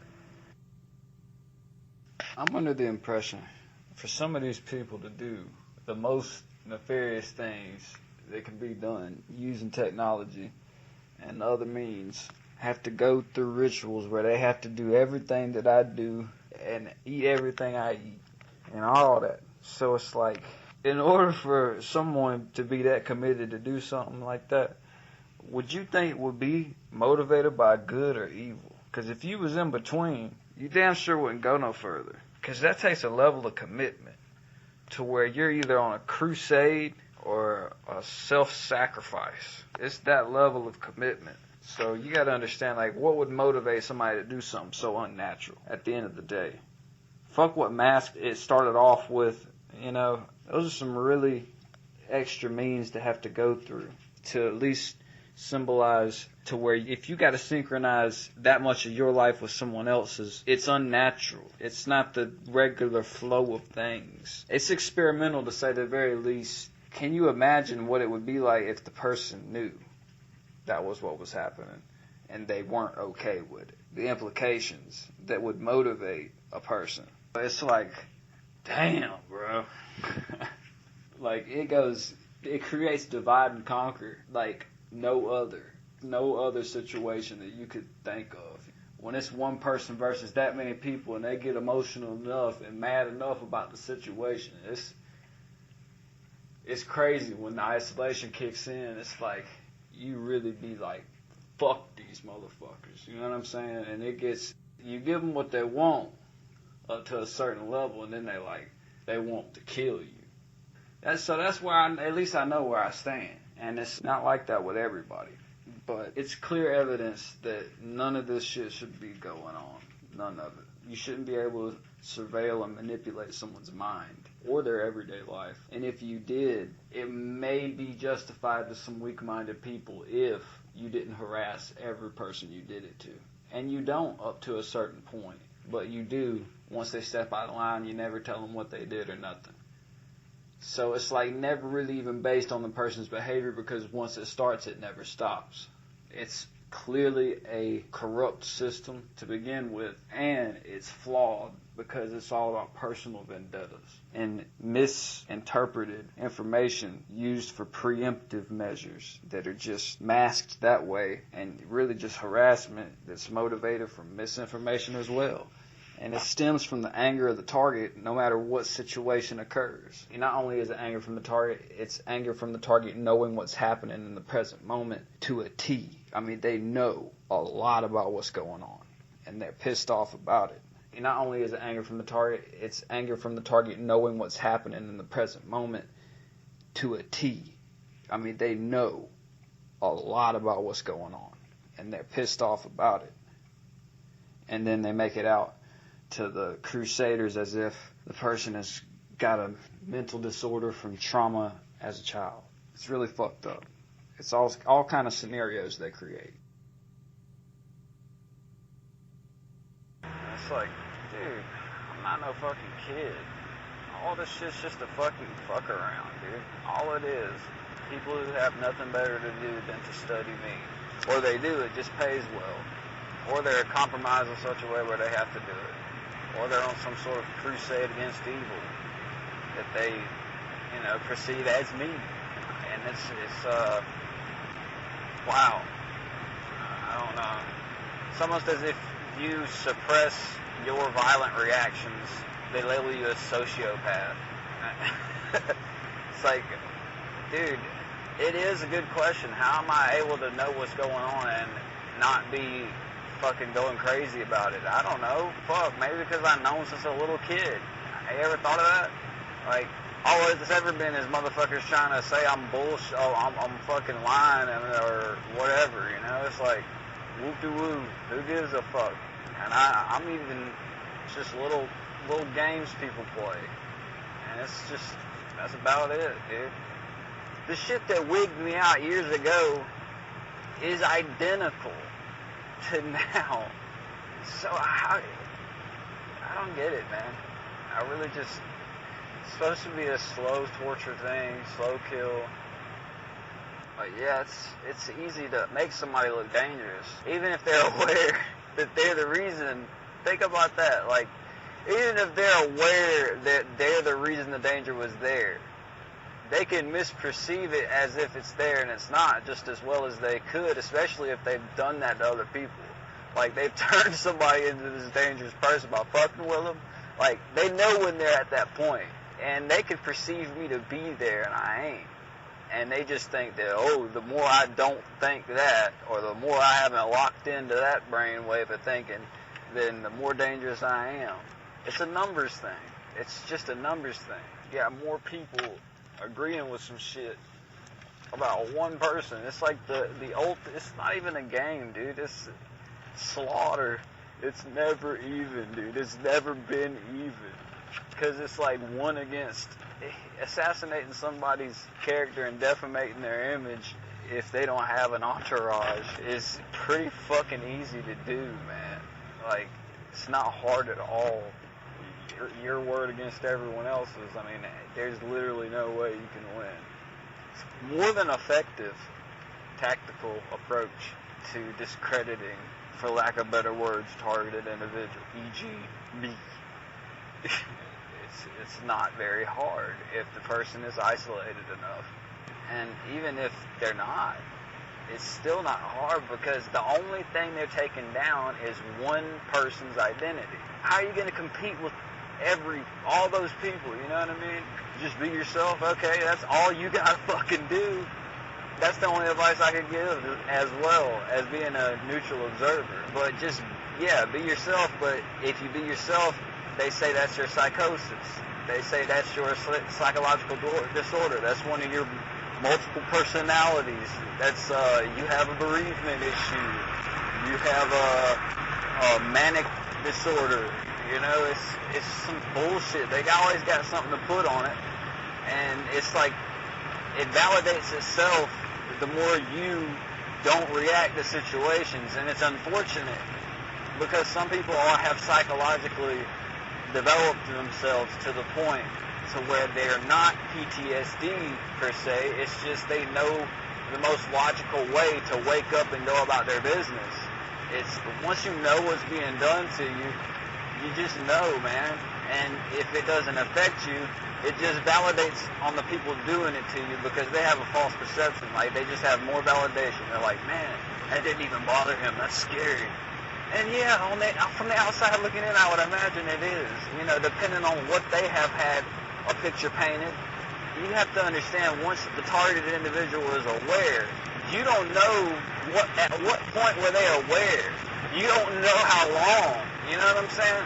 Like, some of me specifically, I kept it to myself long before I ever revealed it to anyone. It's like I had a tactical way to do that any fucking way. And it was like, when it was not working, it's like, fuck. You know what I mean? It is. It's fucking working, man. You know, but they do want to isolate you, and they got me there. But I think it's just pretty much of a compromise on both ends at this point to get that. Because the more I'm by myself, the more I'm doing this. And the more I'm listening back at it, and the more I'm analyzing it and getting over it and feeling better about it and moving on. And when you know the goal of it is what the goal is, the best you can hope for is that there's an opposing force doing the same shit, just with less nefarious activities involved. But who knows, you know? I mean, like I said, it's just you against a whole lot of other people's opinions.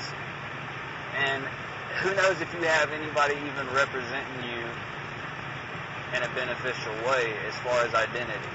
I mean, I really fucking doubt it with a lot of people. Like, it just gets worse and worse and worse. And it's like, even the people that have people helping them, it's like there's only so much those people can do type of deal.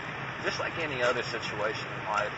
I like the scenario that pops in my head every now and then, that all this stuff is to fire me up and get me on this journalist tip here that I'm on, you know what I'm saying? Like, just to do that. I can handle that, you know what I'm saying? Because, you know, this ain't too bad right here because it's therapeutic. I get to listen back at it and all that shit and, you know, have a good laugh and, hell, ain't nobody else gonna help like me. You know what I mean? Shit. What the hell else am I to do, man? If you were on an island all by yourself, I mean, would you fucking bitch and moan about it, or would you make friends with a motherfucking volleyball? Whatever the fuck. What are you gonna do to get by? What would you do in a solitary confinement if you don't fucking just lose your motherfucking mind? You know, like you're in your padded cell and they're shining a flashlight all through the window and shit. Like, who gives a shit? Like, you do this shit every fucking night, fucker. I mean, come the fuck on with it already. It just comes down to people invading your privacy and not liking what you have to say. I'm proof of that. None of this is on the internet. And all of what they do revolves around what I talk about, how I'm feeling, how I'm not feeling, studying shit, seeing if they can run me off the fucking road, shining bright lights all in my damn mirrors and shit, and all kind of crazy shit, dude. And I've been driving since I was 16, and it's been like this ever since then, so how am I not to believe that I did? You know, I was really slow catching on, honestly, in that regard. But they weren't as intense as they are now. But every time, they spaced it out enough back then to where when it was happening, it got my energy level up and shit like that. But it's like over time, I just thought, it did happen enough for me to just think it was just the way driving was, you know what I mean? And my mom always complaining about, I can't drive at night because all the bright lights, I can't see and shit. You know, it just made me think, oh, she just can't handle driving, so it made me just not really give a fuck when I'm in situations like this. It's nothing that you can complain about without sounding like you're bitching and moaning through most people's eyes. And I get a fucked up perspective sometimes that more people know about this than I think.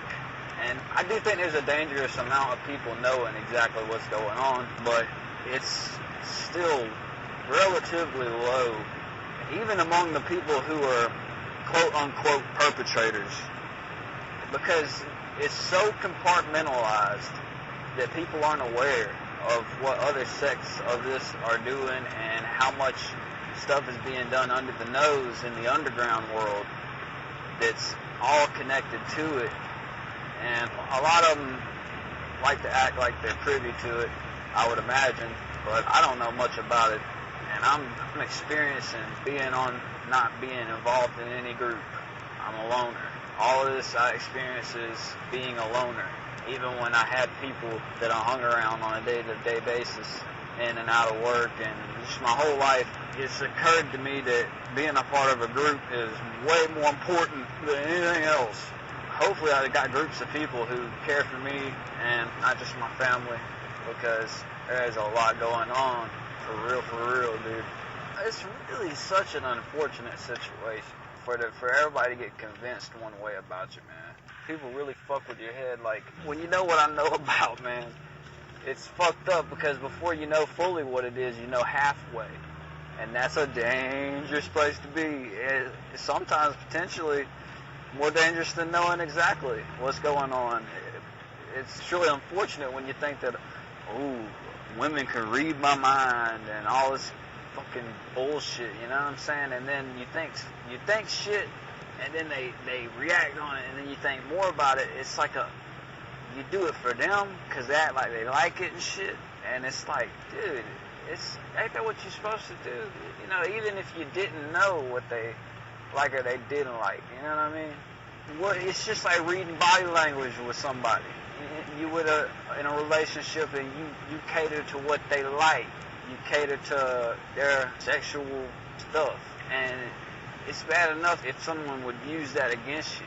It's some weird shit going, and it can manipulate it and make it look ways, and it's really strange. Like, because it's all based around the individual, the tactics that they take, but it all starts with the same foundation and the same tools to build with. And ain't no shame in my game, dude. It's whatever. But what concerns me is the misinformation and the disinformation so stealthily acquired, and also so misrepresented and mispresented, and then misinterpreted. And then from there, that's when everybody gets loyal and noble and goes on a crusade and consider the source of how accurate its capabilities are.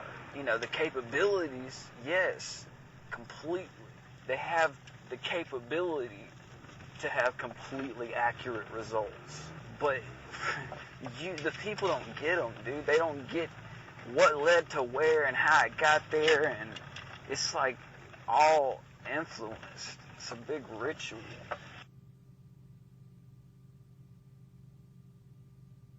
Alright, the irony of this whole situation is when someone's placed on a targeted list, they're deemed a concern to society. It's just ironic because on the other end, that target, once they're aware of the means used, that's supposed to be a secret perhaps, I don't know. It's flat out harassment though. I mean, it's blatantly obvious they want you to know. But it's just ironic that it has the same effect on both sides. It makes them not trust people on that list, and it makes people on that list not trust anybody. Everybody it seems as if they have an ulterior motive because of, pre-existing information. And it's like, it just turns everybody against each other. It creates a constant state of anxiety. 2 reasons my motives are not to change what's going on. 1, I can't, and 2, I'd rather focus on surviving it. And here's a quote from Harper and Row, 1952, per Pete Erennial, Library Edition. The effects which follow too constant and intense a concentration upon evil are always disastrous. Those who crusade not for God and themselves, but against the devil and others, never succeed in making the world better, but leave it either as it was, or sometimes even perceptibly worse than it was before the crusade began. By thinking primarily of evil, we tend, however excellent our intentions, to create occasions for evil to manifest itself. No man can concentrate his attention upon evil, or even upon the idea of evil, and remain unaffected. To be more against the devil than for God is exceedingly dangerous. Every crusader is apt to go mad. He is haunted by the wickedness which he attributes to his enemies.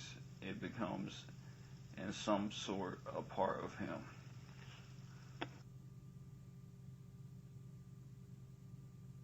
One of the constant things I got to contend with in this situation is try not to regret doing things, because just because you know everything you do, there's a reaction-based protocol.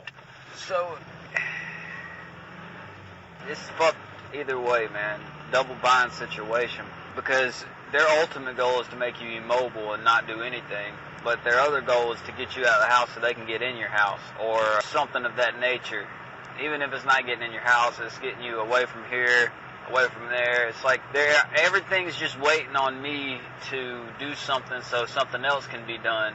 And it's like, I'd be fooling myself into thinking that I could prevent it as long as I just don't do anything. And that's just like, what the fuck, what kind of life is that? Why the fuck would I want to do that anyway? I mean, especially when I know that's their ultimate goal anyway. There's nothing I can do to prevent a lot of this shit, dude. And I done caught on to the fact that trying to prevent it is their goal too. They want you to try to prevent shit. Not only do they want to make you immobile, but everything they do is reactionary. And they label it as preemptive, But nah, it's all reactionary, man. So just, I can't say it enough. It's not about what you do. It's not based on your behavior or anything, other than they're just waiting to make their move after you make yours. Every time you do something, they're going to do something. So there's nothing you can really do about it other than be aware of it and not let it bother you almost to an eerie level through their eyes. Like, you got to really just know what they're doing and not give a fuck, dude, because what the hell are you going to do about it, and what the hell is it really doing anyway? If you're not trying to prevent it and you're not being immobile and you're just dealing with it, it's hard to contend with, because you don't have to meet anyone or reach out to anyone. It's all influential. At this point, they built this shit so big to where we can use it to fuck them. Because, especially people in our situations, we are so influential. We have the potential to be. So, fuck them, man. Just don't react and don't become immobile. Just because you're aware of some of this shit doesn't mean that you can try to stop it. It's not a defeatist attitude either. It's I don't give a fuck attitude. I mean, what's the big fucking deal, dude? I mean, I'm still here, ain't I? I keep having this scenario pop in my head where they're using us against each other. The targets are being used against the perpetrators, and the perpetrators against the targets. For example, a large group of perpetrators are being told and or controlled to physically say and do things around the target. Okay, so when the target leaves and is by themselves and they talk and rant and everything they say and everything they do and everything they hear is being used against the perpetrators to fuel the hatred for the target. Because you got to understand, a lot of the perpetrators don't look at themselves as perpetrators because they're being brainwashed into thinking that they're helping. And some of them go on their own into the situation and genuinely try to. And all as a result of that, they got to listen to me. And it's like some of them don't deserve it. None of them really deserve it. None of us deserve any of this. It shouldn't be happening on either end. And I hope all that's just a scenario. It's just a theory. It's just a theory. How about that? That's just a theory. All this shit is a game. You can't tell me it ain't. You got on the team somehow. You got a job, you got a house, and you on the team. You can't tell me this shit ain't a game. When you decide you don't want to play and they put you on the bench. Okay, you sit there the whole game then. Whatever you don't ever play, you stay on the bench, right? Alright, what about when they get on the bus and leave? Are you on the team then? Because if you ain't, then what? They drive off and leave your ass. Okay, cool. You got your own car, you got this, you got that. Alright. It's a game. What are you going to do? Because the job was the game. The job is the game. The bills are the game. It's all based on game theory. The tactics that these people who get paid to do these tactics use game theory.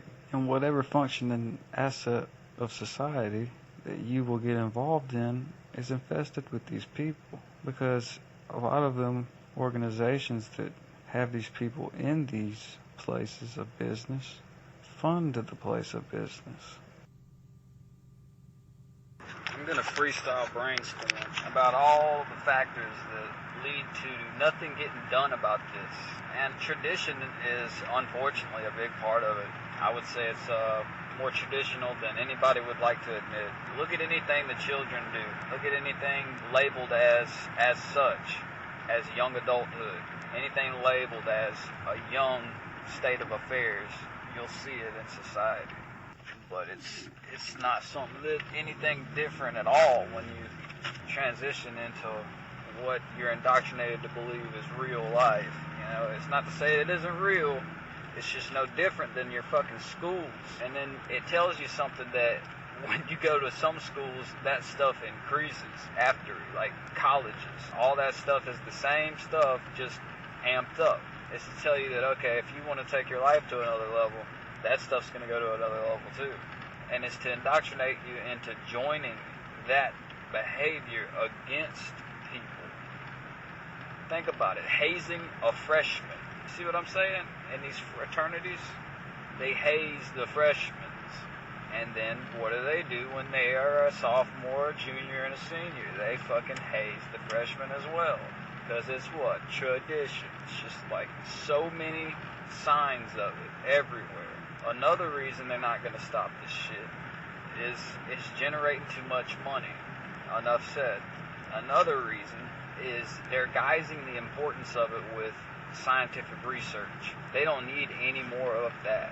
They've got all the fucking data they need until they come across people like me or us, whoever is like this. They use this as a scapegoat to say that they need to further the research because they don't know what to do. They do know what to do. They, like I said, there is no ends, so the means are not justified. Another reason, what we got so far? Money, scientific research, and tradition. A lack of unity among the targets, which is inevitable because of Zong tactics. It's completely impossible.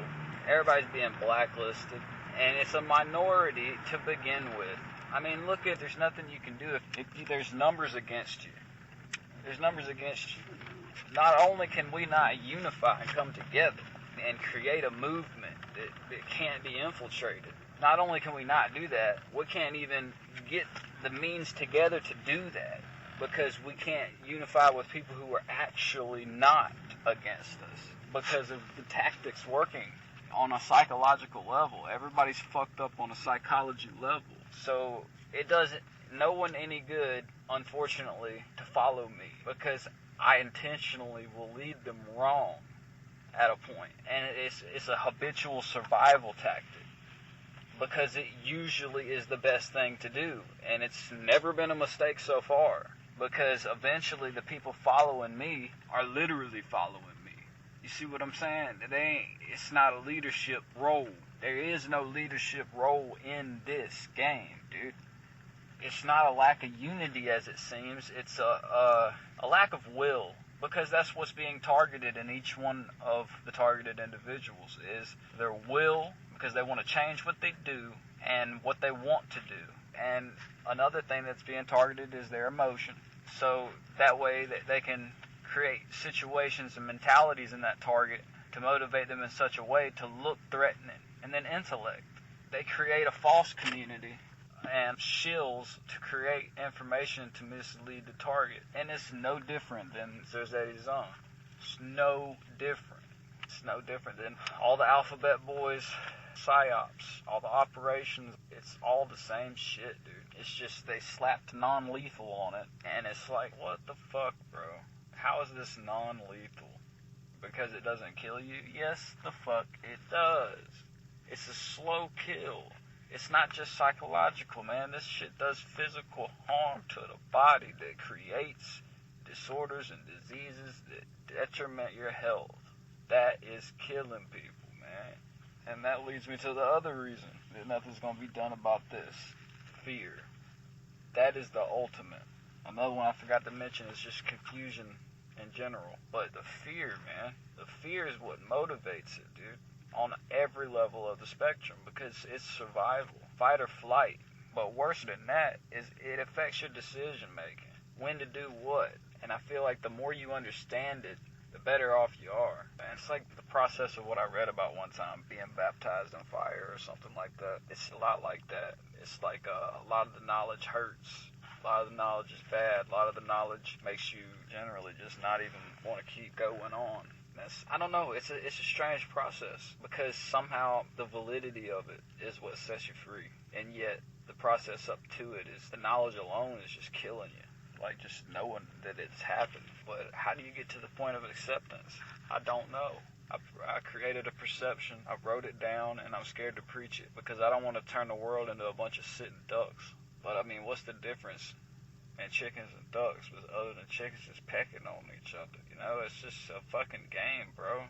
Like, a lot of the people doing this shit don't even want to be fucking doing it. Like, when you get hit with this shit, dude, it hurts more than psychologically. So people really don't want to fucking do anything about it. It's like, it's almost as if, depending on the level of threat you are towards something getting done about it, the worse it gets. But I think what it is with me is I'm a conductor at high potential for corona. And my potential is very high, just like a lot of people. There's a lot of targets out here who, if they got the chance to be debated even by a real good analytical reporter that could just tear them apart. Even if there's some of these guys, man, they could stand toe-to-toe. A lot of these targets, they could stand toe-to-toe with those people and just politely answer every question and just crush the whole illusion. And that's what they're scared of. That's what they're scared of. But after a certain level of torture, it's like, who gives a fuck if everyone knows? If everybody just gets locked down? I mean, just imagine everybody walking around with a shock collar. Just, since everybody needs something fucking tangible to look at and visualize, goddamn. That's a reality for people on the perpetrator side of things. That's a reality to them. It's just symbolic, though. It's not that they don't have empathy. It's that it's been taken away from them. And it's at the point now where they can take it away from themselves. Like, literally block their empathy and sympathy in their brain with technology. And everybody wants to talk about good and evil. We don't want to let the earth do its thing. There's plenty of ways that we could do without all of this. It's just unfortunate that you're led to believe that if we do, that we're all sitting ducks and we'll all be killed by a group of people who don't think that way. Look at all the people that we did it to. That's the only way. That's the way we've been indoctrinated. And even that sounds like bullshit, dude. Even that sounds like bullshit. Because all I'm talking about is the organized stalking programs and things of that nature. All the harassment and shit that you're trying to cover up that everybody already knows about. The people just don't give a fuck. But as long as you keep it at a certain number, it's not going to bother enough people for it to be a problem. All of that shit can go. It does no good. It does no good other than leading to the death of every one of us. At the very least, turning us into a slave that we can tangibly see, our imprisonment. Because everybody is stuck in illusion. There is no end game. There is no motive for what they do to targeted individuals, regardless of what they may think, perpetrators included. There is no goal because there is no end. If the ends justified the means, perhaps, but there is no ends. That's why a lot of people come to the conclusion that it's ultimately to bring the targeted individual to forced suicide. I don't believe that. I don't agree on taking that approach either. But I mean, I'll believe it with a shade of doubt. You know, I'll doubt it with a shade of belief. Anything's possible. But as a targeted individual, you're not going to come across anybody who's going to give you any solid answers that you can take as fact. So why not create your own perception? We have that availability.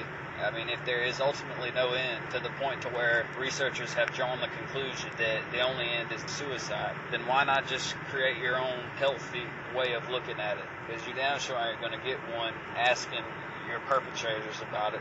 All you're doing is building a cognitive model of yourself during the whole process, in which other perpetrators who clearly don't have your best intentions at heart can attempt to use against you. I mean, I don't really speak on my way or plan or blueprint of how I operate because I wouldn't advise it. Don't follow me, I won't lead you right. Don't follow anyone. Be a neutral observer. Be a neutral observer. I do advise that as a targeted individual. Otherwise, everybody you look at is going to be your enemy. And regardless if that's true or not, how healthy is that?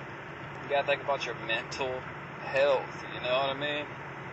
I know a lot of people do. Know what I mean? They do. You and them can create situations that will build you up to watch you fall. So just don't expect anything, man. Accept all things.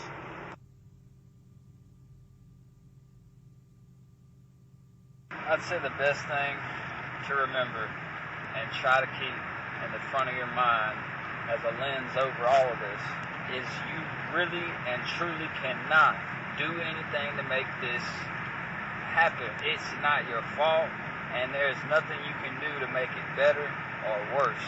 They are just doing their jobs and reacting to what you do.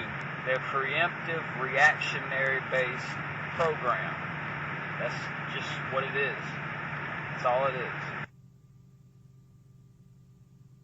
It trips you out when you see people from long ago saying things, or even not so long ago or in the present time from far away. It trips you out when you see that they say what you say verbatim.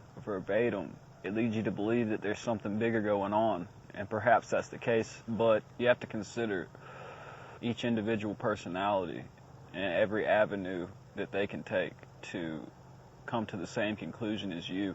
That's comforting, but it really trips you out when you see it often, everywhere, from years ago. That's what freaks me out more, because I can wrap my mind around it happening in the present, or even back a few years. But when those things that are said back a few years are from present moment, how are you to believe that they didn't influence you to say it? Then you start digging up stuff from long ago. Like, I'm listening to all kind of shit, man, and it just leads me to believe one of two things. Something really extra's going on, you know, whether it be technology or metaphysical, and it could just be that there's been the same streams of information to follow for so long. But I do specifically remember talking with somebody about something that I heard in this Manson interview, and I'm just recently, I mean, it is what it is, I'm just recently found his interviews this year. I haven't listened to none of them until this year, and it's like you can see that a lot of what he says is shit that I've said, And it's like, it would lead others to believe that he influenced me to say it at this point. It's a lot like a certain rapper I won't mention. You know, it's the same kind of deal. It's like, as I said, you have to put everything to the side and see the bigger picture, man. We are not anything. We're a very small portion of the things that are going on. Each and every one of us.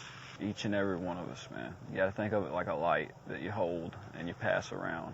That shines down on the world, and we're in a circle, you know, and we just pass it back and forth, or make a full rotation, and it's weird how they do it. But in this interview, he's saying that the inside and the outside are two different kind of thoughts, and he leads into a sentence that says, you know, in a different order. At the end, he says, in other words, you got two thoughts. And before that, he says, see, I started off as, see, you got two thoughts. And then I say this, same thing he said, except without the inside and the outside. He said, you can get, on the inside, you get programmed to wisdom and understanding. And on the outside, you get programmed to education and knowledge. And he was referring to prison. I was just referring to two battling facets of people. It's still the same thing. The outside programs you to education and knowledge. The inside programs you to wisdom and understanding. But there's ignorance on both sides, all the way to the degree of complete denial and recognition of it even happening. It's pretty wild to think about. Two different types of minds. Education and knowledge, and wisdom and understanding. Divide and conquer. Because all of those together are very, very powerful. But it's not group friendly, and it's not control friendly for narcissistic people. But it's all just it's a give and take thing anyway. Most people in America know about the Garden of Eden and Adam and Eve, and how after she ate the apple and listened to the serpent, they were casted out. Okay? Well, imagine if the Garden of Eden, picture it like a dome. It's a dome, and it's more than just Adam and Eve in there. And it's more, now it's to the point where it's more than just a serpent going under the ground, under the dome, crawling up onto an apple tree and convincing a motherfucker to eat the apple. It's like what I'm getting at is they try to use religion to make us behave, and also to let us know why certain things are happening and what to do to prevent it. All that shit's out the window now, man. It's like the entire dome is surrounded by people that can look in, but Adam and Eve can't look out. And it's more than Adam and Eve in there, but there's a hell of a lot more people on the outside of that dome, and they looking in, and they interfere and pull people out constantly. It's like, it's beyond free will. It's beyond being deceived. It's beyond being manipulated. It's just living, man. Like, it's like you walking around inside Eden and you step in a black hole and then you wake up on the outside. And those people are the ones who are trying to help the people on the inside, but they can't. They're not in Eden anymore. I don't know, man. I had a way better way of wording this, just like every other fucking recording on here. It's like I have a way better way of wording these things until I cut this thing on. But that's okay. Man. If I gotta put it in layman's terms, that's even better. That's even better. Because the people I'm reaching out to on a whole nother level as far as comprehension of reality. So the more simple I can make this and word this, the better.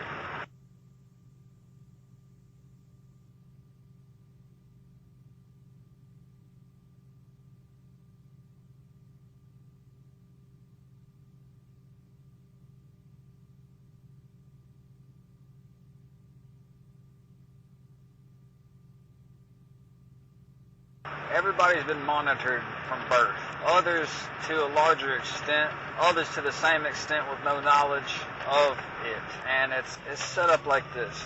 Every time that you overcome something, it builds your character.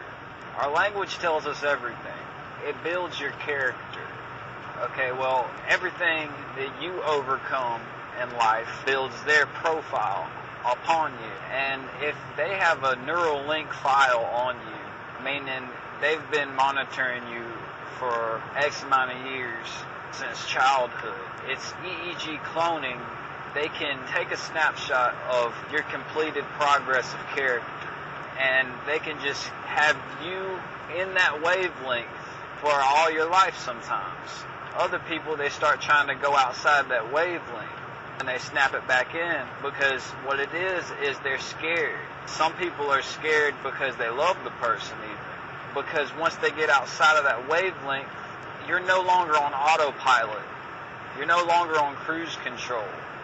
And it's like, who's to say the target ever was, man? If the whole shit's a carbon copy of the person, himself or herself. And basically they're building people up to watch them fall. It's like they want to punish them by taking away what they already have, but some people lose it along the way. Like they take their character for granted because they never actually had to use it. And they didn't even know. It's like they become dependent on the Neuralink program. It's almost like, think about like you breathe every day, but you don't think about breathing.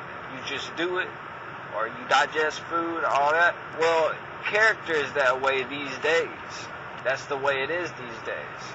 And they can make some people become dependent upon this EEG cloning. You know, it's like every time you ain't doing what you need to do, they can snap you into that wavelength, and everything becomes second nature. It's just who you are. Well, there was a time where people just did that shit naturally, and what they did was what they were. They just did that shit, and their character developed. But now you have people building profiles on people in which they emit all this toxic shit in the air, and then when the person doesn't behave anymore, or goes outside the lines, I mean, that's literally a means of punishment for some people. And I might be one of those people. It's because targets become dependent upon the neural link process, because it's like you ain't doing shit. You know, it's like you're either not doing anything or you're doing what you ain't supposed to be doing, and so they hit you with it, so you do what you need to do. But some people, they so snapped into that when they take it away, they're nothing no more. They have to start all over, and some of them never do. They go to the psych ward, or they nut the fuck up and do something they shouldn't do, or they become somebody's soldier. All kind of things, man. Just like lost souls is what people call them. But with me, it's like I feel like I've had to start over several times. So them taking that away is almost like a blessing, because I want to build my character and not be reliant on some mystery person blessing me with a mission. It's helpful and it's good and everything. I get that, but I would rather build my character from within to where when I wake up, I'm doing what I do because it's second nature, because I have made it a habit and it's a routine. I don't want to depend on this bullshit, and it's sad to see that I say that and I just can't get motivated, man. A lot of times there's a lot of topics around targeted individuals that I don't really like to bring up, like psychotronic weaponry and acoustic weaponry and things like that. I'll mention it, but not much, because it's more about let's be realistic and let's be intellectually honest and take our pride out of the equation. A lot of us targeted individuals that are really actually targeted individuals have accepted that we've been on this shit since childhood, and probably so has everyone else. It's just who steps out of line and things of that nature. And a lot of times it's an investment for research. So I'm just feeding this fucking machine all kind of data, and it's helping people, I hope. Because regardless of what anybody wants to say about what I'm doing and how I'm going about it, it's like, dude, what the fuck are you going to do about it? What the fuck am I going to do about it? Is this really going to change? Is it really going to stop? Let's be adults about this shit. I don't agree with it. I don't think it should be happening. It's hindering the whole human race. But, I mean, I can't beat myself up for building a machine that's based on me living. I can't beat myself up for that. But what I can do is not become reliant and dependent upon it. So that's where I'm at with it. I think maybe that they've completed mine. They have a carbon copy of me. Matter of fact, they have several. Because what it is targets become dependent on this neural linked program. Because what they do is they heterodyne. They create a positive and a negative environment. They counteract off each other, in which you have to elevate above. And in that brain sequence and chemical balance and all that shit that they take note of And the thought process that they translate that's where they start making a carbon copy of you. From that point, you adjusting and adapting to the circumstances is what they take note of and build their profile upon. And then after that, that's when they start picking out the strengths and the weaknesses, what to exploit and what to attack. And it's like I became aware of that on a psychology level a long time ago. And it's like I got it down pat to where it's like people may even consider me having multiple personalities, but it's really just I know what people are doing and I know how to spit out what they don't want to see or what they want to see. It's all in relation to the circumstances. So it's like I'm constantly being monitored because I'm constantly adjusting to the circumstances. And that's their whole goal. It's like I'm giving them hella data. And I think it's just time that I give back to the people this way. Because, I mean, if you're going through this many lengths to hear this shit and you're not an enemy or you don't want to be, I mean, you can do with it what you will if you are learning things that you didn't know. And if you're just using it to figure out what I know and what I don't know, fuck you. Don't worry about what the fuck I know and what I don't know. This whole motherfucking thing is about to be over with. I mean, it's fucked completely. I mean, if this is all I got to do and never put it on the internet, and it's been doing what it's doing, I mean, it's doing a lot, telling me a lot. You're showing me motherfuckers with carbon copy, EEG cloning, coming out the woodworks, and at the very least reading scripts. And people, you gotta open up your eyes, man. Even to the most basic tactics. I mean, just facial hair. I mean, then people, they look at anybody who does a drug, for example. Somebody who does drugs on a real misdemeanor level. Let's say a group of people want to fuck with a dude's head for a whole 6 months. They'll have these people like fucking with this guy and then like growing a beard and like changing their appearance and their personality and shit. And it's like fucking with people's heads. Shit like that just doesn't work on me, man. I know you, dude. I fucking know you. And it's like, you just gotta be aware of that type of shit. And they're keeping track of people's will, emotion, and intelligence. And they're trying to, when it comes to targeted individuals, they're trying to fuck those up, all three of them. They want to invert all three, or at least monitor, at the very least. Because everything that all the community programs are based on are those three things, those three areas. A lot of this stuff is probably hard to believe, but not for the people who listen to this, I guarantee you. Because the means of them accessing this up till this point have been pretty illicit and far-fetched within itself. Their whole goal is to make carbon copy of an individual's personality. Not only to fuck with them, but to make a cognitive behavioral model to where they can send people around you that are basically you, or neutralize your influence to unsuspecting people, because it's just that. Some people are aware of it, some people aren't aware of it, and that's a lot of the way things happen, the way they do. If you really just think back on scenarios in your own life, and you see that really for what it is, people's intellect, emotion, and will are being targeted. And it's part of it is social engineering. They want to have everyone assimilate to a certain culture or box you into a certain checklist, put you in a group, whatever you gotta do. It's like I'm beginning to realize the other half of it is just motivated to keep all of this shit under wraps. Like more than half the shit that's going on out here is totally unnecessary. It's just a bunch of distractions from the truth. And I used to think when I was a kid that this was going on, and I was convinced that it wasn't, and it's still happening. It's really nothing new to me. It's not something that just tears my whole world down. It's more about what's happening socially. There's an agenda for my life, and I ain't digging it at all. I got my own goals, and I'm gonna keep doing what I'm doing. And if shit gets worse, it gets worse. If it gets better, it gets better. But they're after people's intellect, will, and emotion. It's almost as if some targets feel threatened of that. I don't. Everybody has their own approach to it, but some people are under the impression that once they've completed the model, boom, they don't need you no more.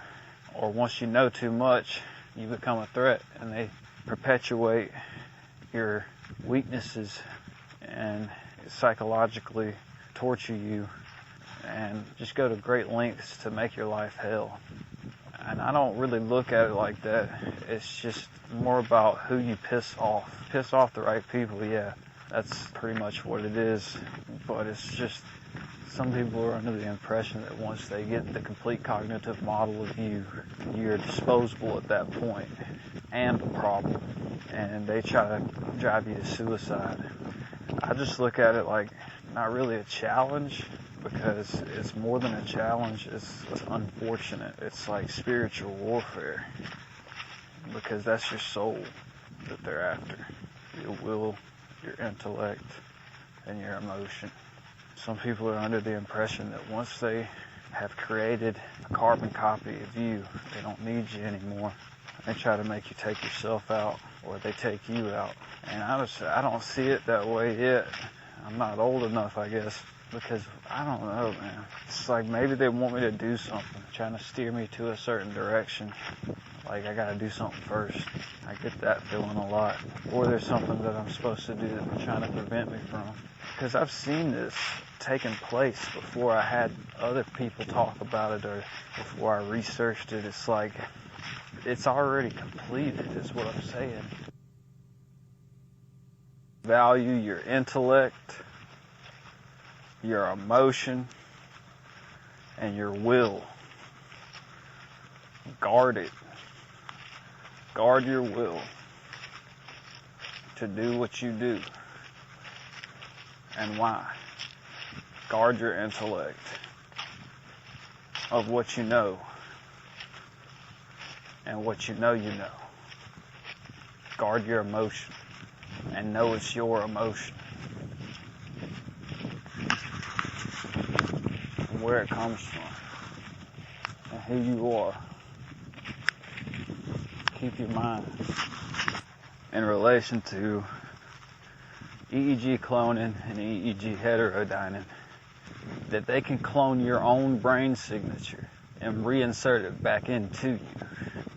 Alright, but what good would that do them unless maybe they clone a detrimental point in your life and reinsert it into you if they're your enemy?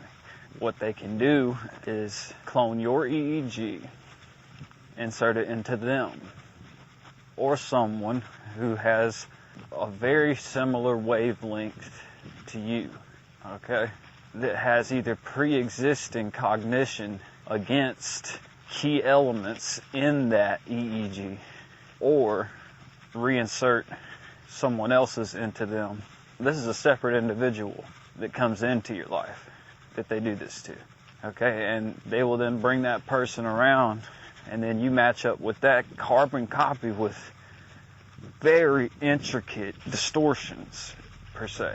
So it's a really slick deception going on here. It's a lot of options, a lot of ways to go about confusing someone. So many plans, dude. Beyond Z.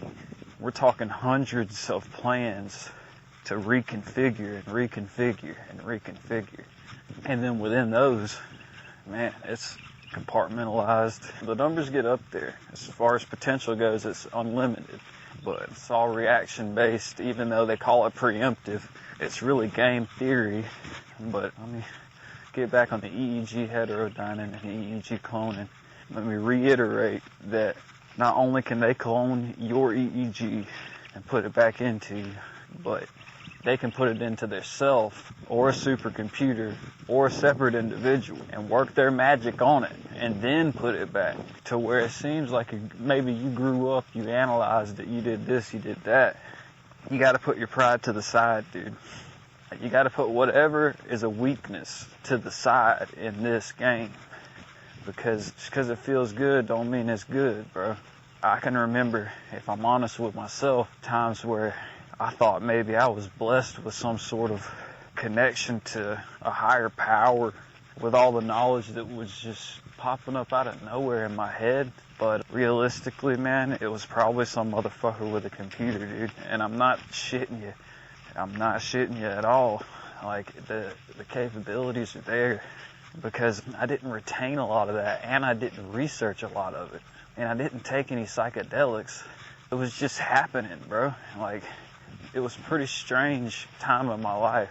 And it's like a lot of times I'll be researching stuff and I'll be like, oh, that's what that shit was.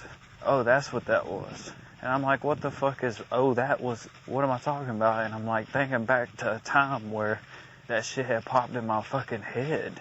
And it's weird. And it's like I don't have to continue. It's like I continue to try to find discrepancies. And it's like I know this shit.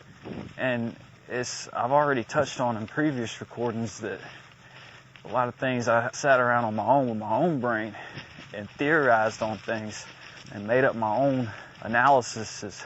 And the theories are debatable now. It's like, was I able to really come up with these questions on my own? Because it's like, the stuff that's tripping me out is the stuff that I didn't ask questions about. But it half-ass makes me think I came up with a lot of the shit on my own when I sit around and I ponder things and then I come up with possible answers. But, you know, I look up everything and it's correct. Years later, that's a fucking trip. Well, one thing I know for sure is the things that I did social experimentation with are my knowledge. I got that. That's all me.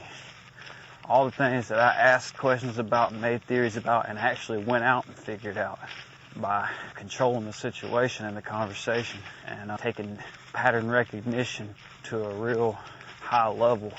The results that I produced from that are from me. But as I said, man, you just gotta put your pride to the side, dude. All of it. You have to just keep up with what's going on, man. Something in reference to triggers. With this, it's more than just notification systems and people judging your reaction to stimuli to rate your level of danger. That's what's on the outside. That's what everyone who is involved in that notification system knows. That's just the surface, though. I truly believe that they're not aware of what at least half of those people are aware of who are involved in community watch programs and notification systems and stalking and all that. It's all compartmentalized. There's a lot of stuff that people don't know even after they're involved in stalking. And I think that they're not aware of two things. One, how the target's eyes are cameras. It's more than just they can read the impulses of the brain and predict what someone's going to do off of their EEG. It's a little step beyond that when you really wrap your mind around the fact that these targets and me are walking cameras. They're being used to surveil not only the activities of what the target is doing, but they're used as a communication, a visual communication. Think about it, man. Person A is at location A. Person B is at location B. Target runs into person A at location A. Person A gets in the line of sight of the subject, communicates with person B in location B via hand signals. Because person B can see what the subject sees. The second thing that the perpetrators aren't aware of on 100% level, like not everybody knows this, is that there are people connected to targets who are living as the target per se. they're using the target's eyes as a camera, but they're also linked into that brain of the target. And when they hear certain things, as the target hears the same things, they react because their personality's still there. If your wavelength matches up to a person and they are tuned into you as someone throws out different words that don't affect you, it doesn't mean that it doesn't affect or identify the person connected to you. It's just something to think about. I try to keep in mind, and I advise other two as well, that, man, this shit has been going on a long time. This is not a relatively new phenomenon. It's ancient. I mean, it has been going on for longer than we've even known about it.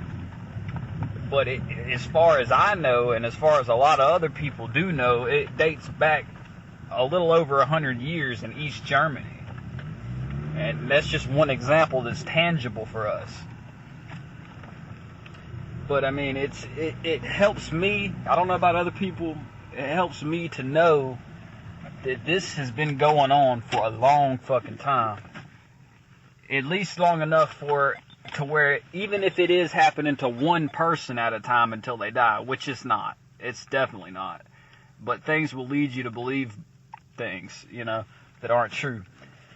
So, I mean, even if you were to fall into that delusion that you're the only person that this is happening to, and everyone else is a shill, this shit has been going on for at least over 100 years that we know of. And I've only been here 28 years. So, somebody, if it's not happening to one person at a time. Even if it was, damn, dude. I mean, it's been going on for longer than I've been here.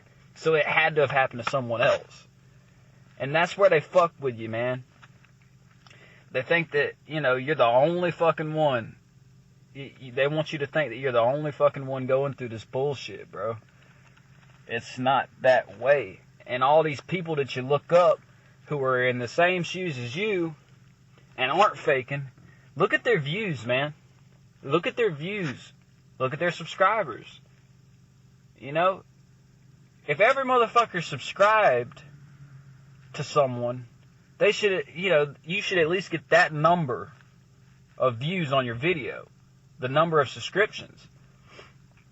There's people with over 500 subscriptions with like 30 views on every one of their fucking videos. Like, they barely peak 500 views. There's clearly something going on when you type in targeted individual and then you put the filter on upload date. There's clearly something going on, man. You're going to find at least one genuine target in that search doing it that way. And everything from that point on is your problem. I mean, if you want to believe some of this fake-ass bullshit, go ahead. But I'm telling you, this shit is real, and it's to the point where the targeted individuals have to contend with people pretending. They have to contend with people pretending that they are targeted individuals. So it's like, it just discredits everyone. But this shit is real, man. It's 100% authentic. It is happening. That's what I want to get across to people. It's nothing new. It's been going on for a long fucking time. All over the world.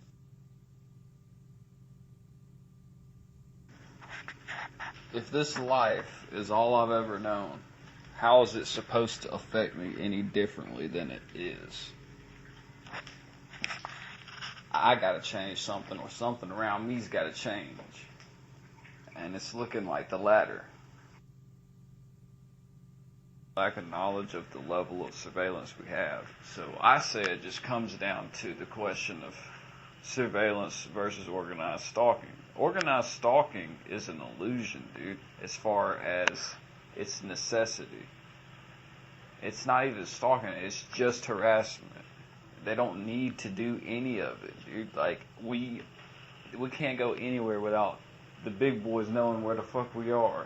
They use our eyes as cameras and they use the sky as a camera. All this extra shit is just revenue being created. It's all about money, man. And it's all about personal vendetta. That's it, man. That's all it's ever about. That's the only purpose of the stalking campaigns. Because they can hear and see everything exclusively using technology from the comfort of their home now. They've turned the whole body into a fucking interface. And they don't even need that either. I mean, it's like, dude, there's parabolic mics. There's all kind of crazy shit that just isn't even beyond the realms of believing. It's very believable. It's very feasible. The surveillance is all they need. The organized stalking is the problem. And they've legitimized it through psychology and community health and safety. And it's really just a sad situation. It's tripping me out. I'm a bit disappointed in myself that I've been misusing the term informant, at least as far as it goes for undercover training in New York student handbooks. And the informant is the target. If you're the target, you are the informant. And the people who are infiltrating your lives are undercover. They like to call themselves undercover agents. Really, in my eyes, they're the criminal informants and the confidential informants. But that's how they do, man. It's all just a bunch of fucking words, man. It's just to show the level of knowledge you have and whose side you're on. So it really doesn't make a fucking, at the end of the day, it's like, you know too much, you look too smart, you look too hip to what's going. I mean, how else do you know shit? You know, it's like that's what goes through other people's minds. It's all about that divide and conquer, man. But informant means target in the police's eyes. The way that I'm reading all these rules and tactics they use, it's the people they target. That's who they, instead of using the word target, they use informant because they're getting information from you or attempting to by illegal and legal means. That's what it's looking like so far. Alright, since I'm doing my part my way, I'm gonna read comments because this guy right here, he made a good point here on this comment on this particular person's video. And I'm really trying my best not to mention names and stuff, so never take it personally. I just feel like we're gonna have to be like water and rise up over the dam that we can't break. He says, 1 hour ago, and this video might get taken down. I don't know how long you've been targeted. Usually it begins with sensitization themes, cars with certain colors showing up around you, etc. And in later stages of the targeting, they will focus more on gaining entry to your home, covert drugging, poisoning, etc. The whole point is to break down your health. And if the color themes don't stress you out enough, they'll have to go to doing actual body harm to you. They want to stress targets out enough to die of disease so the death will be achieved with plausible deniability. This is why they shadow ban people like me telling TIs how to neutralize poison and chemical attacks and how to reduce stress with niacin, magnesium, and vitamin C. You might be shadow banned too. Most real targets find each other by reading comments by other targets on another real target's video. It's hard to find good information or real TIs by searching YouTube or Google. I think more and more people will wake up to the fact that this program goes on in the next few years. I was trying to make a point about social engineering and the conundrum of the whole scenario where if you want to make someone who strongly influences the public unable to do so, why would you make the capability to surveil them in their own home so readily available? And you can't even make the person out to be any kind of a rabble-rouser. It really blows my mind that it's leads me to believe that they want people like me to be the scapegoat or the problem. But I'm kicking their ass because all I'm doing, I'm so introverted, it's like they've isolated me just as their plans wanted, except I'm not on the internet. So it's like, what now? What now? Other than them clearly being very mad. I mean, the only reason they be mad is I'm very influential. Because if I'm a pain in the ass, I'm influential. Otherwise, I wouldn't be a fucking problem, man. That's the only problem it could be, is I won't shut the fuck up. But I'm paying a mortgage on this fucking house, and I live here by my goddamn self. I mean, I've been doing this shit for years, man. You can't let people control your life because you worry about what they do. I agree. You know, and if I want to change something about myself to make my circumstances better and feel better about myself, then that's what the fuck I'll do. You know what I mean? And if I want to stop doing something, I'll stop doing something. You know what I mean? And it's like, I don't see what that whole spill was about. I'm mad about someone I need to forgive because they're not going to apologize. Or I should at least stop waiting for an apology. And, you know, that's some real shit. That is some real shit. But I'm going to tell you one damn thing right now. I have never expected an apology from anyone, and I don't. I don't expect anything anymore. I'm trying to accept all things. So...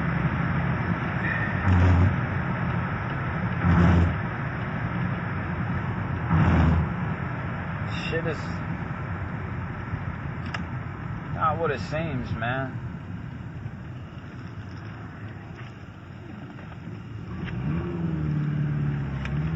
It's not what it seems. This is conditioning. It's all it is conditioning.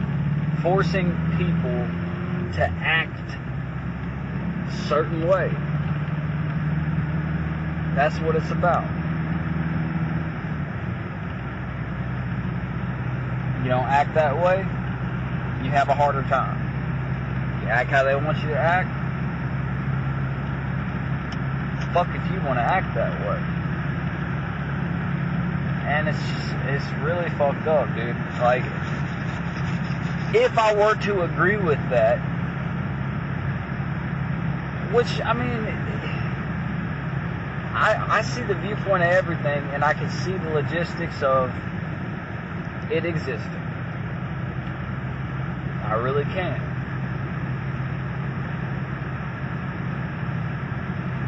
But there's got to be regulation. From there, it's just a bunch of fucking bullshit like this. People fucking shining lights in your goddamn eyes and shit. Until then, it becomes a personal thing. You know, people start having vendettas against what you say by yourself. That's where the regulation comes in, man. It's like, if you're worried about how people influence people, it's a constant bullshit day. Every fucking time I go out to do any damn thing, everything goes wrong. And it's not every now and then, and it's not every other time. It's absolutely every fucking time I step out of the goddamn door. It's supposed to be some bullshit that just is so traumatizing that I don't want to do it again. And I just keep coming back for more because goddamn, what else am I going to do? Am I just going to hold myself up in the goddamn house and just don't do nothing until I'm depressed as fuck and just don't want to be here no more at all? Hell no. I'm going to be happy that I ain't fucking doing all the shit people are doing to me. That's what I'm going to be happy about. What am I happy? What am I grateful for? Not having to be a part of a harassment campaign and or health and safety community program. I'm very glad that I don't have to be a part of that. Very glad, very grateful that I'm having to experience this versus participate in that. Abso-fucking-lutely. So, deal with that, just like I got to deal with y'all.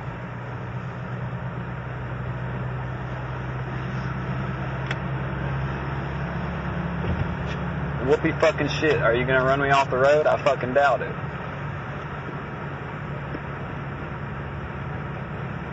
I'll drive how the fuck I want to drive.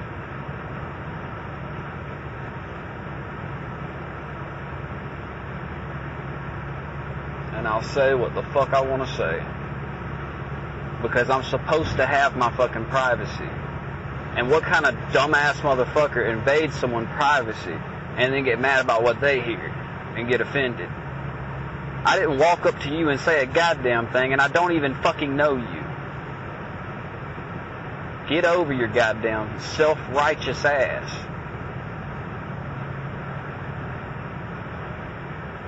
Get a real fucking job. Quit following people around. Every day, I'll get like 3 miles or 4 miles away from somewhere and, oh, I forgot this, oh, I forgot that. Just eat them. Electronic disillusionment of memory. Because I got all my shit together and I plan out what I'm going to do before I leave.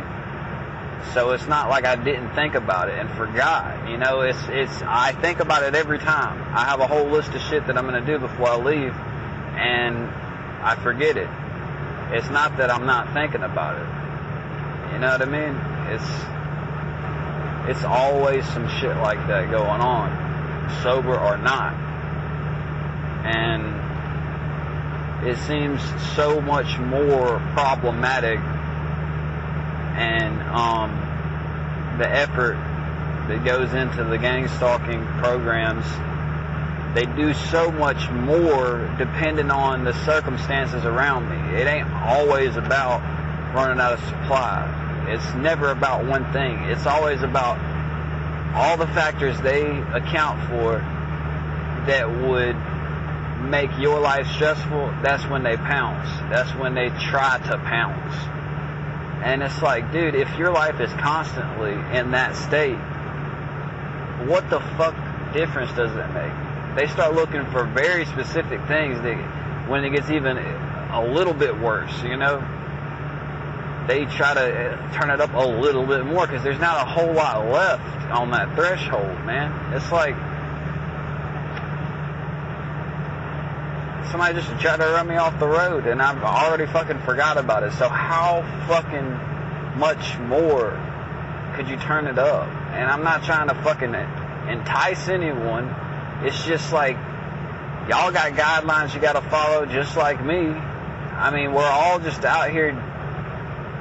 What the fuck? I don't understand all this extra shit, bro. Like, leave me the fuck alone. I don't get it, bro. I don't see how I'm such a goddamn issue, and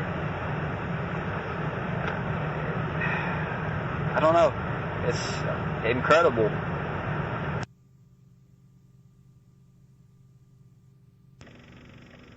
Try to always keep in mind, it's not always about mind reading. It's about them knowing what they're putting in your head.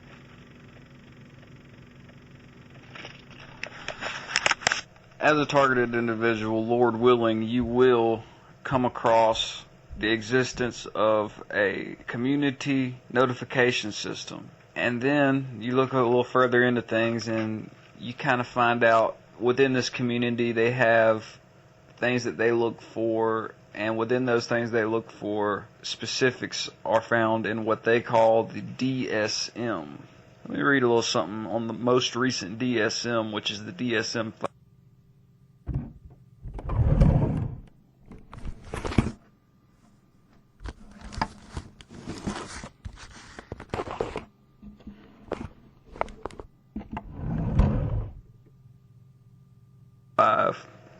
That they have in there for the community to look for.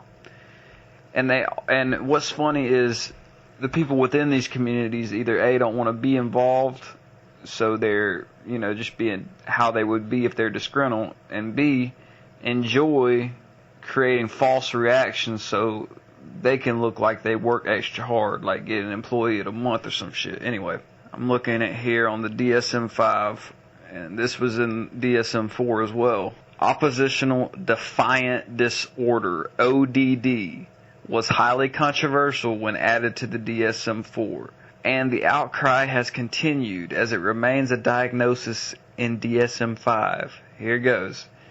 The condition is characterized by, which is what a targeted individual will experience from the company around them. It's like, see, that's what these people do who work for these private contractors that base their actions off the DSM-5. They'll do what they want you to do. So you will blend in with them, in which they can say that you're doing all these things. It's fucked up how they operate. It's like almost like somebody setting somebody up. Like, say somebody has a wire and they have a pause button on the wire. You know, like they press pause and they say a whole bunch of inappropriate shit that would incriminate them, and then they press unpause and record you doing what they do or just conversating with them, and it makes you look totally different. Anyway, the condition is characterized by using obscene language, angry outbursts, frequent resentment, intentionally irritating or hurting others, being easily angered, refusing to follow instructions or rules, throwing temper tantrums repeatedly. Wow.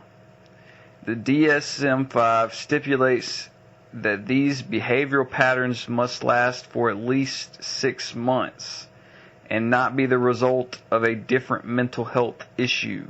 The controversy here is that the relatively loose criteria may lead to an overdiagnosis of what may just be bad behavior.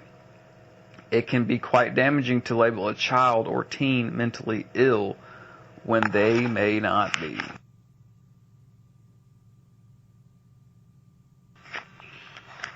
I've noticed it's a trend, you know. I neutrally observe the best I can, and when I am honestly doing that, I look for the patterns in things. And I'd be stupid to say that marijuana doesn't help with your patience and things like that. But more than that, understanding psychology helps with your tolerance. It helps tremendously. Understanding what is needed for tolerance and what hinders it really helps your tolerance level. So it would appear as if I rely on marijuana for my tolerance, but that's not the case. And what I've noticed is when I try to prove that, they try to pounce on it, and it doesn't work any better than it does when I'm high. You know, it doesn't work any better than it does when I'm high. It's just the frequency of what they do increases when I don't smoke. It's pretty obvious. It's not in my head. If you neutrally observe things, you literally take notes, then you know. And there's been several times, especially here recently, and I still do very well.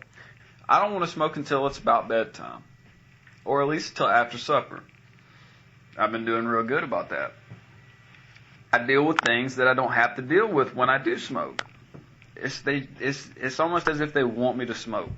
Either that, or they're under the impression that I'm easier to target when I'm not high. So I'm just taking a note of that, like I take a note of everything else, so I can improve the situation and be aware.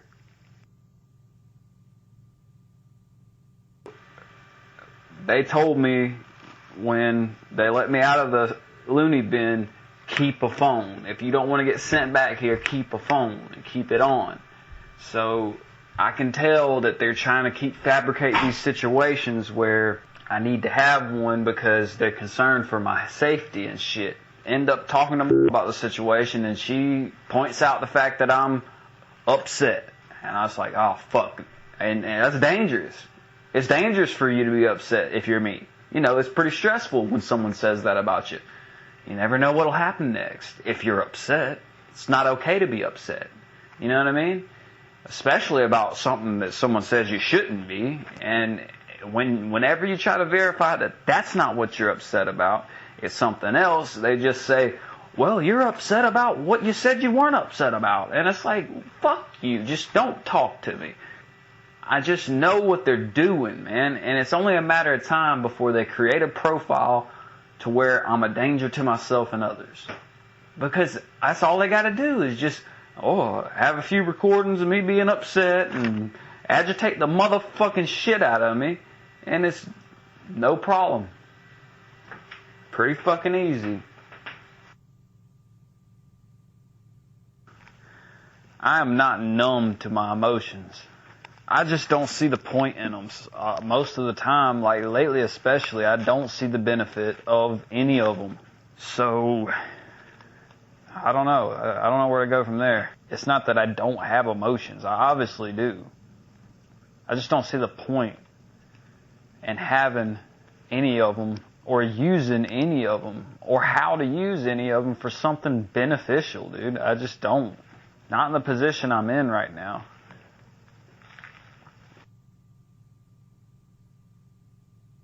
All this constantly leads me to believe that its main goal is just to hinder progress. Entertain themselves in the meantime, of course, yeah. I would imagine I'm a pretty funny motherfucker to fuck with. I get that, but I mean, that's not the only reason. It's to hinder progress of people, period. It's easy to identify what they don't like easily, and that is success, peace of mind, intelligence, all of that, dude.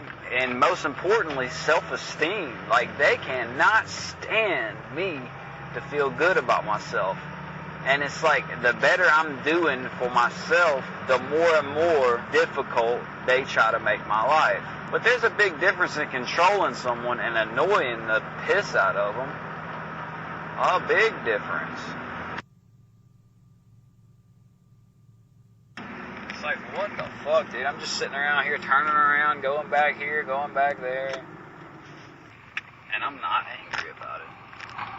I'm aware that I'm being influenced to do things, and it just comes down to breaking your will after a certain point. After a certain point, it's just about breaking your will. Even if they do have control over, it's not necessarily control, it's just, if you have an impulse in your brain to do something and to be in the process of getting it done, they can clone that and put it back into you. So I had that going on in my brain driving to my house. But it's just about my free will of whether once I realize, oh shit, I'm going the wrong way. It's like they want me to change my mind. Just like then, like, I forgot to pay my insurance, and I got so far up the road, and then it hit me. Oh, fuck. There's where my free will comes into play. And that they like to play God like they have control over free will, but they can only delay it by distraction, dude. It has nothing to do with your free will. It has to do with your previous brain signatures being re-induced. Awareness is what helps me stay calm. I'm not trying to make anyone else panic, dude. If you can hear me, fuck you. You're not supposed to. So if you want to freak the fuck out about the truth getting out, I mean, chill the fuck out. And man, another way to get a half-assed grasp on your thoughts and EEG-induced thoughts is the emotions. More than half the time, I would say, in my situation, my thoughts that are actually my own stem from my genuine emotions of what's going on around me. And the only reason I've noticed that is because I can be thinking the same shit and it don't bother me. I can come up with a whole reason for why I'm feeling how I'm feeling. But if I'm not feeling that way, and the reasons are just cropping up everywhere you look, and they're not true, and if they were true, I wouldn't give a fuck. It's like, why are these thoughts even there? EEG. All that shit is EEG. Cloning. And visual references put everywhere you look and shit like that. Pretty simple, dude. Once you really actually know what's happening.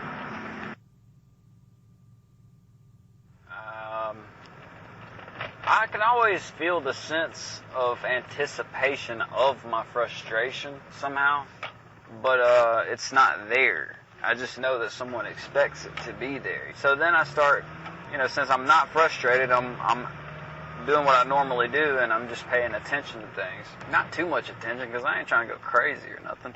As I said, I'm just trying to see if I sound crazy and report what happens. A car just drove by that looks like my coworker's car, like exactly, but it could be him, it could not be him, I doubt it.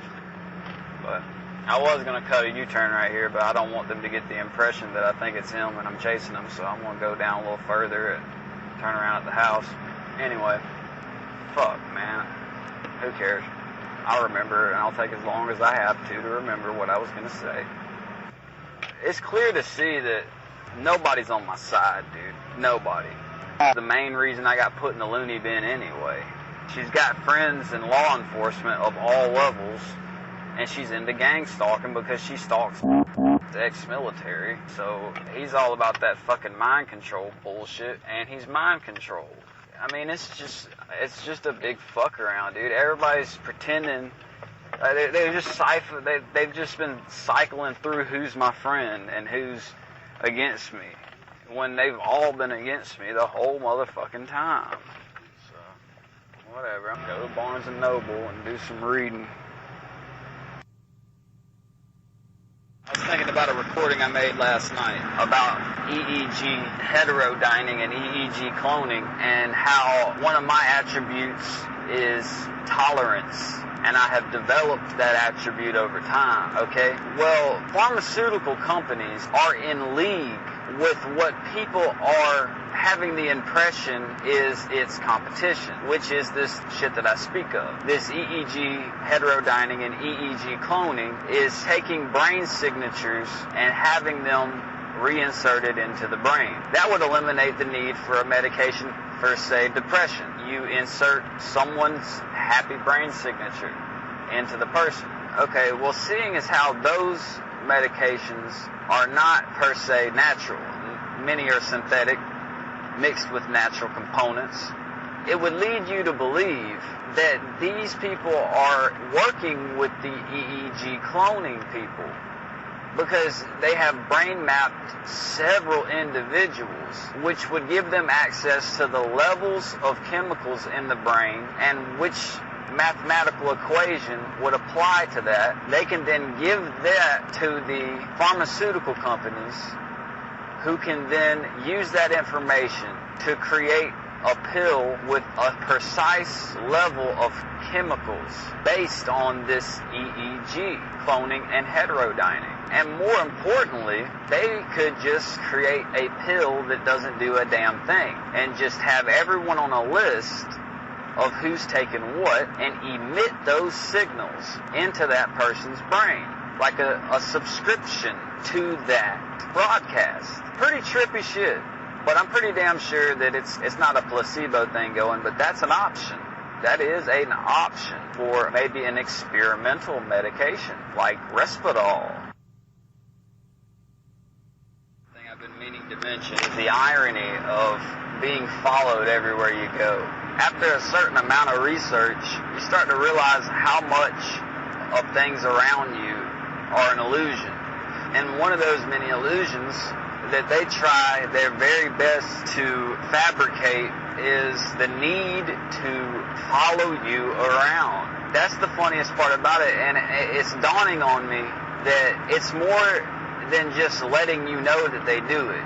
Because they start off making you think that you made this great discovery that, oh, you have people following you. And then they make it incredibly obvious, like to let you know they don't care, But all of it's just a big ruse for you to think that they have to do that. They don't have to do that. They just have to make it look like they have to. The motherfuckers know where you're at all the time. And they're desperate to let you think that as long as nobody's following you, you're okay.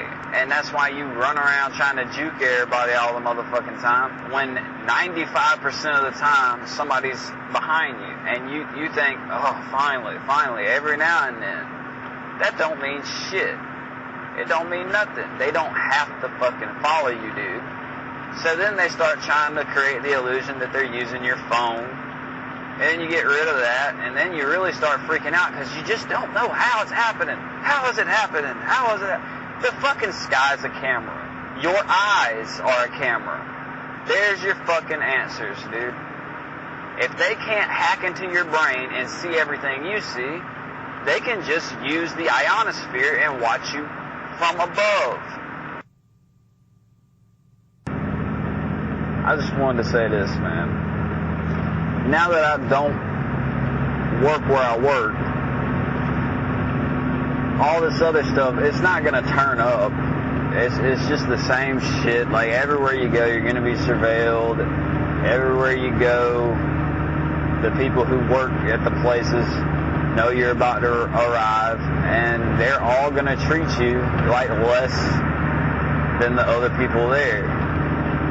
So just be aware of that. It's not anything you did. It's just that you're on some sort of fucking government watch list. And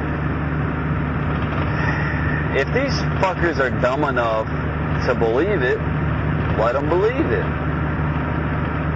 Because the motherfuckers ain't gonna put their hands on you. They ain't gonna touch you. All they're gonna do is give you a fucked up look or talk to you different than they will someone else.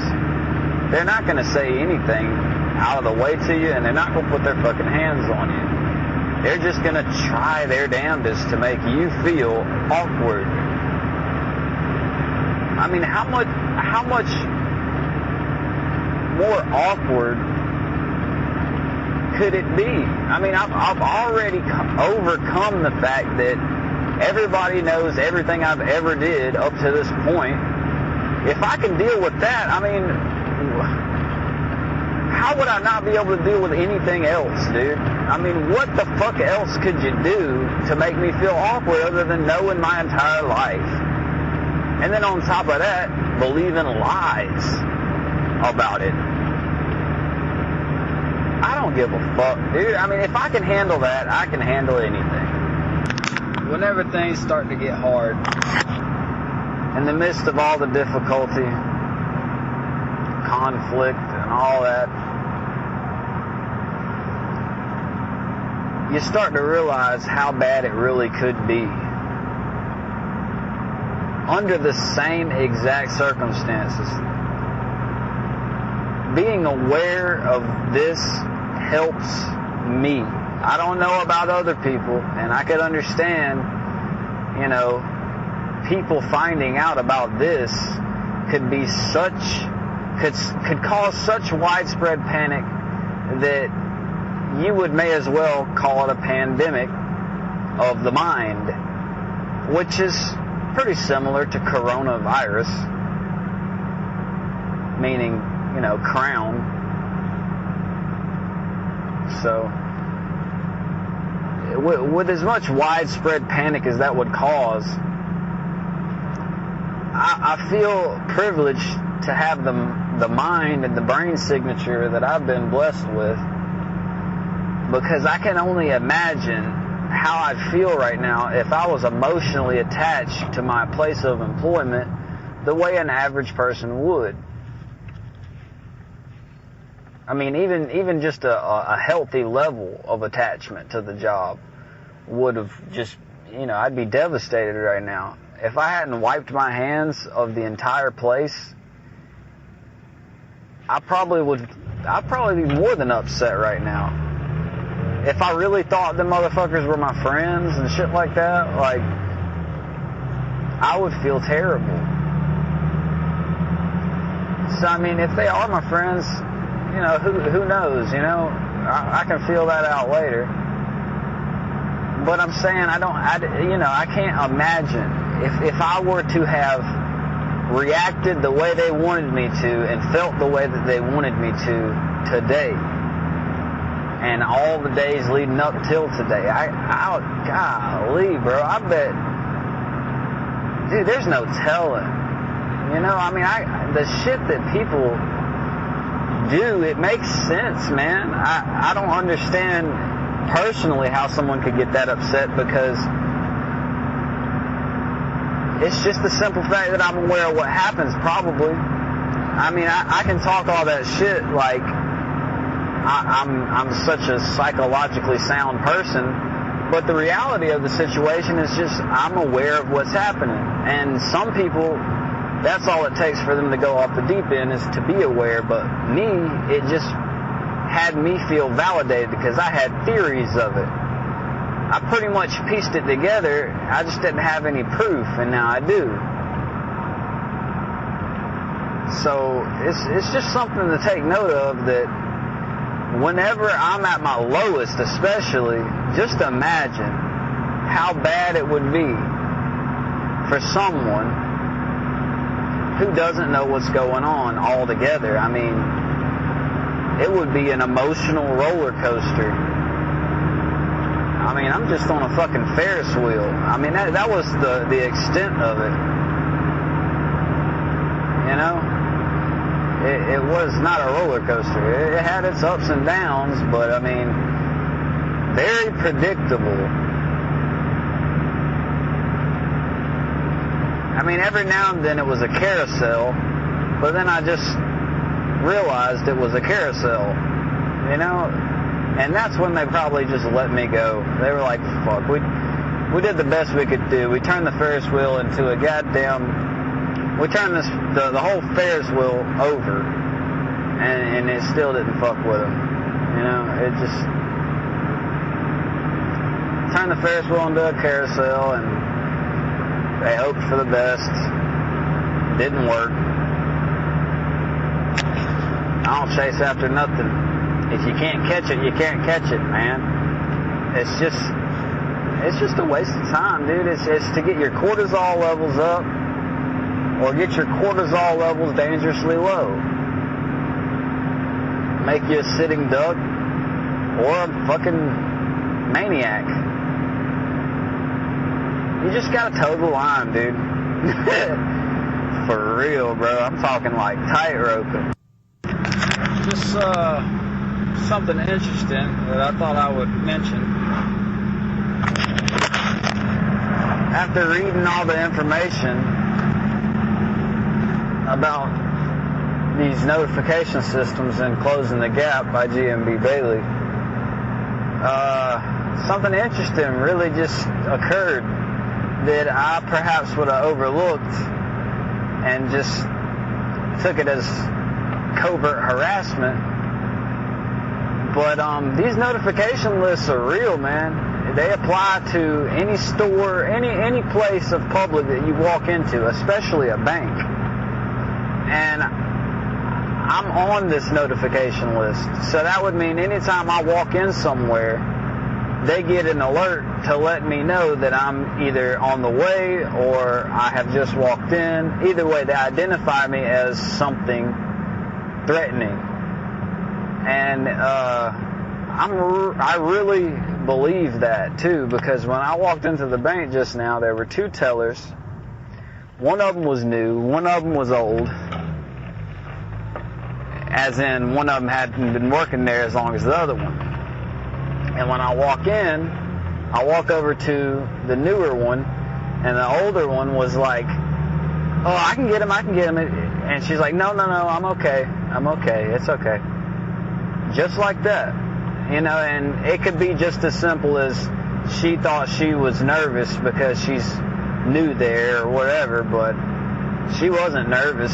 She was very friendly the whole time and all that, you know, but I just thought I'd take a note of that because I did notice, and that does fall right in line with that type of shit. If I'm on some sort of violent person's registry, that would explain people's behavior when I walk in until they get to know me or become comfortable. But everything's biased, you know, like there's not a whole lot you can do, even though the Bible says, you know, don't judge people, let he who casts the first stone, you know, all that stuff. And the churches are backing this stuff, you know, so it's like false witness against your neighbor as well, you know. I mean, it's like they cast stones before they deal my hand, like 8-Ball said, you know. It's not a whole lot I can do if as soon as I walk in somewhere they think I'm a violent person. At the very least, people think I am, and they'd be correct because of this notification system. And it's such a bunch of bullshit because what's it helping? It doesn't prevent anything. All the people that have died behind this harassment, it never helped any of the people who were killed. And I don't see how it didn't. They're using the ionosphere. They're using the sky to watch us everywhere we go. At the very least, they could solve the crimes because they can rewind it. It's all a bunch of bullshit. It doesn't prevent anything. It provokes things. At the very least, it makes the community paranoid. Alright, under normal circumstances, which I am most certainly not under, I wouldn't consider this victory. But today, I won the war.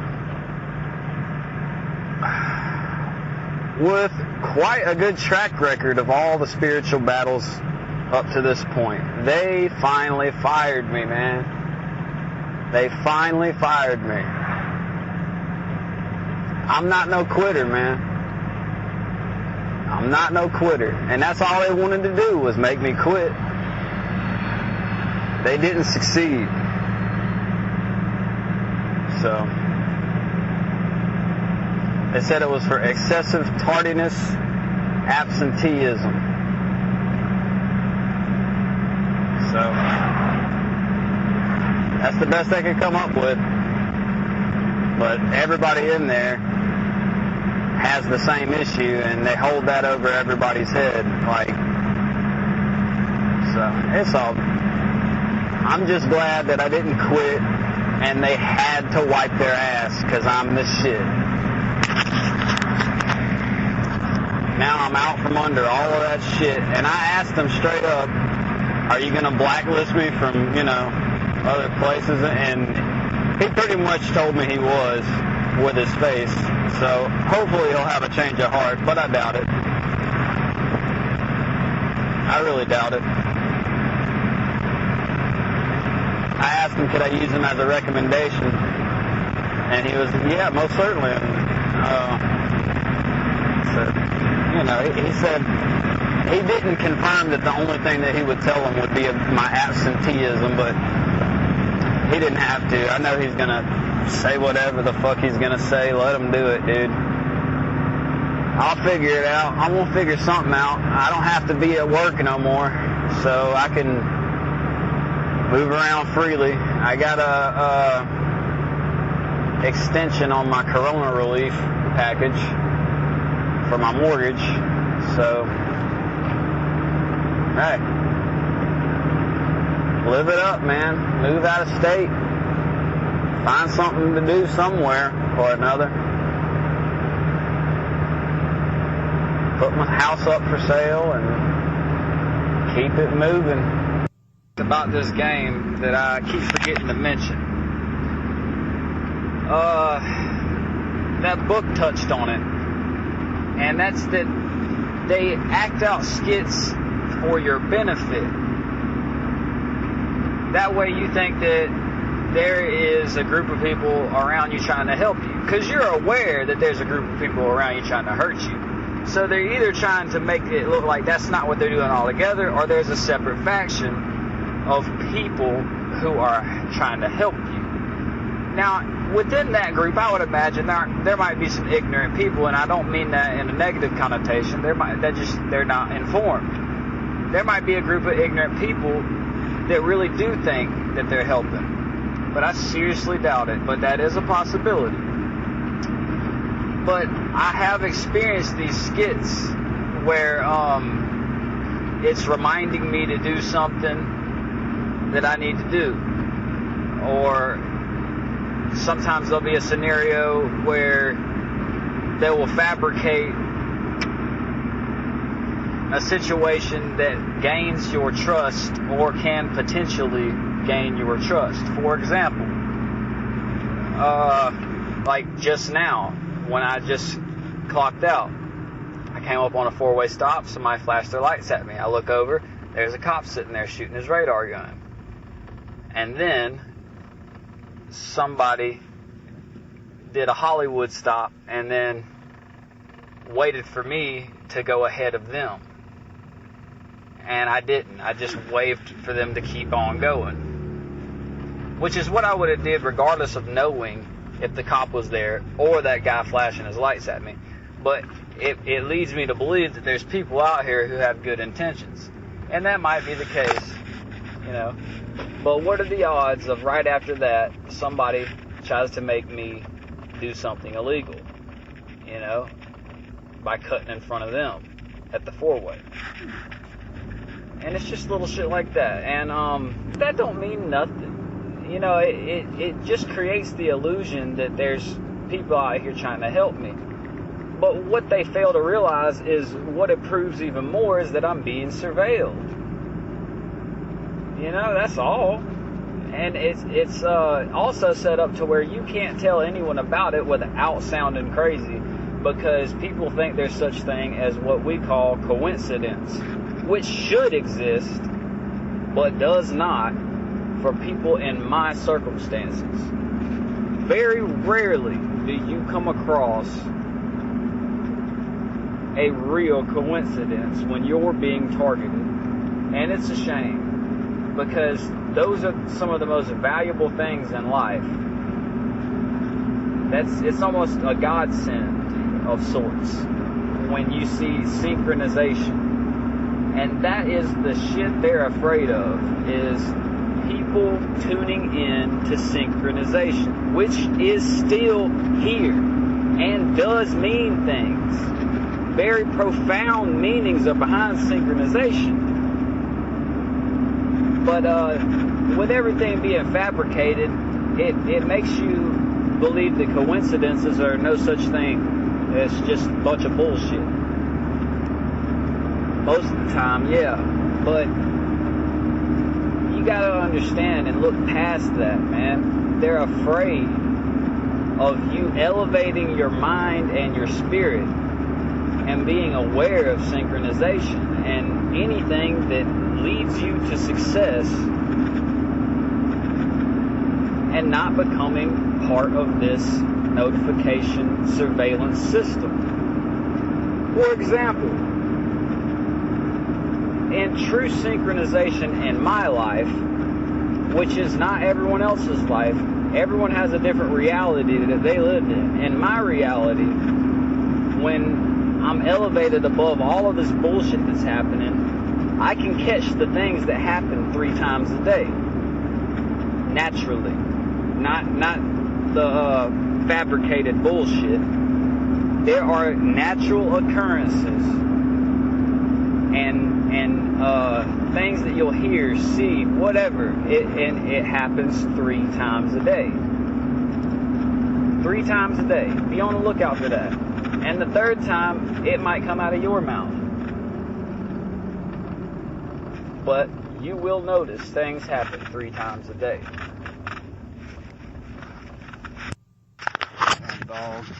Man dog and ran in the woods after a deer. Shit.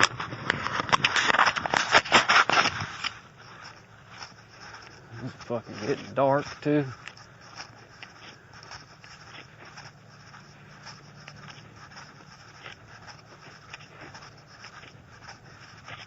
Bell went with them, but that ain't good news. Oh yeah. Anyway, they changed the fucking to. Everybody thinks that word's supposed to bother me, noodle, because I made a song and I said use your noodle when you tune in to me. All they're doing is telling on themselves and they don't comprehend that. But I'm talking about my fucking brain, dude. They know I'm talking about my fucking brain. And they're just making themselves look stupid as usual. You know? It's funny to me that people want to go, hey, look how stupid you look. And do what they think I do. You know what I mean? You can't do what I do, motherfucker. You just can't. I would love to find somebody who could imitate me well. I would love to find someone. Not something like I spit hot fire, where you got a bunch of motherfucking hype men around you pretending like you sound like me. Not that. I want to find somebody who really fucking sound like me and look like me, walk like me, talk like me. Because that's all I see all day is people trying to do that. And it's fucking funny as hell, but it ain't impressive. You know what I mean?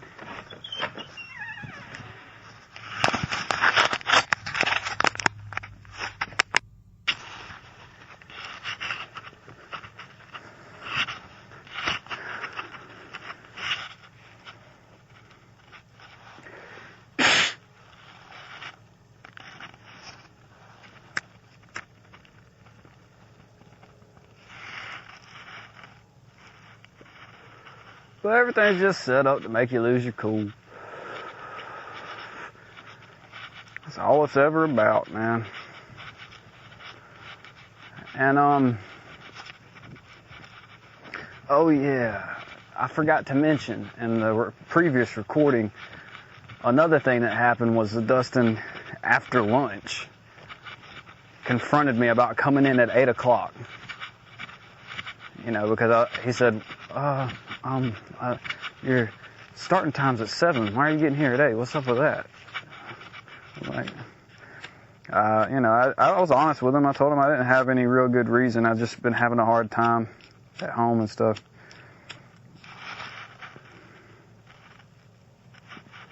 I forgot what he said, but it was something derogatory. Either that or it was implying something about my work ethic. I said, I mean, I've been hitting my numbers though. I definitely hit my numbers. He's like, that doesn't matter. If your starting time's at 7, it's at 7. You know, I can respect that. I get that. So what did I say? I said, well, I will start coming in at 7. I left it at that. Left it alone. What ensued after that, I've discussed in the previous recording. And it's occurred to me that there was a pair of shoes to do. So if I got there at 7, there would have been ample time after I make them shoes to fuck with me. And that's what he was upset about. They only got they still got what they wanted. They get to celebrate. But it isn't exactly what they wanted. It's just like a portion of it. You know what I mean? They really want me to lose my fucking shit. It's not going to happen. I don't take the job seriously enough.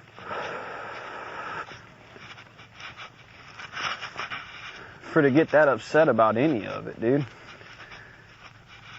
I mean, what would bother me more is people invading my fucking privacy and harassing me. But I mean, that's something I can't avoid. It's just gonna be everywhere I go, and I really haven't done anything that I'm that ashamed of.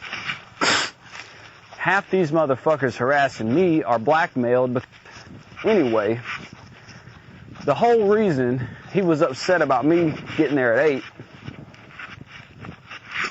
is they needed that extra hour because they knew I was going to be done laminating early. And when I went over to grip tape, there wasn't that many pair over there. So they knew I was going to be done with that fairly quick too. They know that when I don't have a lot to do, that's my pet peeve. Like they try their very best to create that situation where I run out of work and I'm walking around looking for something to do. Because every time I do, there's nothing to do except some bullshit, which I don't mind doing. You know, it's just, it puts me in some kind of mode. Like, they set this day up to where I don't have shit to do. This place is a joke. I'm wasting my life. All this bullshit starts going through my head. And they know that. And I know that, I've noticed the pattern that since they can't fuck with me while I'm being productive, they will make my schedule not productive. And that's when they really, really start fucking with me. Like, they really start turning up with management. Like, I can deal with all my coworkers talking shit all day and trying to gaslight me about it. But I have a harder time only because it's less frequent. But I mean, it barely even bothers me because it's been frequent enough for me to recognize the patterns of what management does.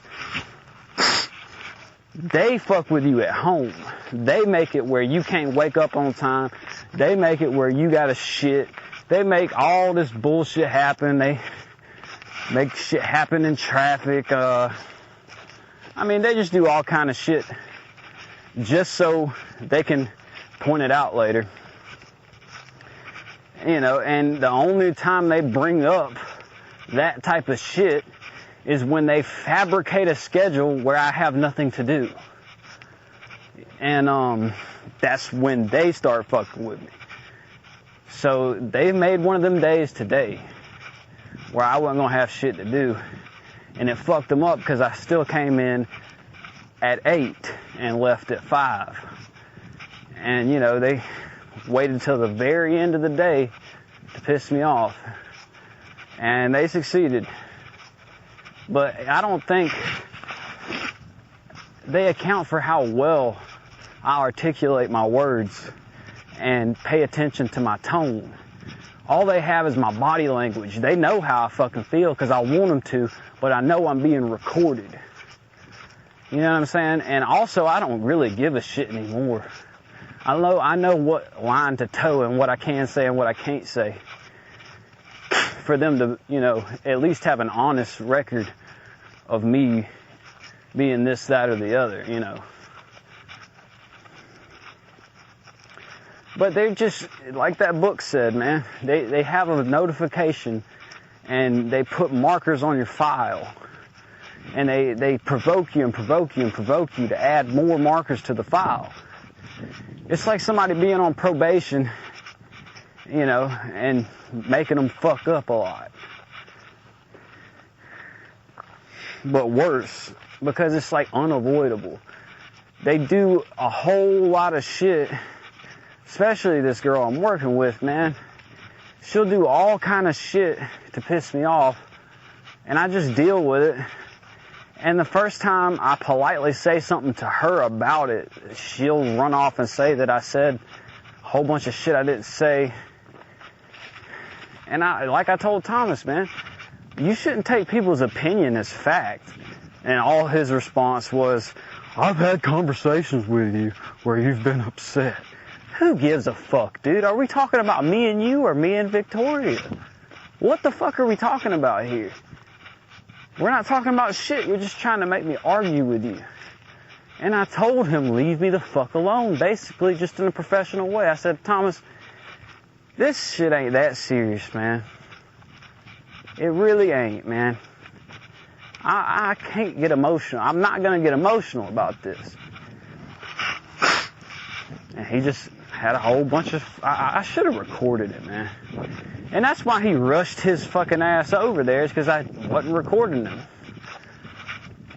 And I wish I would have started, because he told me after I told him, I'm going to record. He said, that's fine. But I don't have him on tape saying that, so plausible deniability.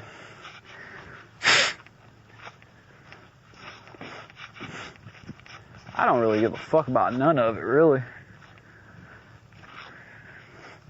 All the worst they can do is fucking somehow coerce me into looking at the files, in which they can try their very damnedest to look through hours and hours of footage to find something that's corporate espionage.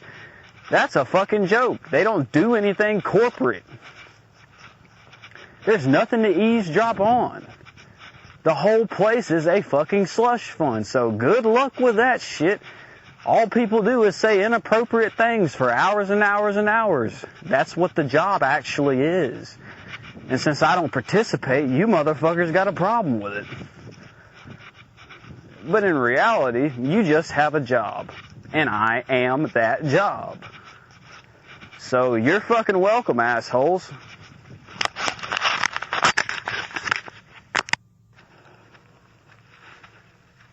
see what happens. I'm gonna keep doing it my way, regardless. And this shit is live, dude. All the time. I don't have to fucking go on the internet. All the time, dude. Every day. And somehow or another, I'm pretty sure of it. My MP3 player is being hacked into. Either that or it's just too full and it's glitching up. One or the other. But I do have the suspicion, so either that's being influenced or my intuition's on something. But I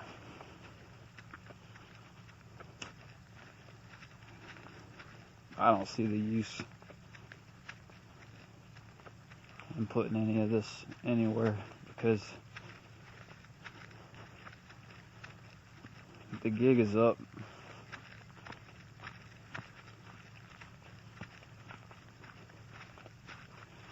I already know.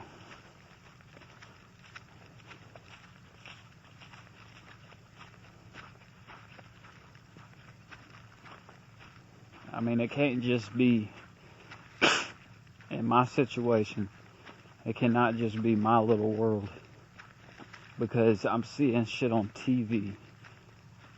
You know, I'm seeing big things going on around what I'm doing.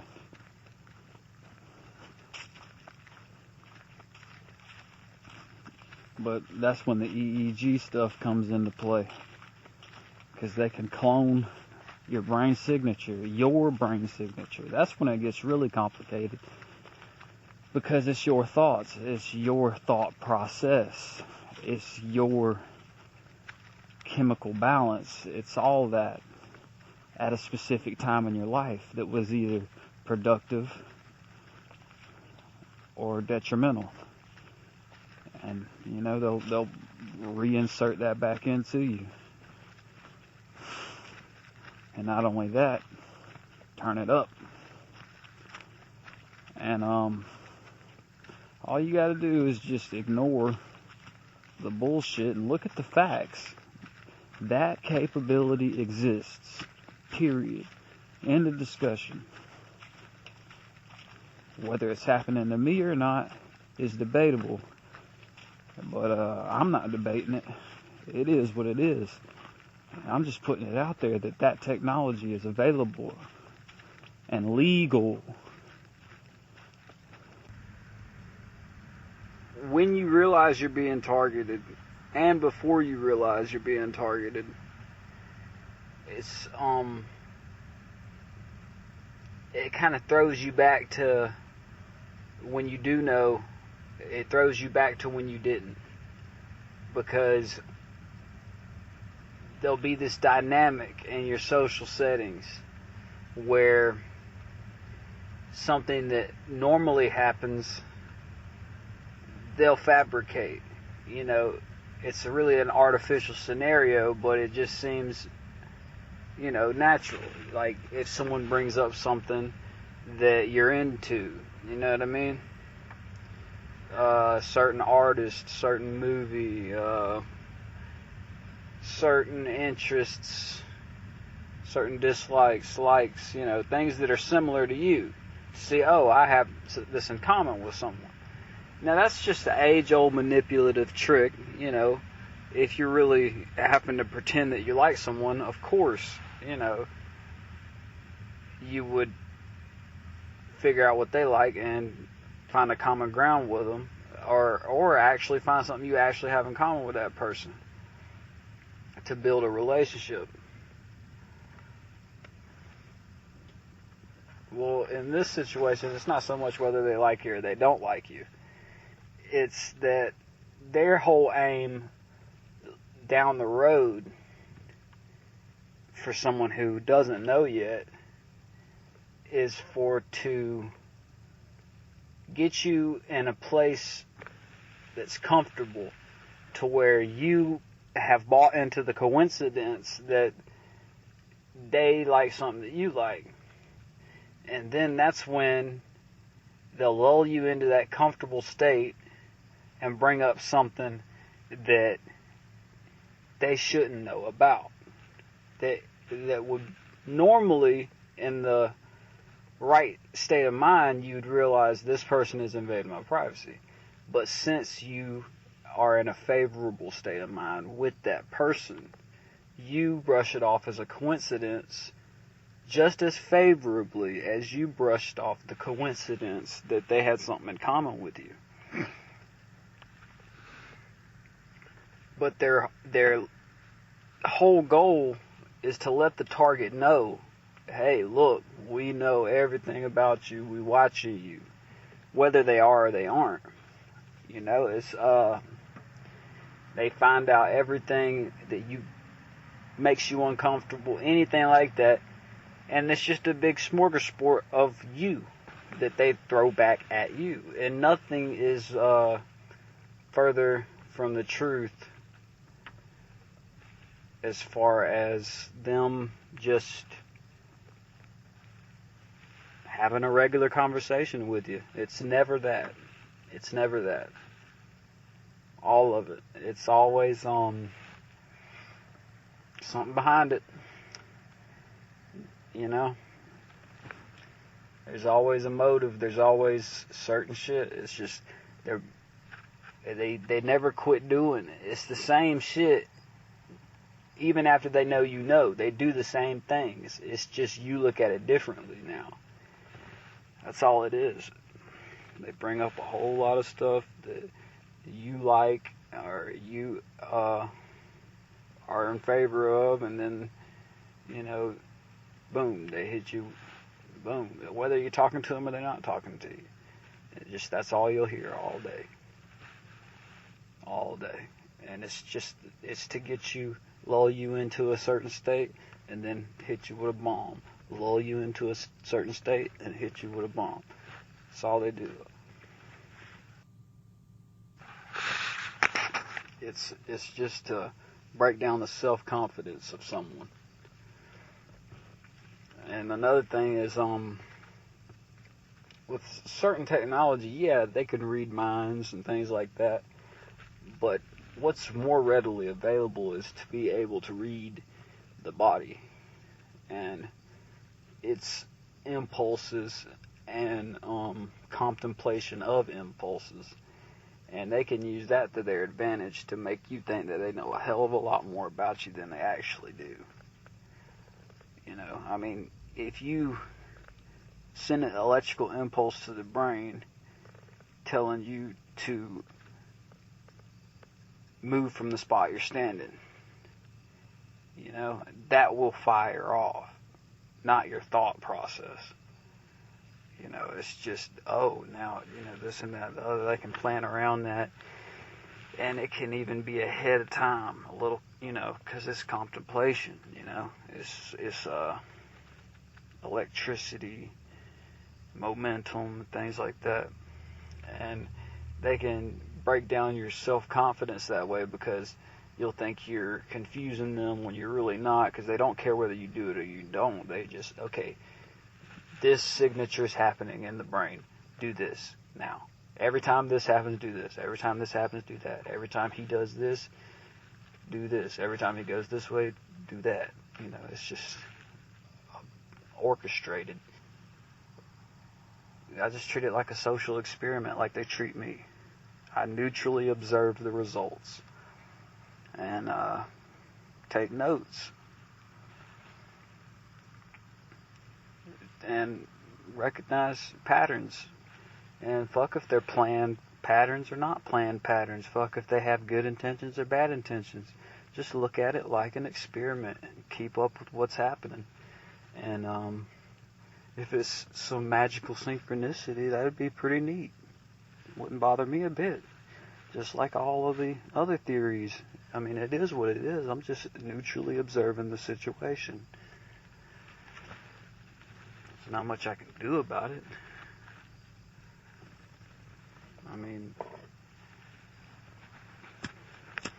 There's not much they can do about what I'm doing either.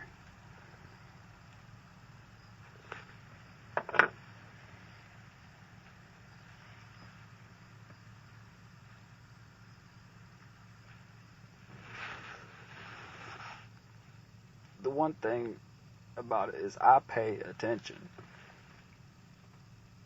And the people who are over the people in my business pay people. You know, I pay attention. They pay people. Okay? So, it's all secondhand. The people in the middle are getting fooled just as much as me.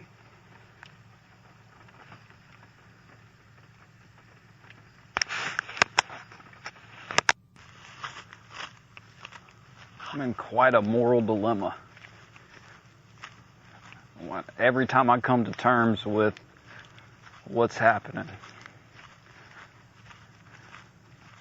and everybody being connected through their brains to where even your thoughts aren't private. Everything you see is you're not the only one looking at it. There's never a moment's peace.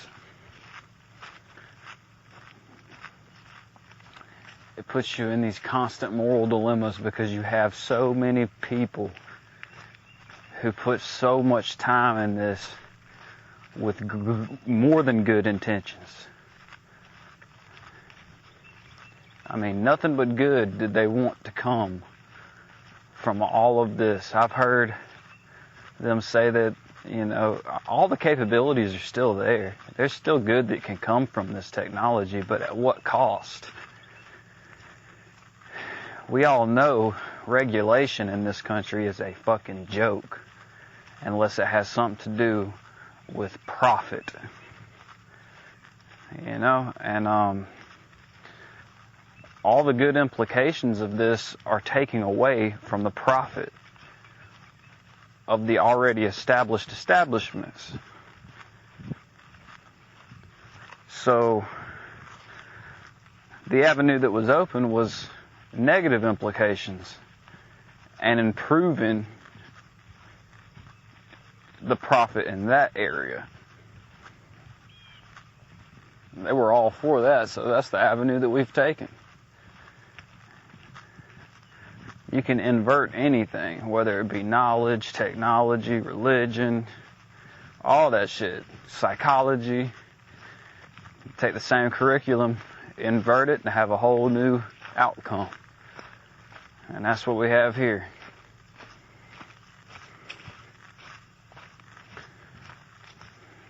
So I don't think the ends justify the means, because there is no end. It's unnecessary, and it's unfortunate for all the people who could benefit from it. And I'm aware of those groups. Paraplegics, mentally disabled,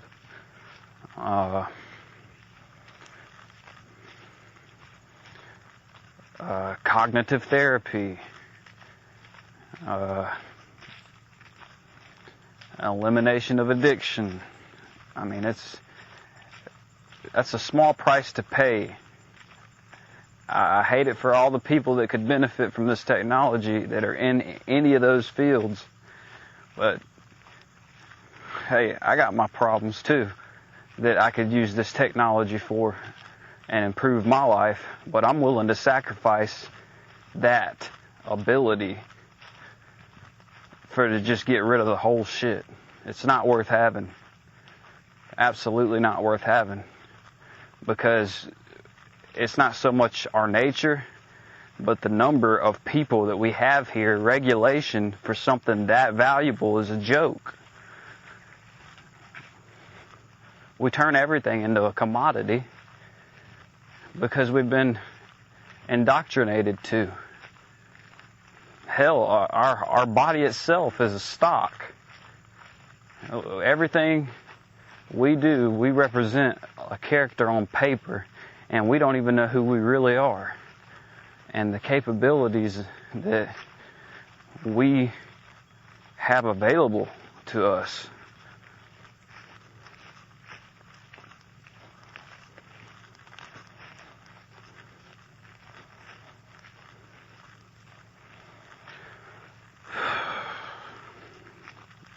So, I mean, when I say I'm in a moral dilemma,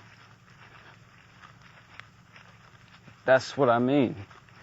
Am I really willing to take the stance of someone who's ready to just tear this whole fucking system down, or at least be completely against it? Because this is such a life-changing thing that you can't be on both sides of it like I usually am with every issue. I feel like everybody's right to a degree, except maybe with this. That's why I'm at the dilemma that I'm at, is I don't think it's worth it. And that's saying a lot, because that's some groundbreaking discoveries. But the reality is they're not discoveries at this point. They're just secrets. And it's unfortunate that we've suppressed all the natural ways to basically do the same thing that we're doing with technology. We've weaponized it, and there's no, how do you say, there's no value of exchange for it. Like no ritual, no sacrifice. It's all just symbolic and reactionary versus preternatural.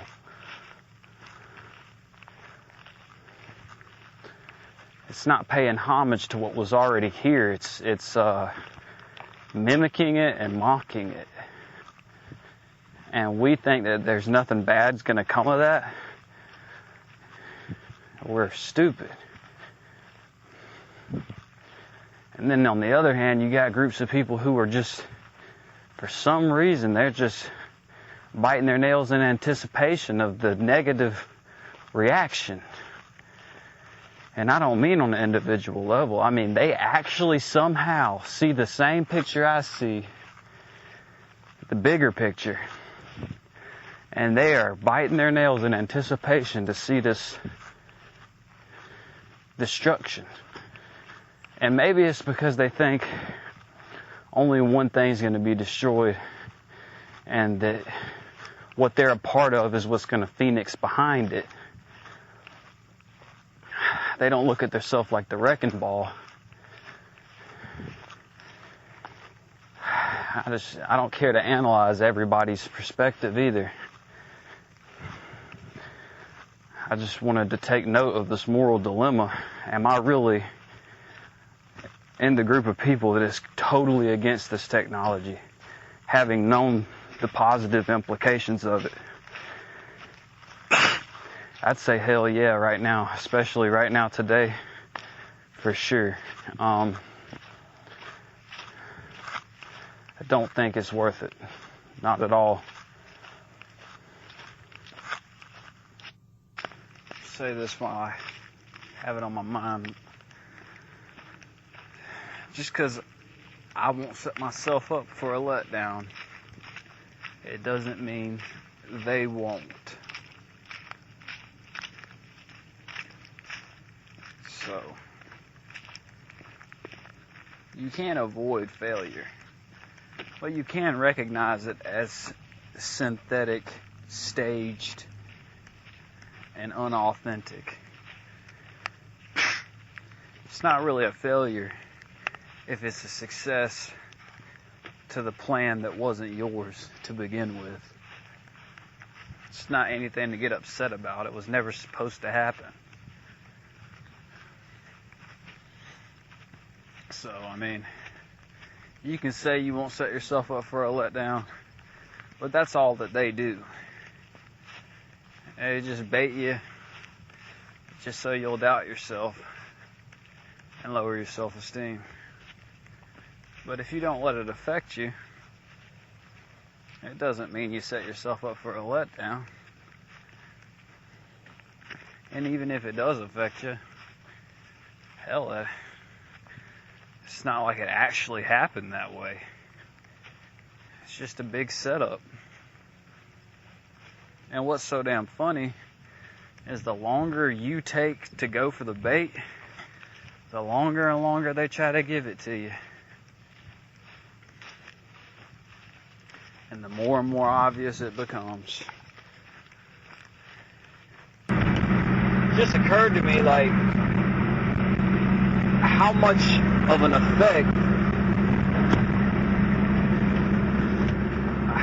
effect all of this bullshit has on a subconscious level.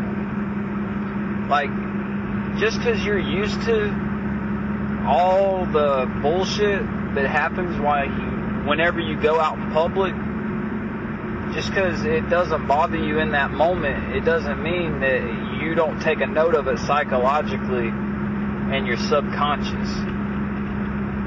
Because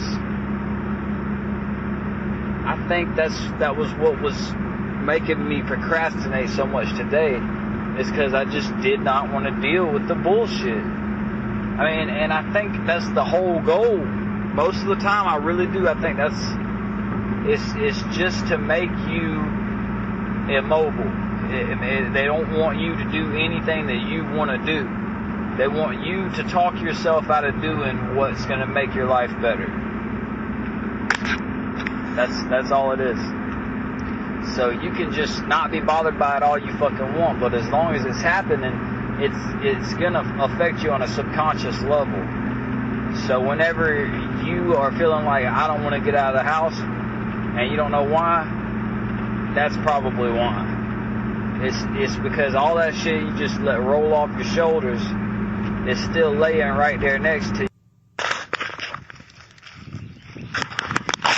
I'm not going to get real fancy, try to word this really good or anything. I'm just going to speak from personal experience,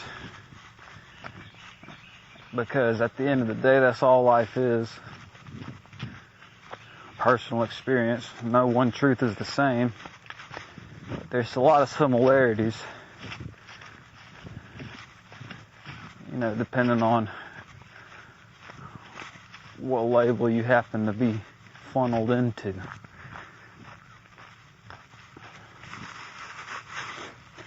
And if you ever reach the point to where you feel good about yourself, it's like immediate with my position. Someone will try to change it.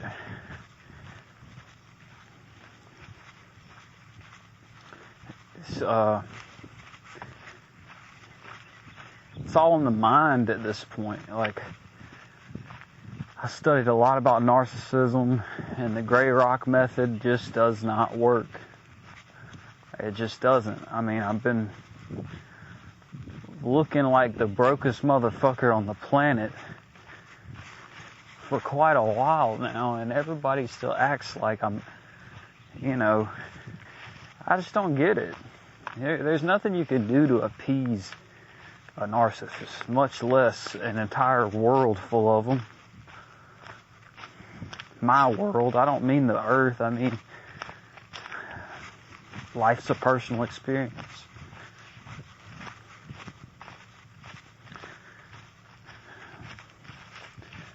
But it's like the older I get, the more I realize I don't know anybody who's really all that confident. And the ones that are constantly have people around them trying to change that.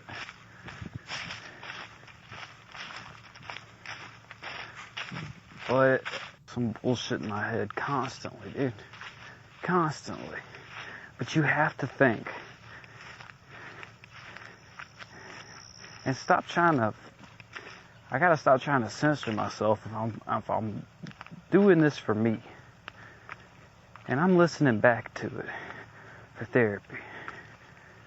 I gotta stop worrying about how it sounds. I'm traumatized from that fucking loony bin, dude. I gotta get out of that. I gotta go for it, bro. Like, even if it's just for me. So, I can face the shit.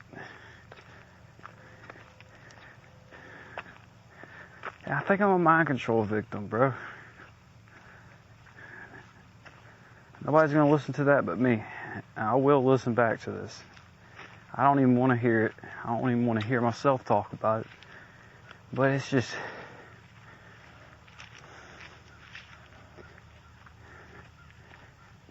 I don't full-heartedly think that, but I do full-heartedly think people can read my mind. I really do. I've got too many people who've tried to prove it to me as a half-ass friend.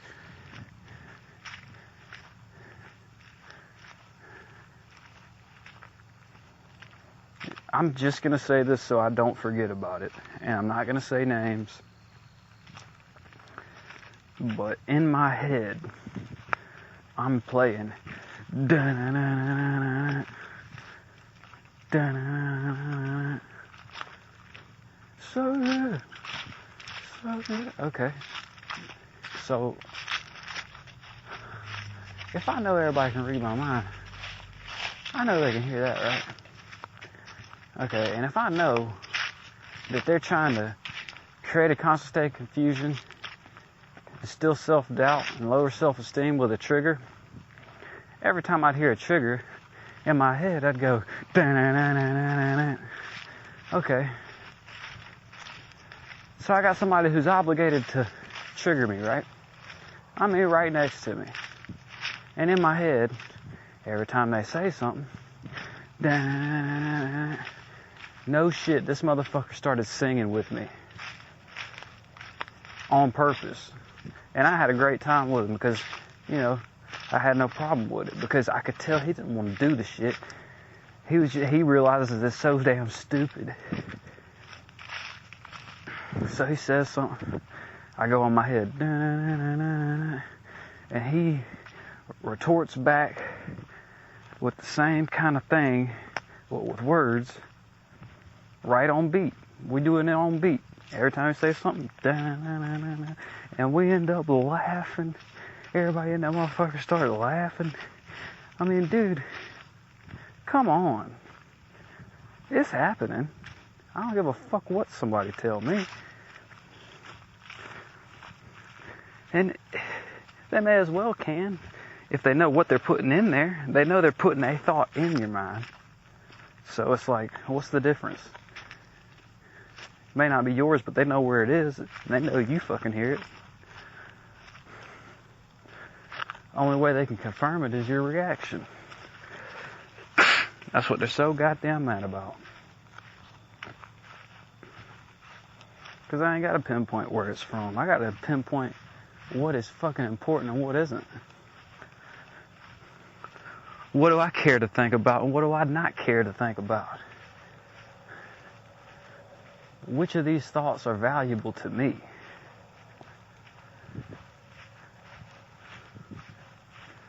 If it's anything discouraging, it's none of that.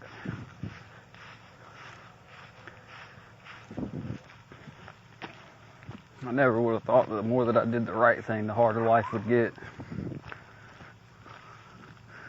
I always thought I was having a hard time because of what I was doing.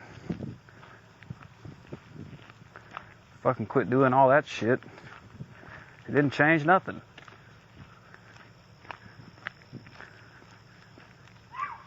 Kind of hard to convince me I'm doing something wrong, even if I am. Because, I mean, it's as if I'm being punished for living. Everything's got to be fear-based. Fear is a part of confusion.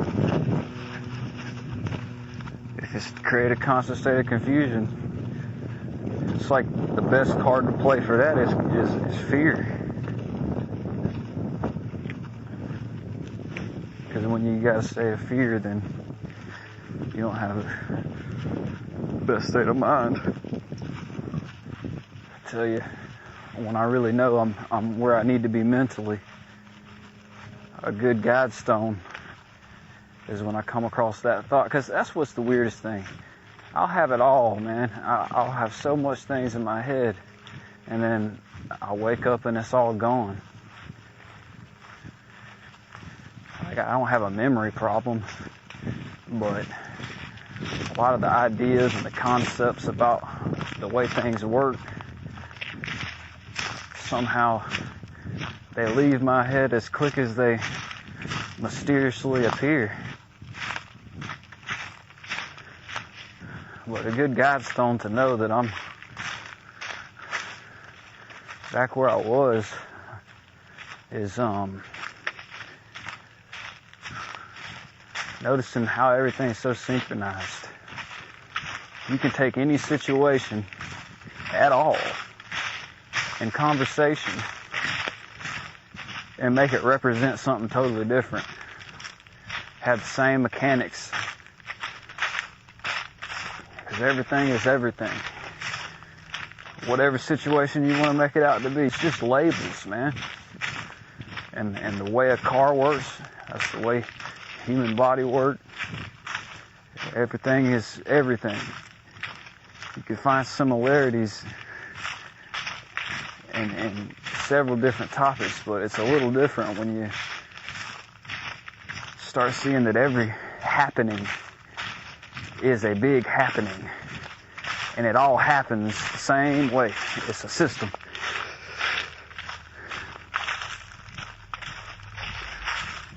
So if you want to find the answer, you don't have to look too far.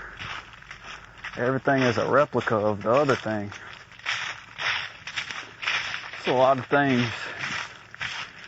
that these type of circumstances can make you do. A lot of things.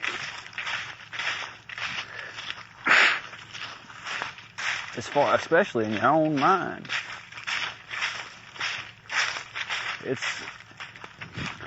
But yeah, everything's just fear-based, just to distract you. But these circumstances, they make you you try to make sense of things in the context of the conclusion they want you to draw. You should never come to a conclusion in confusion. And if you never come to a conclusion, then you never make a decision. So it's not any more scarier than that. They just want to make you immobile. They'll drain your resources. They'll drain your money. They'll drain your social life. They'll drain your family life. I mean, they'll do anything they can.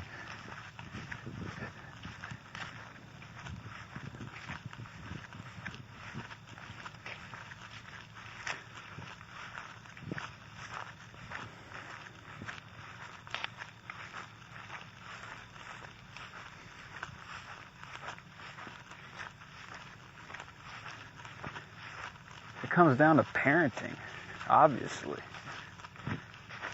Because even if just the people that I see around me, even if they were the only people on the whole planet who knew what was really fucking up,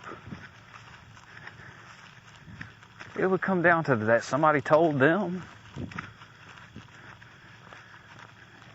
Nobody told me.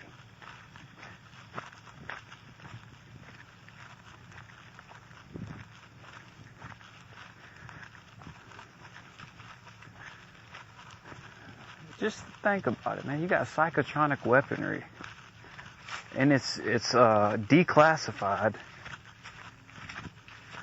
and legal since 2013.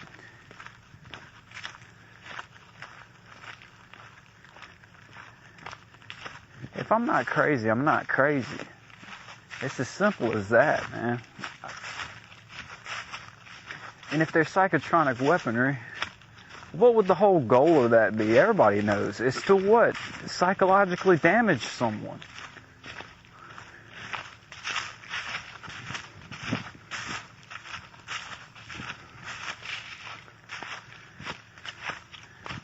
You could psychologically damage someone with just engineering socially.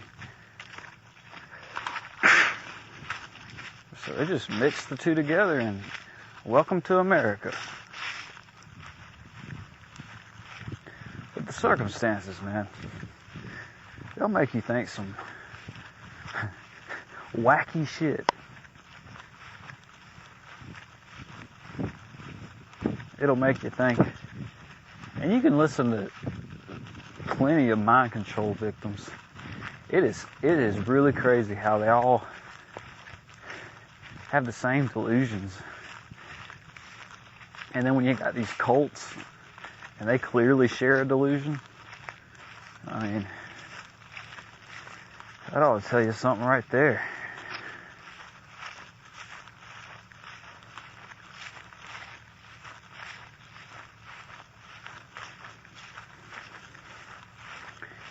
But, I mean, even without mind control, just the social engineering, it'll make you think, whatever they want you to think. Make you think there's only one man, one woman. You're in a simulation. Everyone around you isn't actually human. What's another one? You think you're a robot or a cyborg. Just from the circumstances, that a weak-minded person, you could make them think that shit easily. It's not to take away from how strong they are. It's just not hard to fool anyone. And if you find somebody who's real hard to fool, it's just numbers. All you need is numbers. The less impressionable they become over time is what the issue is.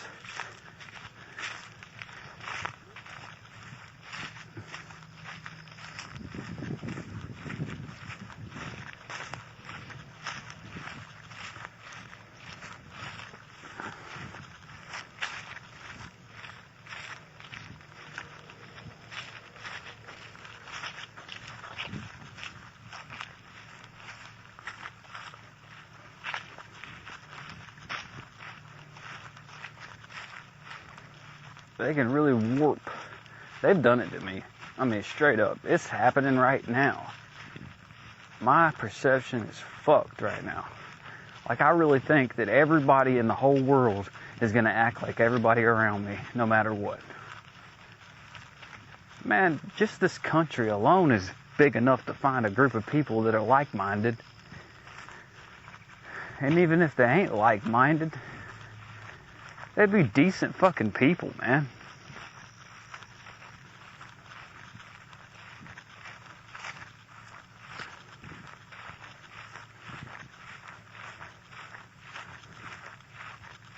It's just been like this for so long, man, that I know that all it is to create confusion, man. There's no way that there's something I could do to make this stop. It's just not happening, dude. One thing that just crossed my mind is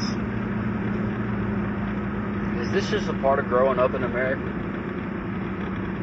Is this it?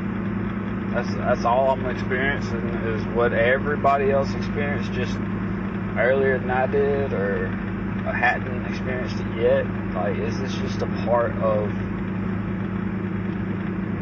the experience? Like, is it supposed to traumatize you so bad to where you cross over to that other side that you'll never go back?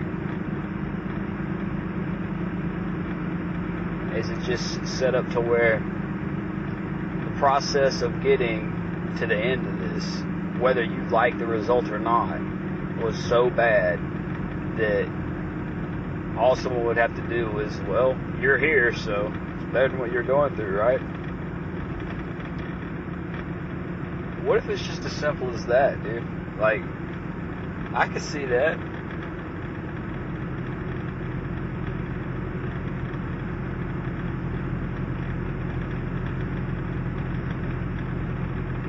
I could see that because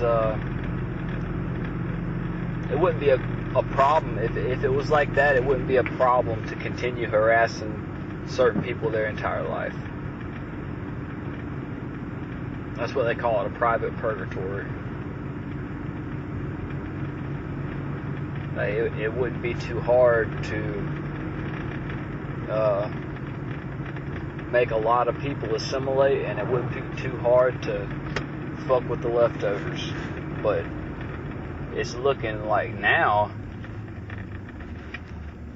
there's too many leftovers to account for. So they told everybody to stay at home so they could put that toxic shit into the air.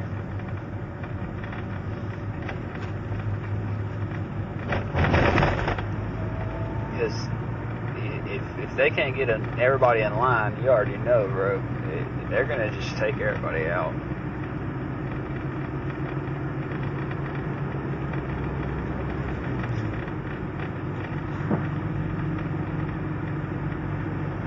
But what's so concerning is there ain't no get in line for this situation. Not for me.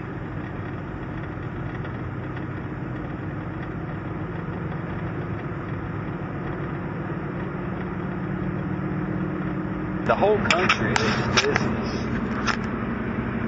So it only makes sense for, if you're not a part of the staff, what do you expect? Like, if you're not a part of the staff of a company, you're on the lower tier of the employment there. Just think about it, man. The boss can take lunch anytime he fucking wants to, as long as he gets his work done. That ain't the case for you. If you ain't the fucking boss, you eat at lunchtime. You get liberty. You get permission. You follow policy. That's what a citizen does.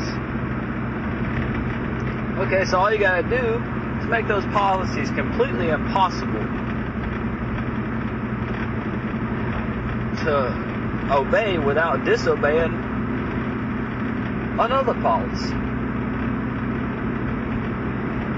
So you constantly are under surveillance because of you violating the law that if you're a part of, you ain't gotta fucking worry about.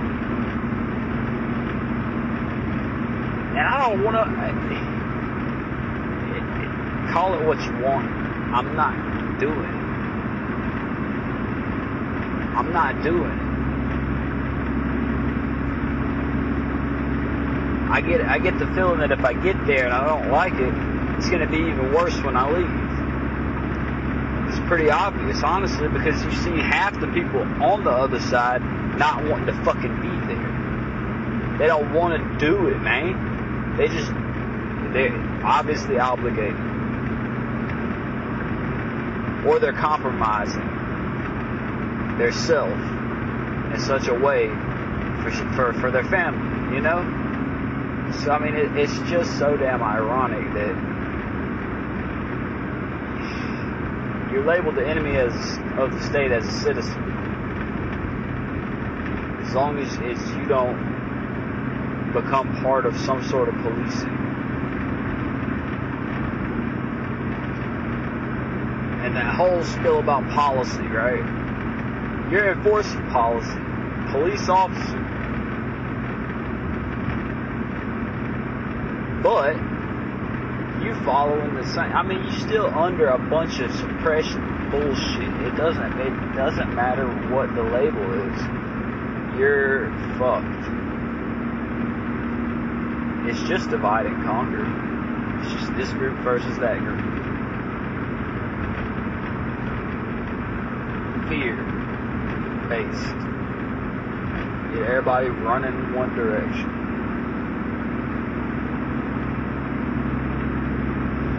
It's just who's in the back and who's in the front. It's just the waves going in, the waves going out.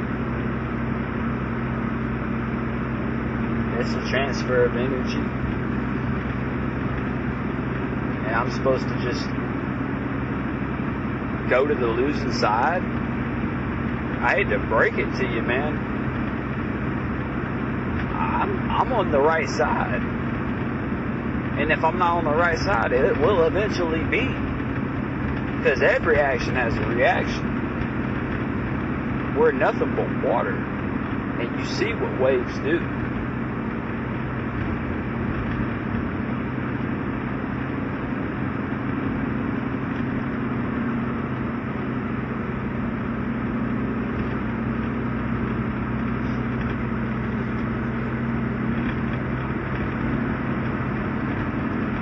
It's just funny to people, man, talking like this and everything, because I'm so fucked, you know what I mean? Everything is just,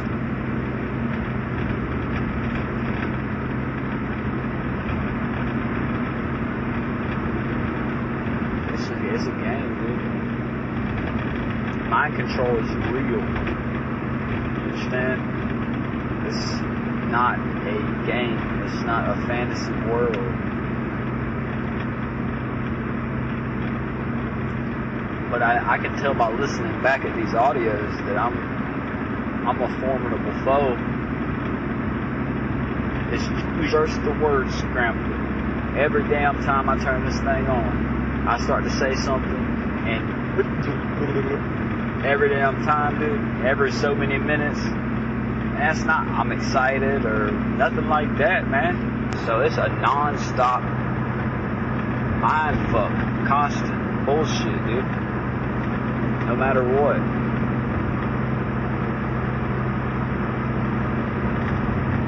I can't decide to put this on the internet or not.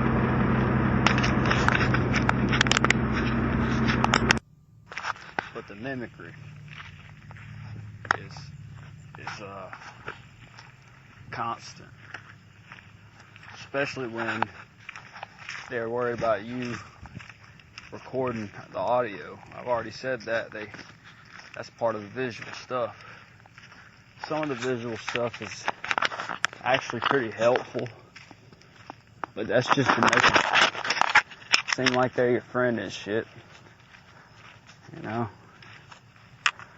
But like I said, they're not supposed to help you, but they want to.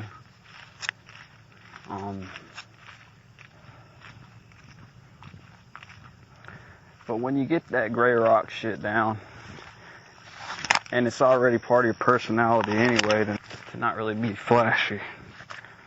You kind of just start living in your head. Before you even start figuring the world out, you start doing that.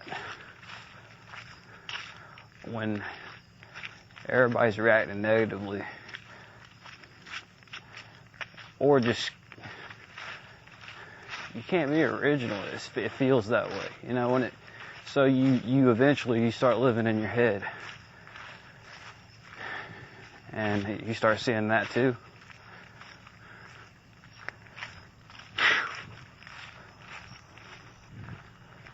And you don't learn anything from words anyway.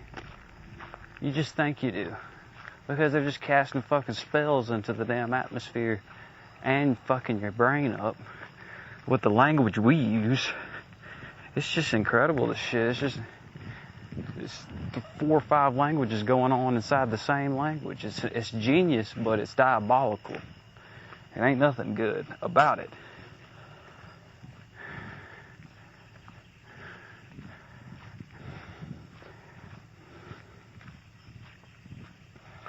I mean, even if that wasn't going on, you can get into somebody's head, mess with their perception, and they can be listening to the same thing someone else is listening to and hear different words in different orders, and different connotations will arise in their brain and have a whole nother way of thinking about an hour-long speech by the end of it. I mean, it's just like sometimes people manipulate audio to make somebody sound like they said something they didn't say. That's happening a lot on a really malevolent level, to be honest. But they don't even have to do that anymore. They have the capability to where if they're within a close enough range, you can have, be listening to something, and just the emotions alone put into you. It's so many different ways to do it, even without technology. It'll make you totally misinterpret shit. But we don't learn anything from words. Everything is visual, man.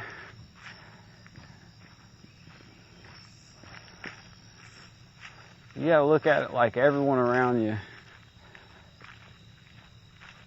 their life depends on not spilling the beans to you.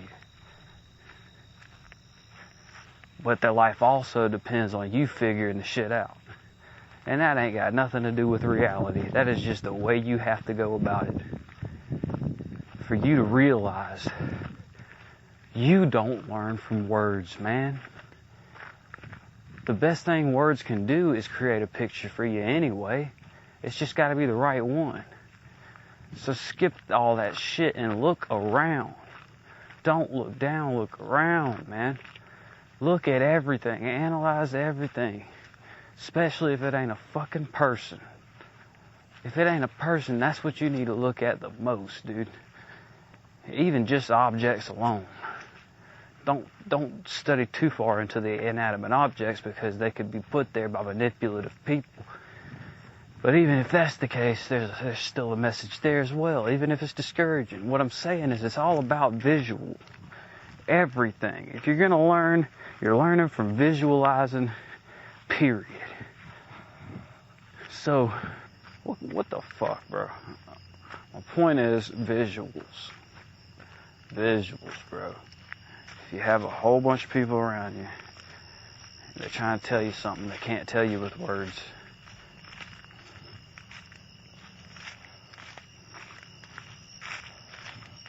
Yeah, I try to decode maybe too much. But, you gotta keep your mind occupied. Hell, people do crosswords, don't they?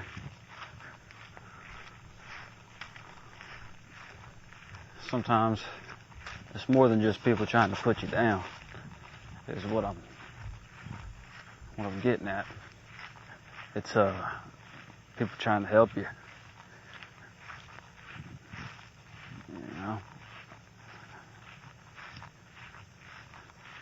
But I mean, it's just, there's only so much they can do if they have to help you as they're hurting you. The only way you really catch on is when you just put your feelings to the side. It's all in the eyes, man. That might be the case. But what's the motive?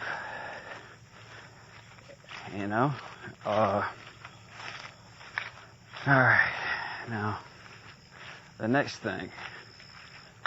Mimicry. One of my favorite subjects. I've touched on it here and there so far. But,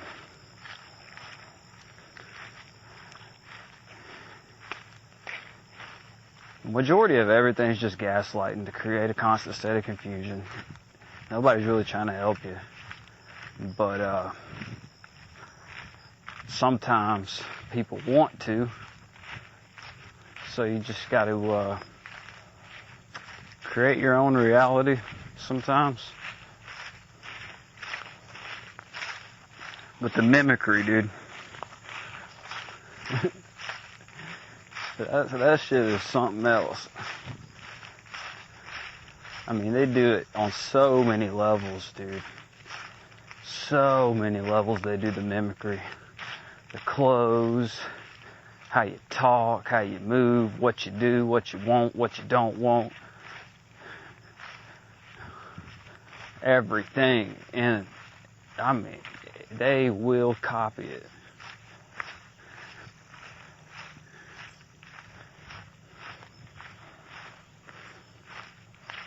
It's pretty wild, man. Don't expect anything. Accept all things. Believe everything with a shade of doubt. Doubt everything with a shade of belief. Live in the present with presence of grace. Fear none. Respect all. No respect cannot begin without accepting you cannot change someone else. Stress cultivation. Conehead fuckers, dude. Conehead fucker gang squad.